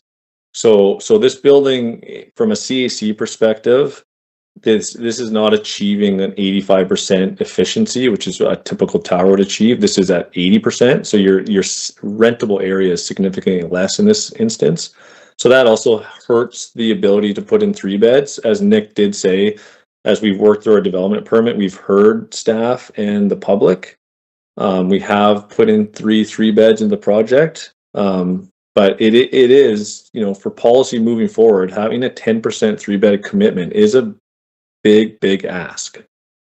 And I have a family, and I totally appreciate the need for 3 beds, but it chips away slowly at viability for these projects. But do you think that it's a matter of prioritizing, a project can bear a certain amount of amenity payments or below market housing or 3 beds, and we can't necessarily have all of them, but some might be more of a priority than others, and a bit of guidance about that could be, a flexibility about that could be a good thing?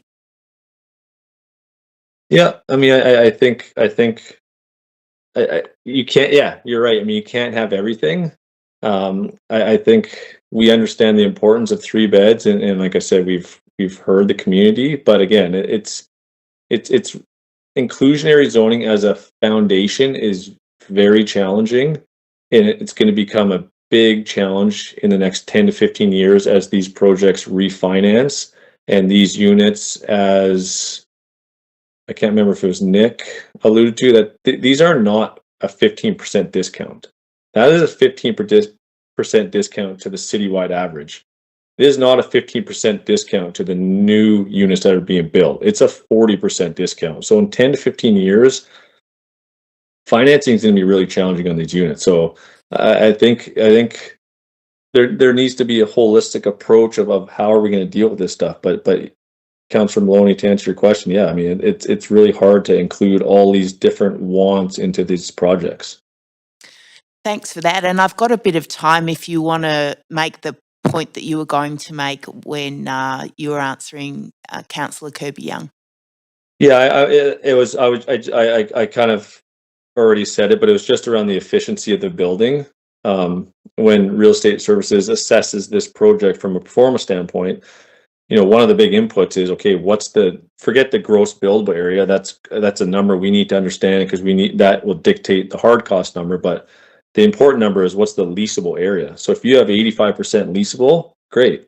But when you're at 80%, it just means there's less units, less leasable area, less income on the property, therefore a less of a land lift. And so I just wanted to make that point, that is a differentiating factor for this project, is that notch in the corner, which you can see on the plans, because of the tower separation, is a reason why this just couldn't handle any sort of affordability on top of the 10%.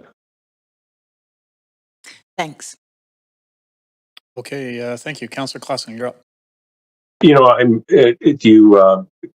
hi, Jamie. I'm glad that you got your point across, and thanks, Councillor Maloney, for creating that space. I just know that this project's been through a lot of different phases, and I've been glad to sort of track it along. I'm glad to see. I just wanted maybe just, if you don't mind, could you just talk a little bit about the notch? I'm sort of used to hearing about the notch on my iPhone screen, but I'm kind of I'd like to maybe just hear a little bit about the notch, just for the benefit of people who are following this this item, because it has quite a history, and I'll just give you a minute or so on that, and then I'll we can get back to speakers. Thanks. Sure. Yeah, so there's a what the city would deem to be a tower to the west of us, and so originally some history here. A lot has happened. We tried to. Part of the reason why the FSR is high is because we have 4 lots. It's a tight site. We've tried to buy more lots to the north to push the tower further north to avoid this tower separation. There were some massive numbers that were wanted by those neighbors, which just would hurt the performance even more. So that couldn't happen. So the tower stayed where it is. And so in order to meet the 80 feet tower separation, which is a requirement by staff and policy on anything that's above kind of 6 stories, we had to notch the building to meet that. And so that tower behind us actually steps. And so our building steps in a sense with it. And Chikozi architecture, they can definitely say this a lot more architectural than I can. But in order to meet those tower separations, we basically had to notch a bunch of that corner, and then we ran it all the way up the tower to kind of keep that separation and that overlook issue from happening. Okay. And to be honest, this project was within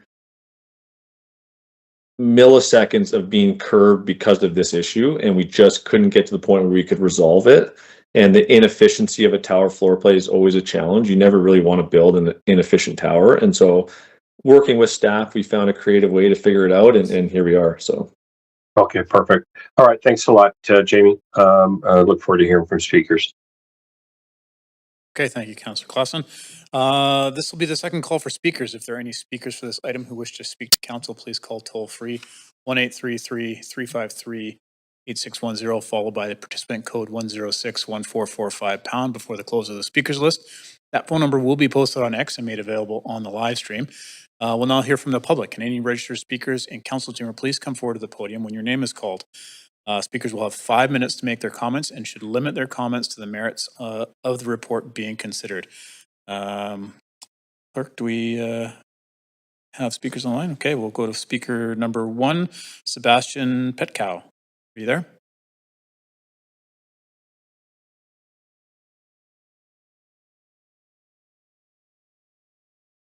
No. Okay, we'll circle back. Speaker number 2, Reese Walford. You on the line? Hello? Reese, Can you hear yes, me? go ahead. You have up to 5 minutes. Go ahead. Great, thanks. Yeah, hi, this is Reese. Just wanted to call in and voice my support for this application. Thanks, Mayor and Council, for taking my call. Yeah, I was born in Vancouver. Yeah, grew up here and know firsthand how difficult it is to find housing here. So probably one of the main struggles my friends and I have, and this new rental tower will add a lot of supply to the area and be a real benefit to the community. It's just stuff from the SkyTrain station and makes a convenient and accessible option for residents. So yeah, it's going to add a lot of units and bring a lot of housing to the area right where it's needed. So yeah, just wanted to voice my support today and look forward to seeing the positive impact this project could have. Yeah, thanks for taking my call. Okay, thank you for calling in and providing your comments, Reese. Speaker number 3, Edmarcio Damelo Guedes. You on the line? Hi there. Thank you. Hello. Can everyone hear me? Can you hear me? Hi, yes. Hopefully I pronounced your name right, and you have up to 5 minutes. Go ahead. Yeah, thank you. Yeah, thank you for taking my call. I live in Vancouver for about 10 years, and I've been always struggling with rental. Always moving sometimes, like place to place, because it's hard to find affordable housing and rental on the east side of Vancouver, where I live right now. And it's good to hear that there are projects to make rental places close to the big concentration of like business and SkyTrain and the big hubs of the city. Because many times me and I have other friends as well, we all complain about having to commute every day, and it's just getting worse and worse because we have to live far from SkyTrain, far from easy access bus lines, because it's hard to find affordable renting. And I think as more renting we have in the city and closer to SkyTrain and places where people work and live, will be just benefit for everyone. So I totally approve, totally support more projects like that that bring up more opportunities for people to rent near good areas like Joyce Station. Yeah, I think that's all. So I fully support this project and other projects that may come with the same idea. Thank you. Okay, thank you for calling into council. Speaker number 4, Kiana Fraser, are you on the line? Can you hear me? Yes, go ahead. You have up to 5 minutes. Okay, fabulous. Hi, so my name is Kiana, and I also currently live and rent in Vancouver. I'm a young working professional.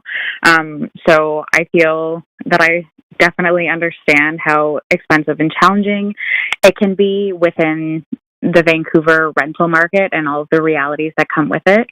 I think the reality is that prices are really high for rentals, and unfortunately within our city, the demand for rental housing far outweighs the supply, which makes it even more difficult to find good rental units. So I feel strongly that we need more purpose-built rental housing here in the city. And to be honest, we need it urgently. So I think that projects like this are really a good step in the right direction. Thinking about the location as well and its close proximity to the Joyce Street station, I think that this is the most logical place in the city to increase our rental density. Because, if we're not building rental units where people can easily access rapid transit, then where are we going to build it? And is that really going to help make our city more accessible? So I strongly feel that our city really needs to focus on moving up rather than moving out, and utilizing the resources we already have, such as our really strong transit system in the SkyTrain, just makes a lot more sense to me in terms of building rental unit-driven kind of purpose builds. And having these hubs near these transit systems as well will help reduce reliance on cars, which will ultimately, in my opinion, create more sustainable and accessible communities. So I'm in full support of this project and hope to see more like it across Vancouver. Great. Thank you for calling into council. We'll go into speaker number 5, Nathan Davidowitz. Hello? Hi, Nathan. Go ahead. You have up to 5 minutes. Oh, thank you, City Council. I'm just using my new 5G phone that I got today, so I wasn't sure if you hear me okay. We hear you fine. Go ahead. Hear me fine. Okay. So back in the early 1980s, I was a member of the Joyce Station Area Planning Advisory Committee, and we produced a nice plan of mid-rise buildings all over Joyce area after about over 3 years of planning, and that plan was adopted by City Council. Then in 2016, Vision Vancouver changed the plan to allow high-rises against community opposition. Vision picked and chose where to allow or not allow high-rises without an overall plan for all the stations in Vancouver. That was not proper planning. Now the BC government stepped in and mandated approval of any high-rise up to 20-story around all stations and some bus loops within 200-meter radius. They might have more new planning rules later this fall, as there are many unforeseen problems. Now developers are buying almost new 5 to 10 years old mid-rises and asking to rezone to tall high-rises. Well, the BC government did not set maximum number of stories allowed. The city and the UBCM did not try to negotiate with the BC government.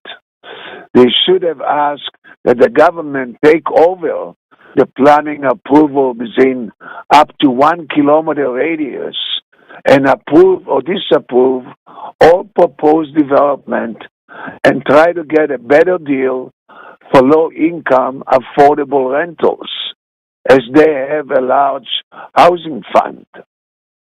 A developer that is asking for a 20-story versus a developer that is asking for 40-story should be treated differently. I'm sure the BC government will not allow what Robert Renger called land flips and bait and switch zoning. Will the city allow up to 40-story on the city-owned site by Arbutus Station at 8th Avenue? In the early 1980s, BC Transit and city staff asked us to support taking away parking on Joyce Street, north of Kingsway. We told them that the bottleneck is in Kerrisdale at West 41st.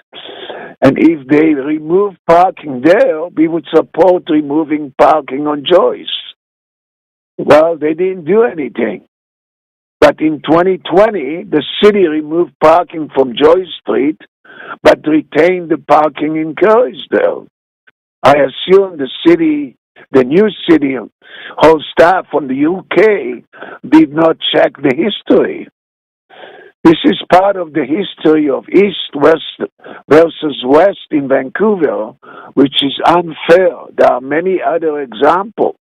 The developers here are not required to pay for a bus shelter for the bus stop on Joyce, which is a requirement in many other cities.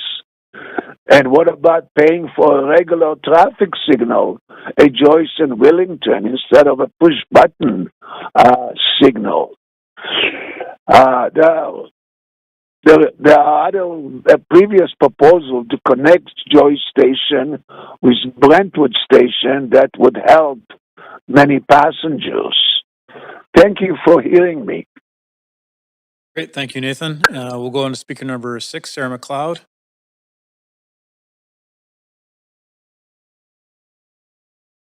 Go ahead, you have 5 minutes. Thanks, Chair, Council, staff. Sorry for all the confusion earlier.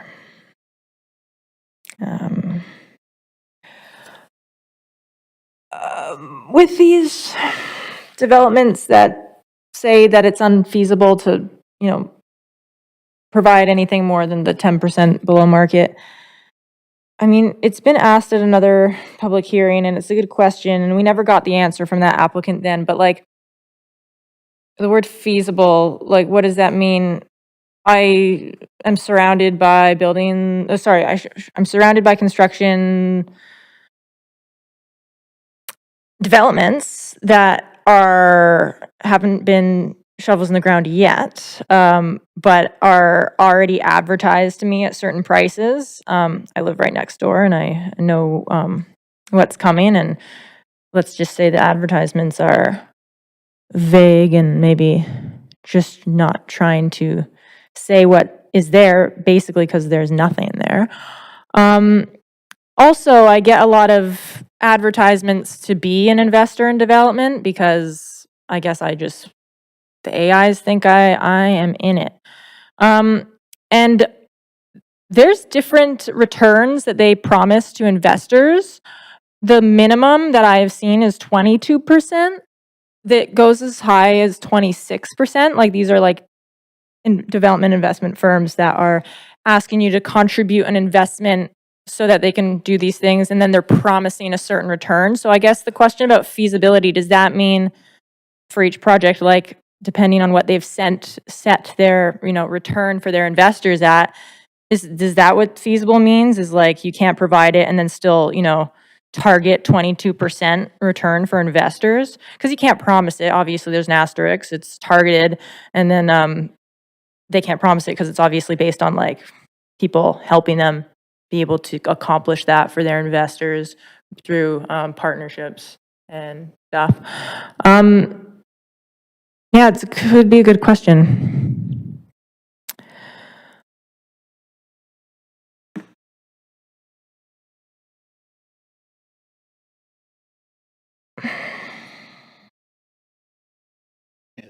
Is that all, Sarah? No, I'm just going to keep ruminating and percolating and. Just remember to stay on topic to the application at hand, please. Yeah, well, the applicant did talk about feasibility and how they can't provide more than 10% below market, and we don't really have a definition as to what feasible is for them. Just like we don't really have great definitions of below market.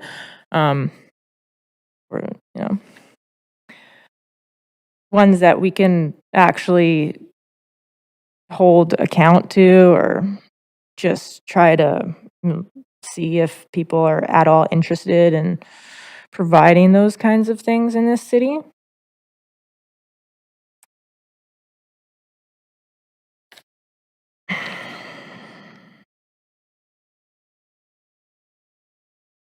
$38 stories is wild, but they already told you it's outside of the policies, so it would be wild.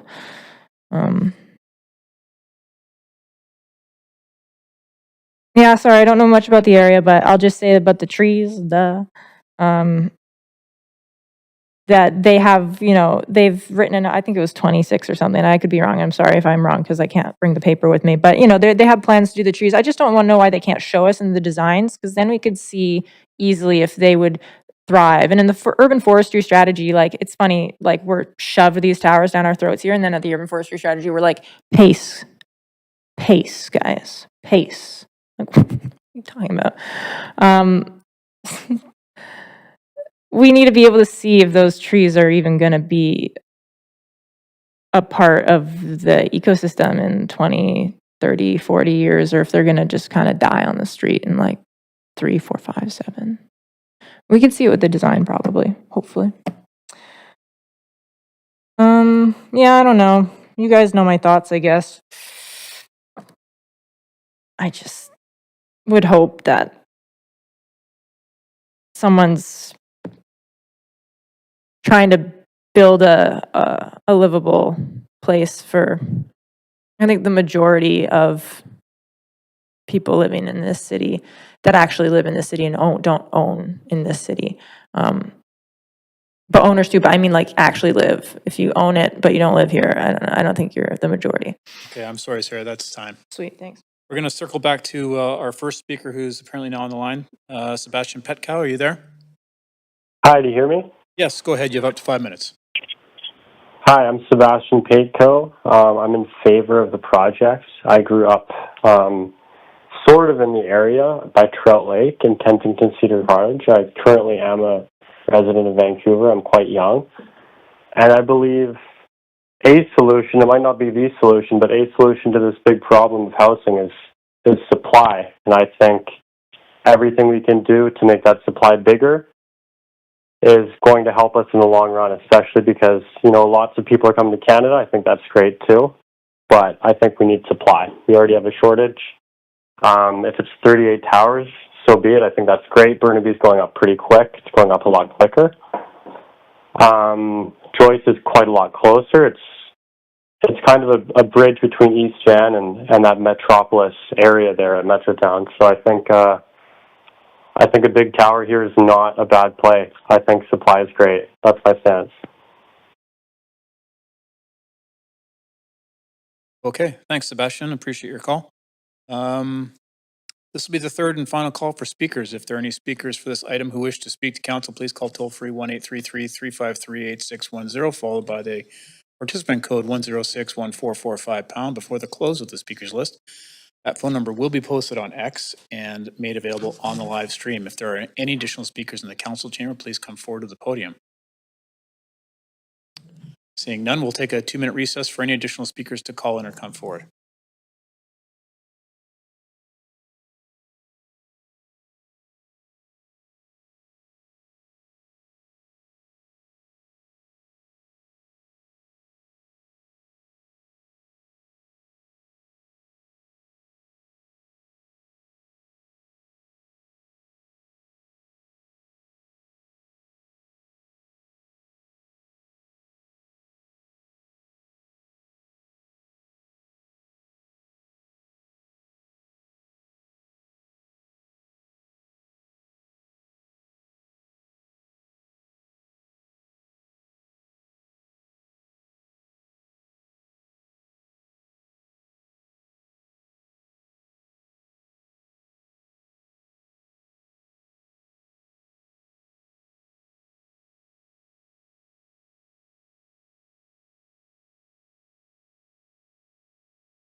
I'm just checking. None online. I don't see anybody in person. Okay, seeing no further speakers, the speakers list is now closed. And seeing that there are few or no public comments received after 5 p.m., I'm going to now close the receipt of public comments as well. Does the applicant team have any closing comments? Acting Mayor Montague, no closing comments from the applicant. Thank you. Okay, thank you. Does staff have any closing comments? No closing comments. Thank you. Council have any final questions to staff? And I see Councillor Kirby-Young. Go ahead.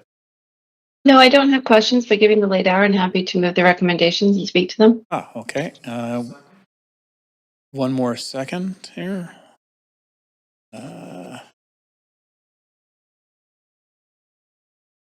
Okay, so council make its decision. It's been moved by Councillor Kirby-Young and seconded by Councillor Joe. Council, is there any discussion? Yes, Chair, I was on the queue for that. I'll put myself back. Great, you go ahead. Yeah, I'm going to be brief given the late hour. I'm glad that we're able to, and I appreciate council staying to finish this application because we do want to keep approvals moving. I will just say that this is 408 new rental homes. I think it will be welcomed in the Joyce Street area and in the neighborhood. We are seeing, I think, the increasing challenge with delivering housing at all in the economic conditions and with construction costs. And while people always want to see a high level of affordability, I do appreciate the fact the applicant is delivering 10% at 15% off below the rates. And we heard from a couple of individuals that live in the neighborhood that struggle to find affordable housing. It seems that a number of the neighbors are welcoming and appreciating that as well. So sounds like it was a bit of a challenging site as well with the location and the topography, but I'm happy to support it, and I'm happy to see 400 new rental units coming on stream. And I will leave it there because it is late. Thank you. Okay, thank you, Councillor. I'm now going to call the vote. Clerk, can you take us to a voting screen, please? And Council, if you could register your vote on the voting panel.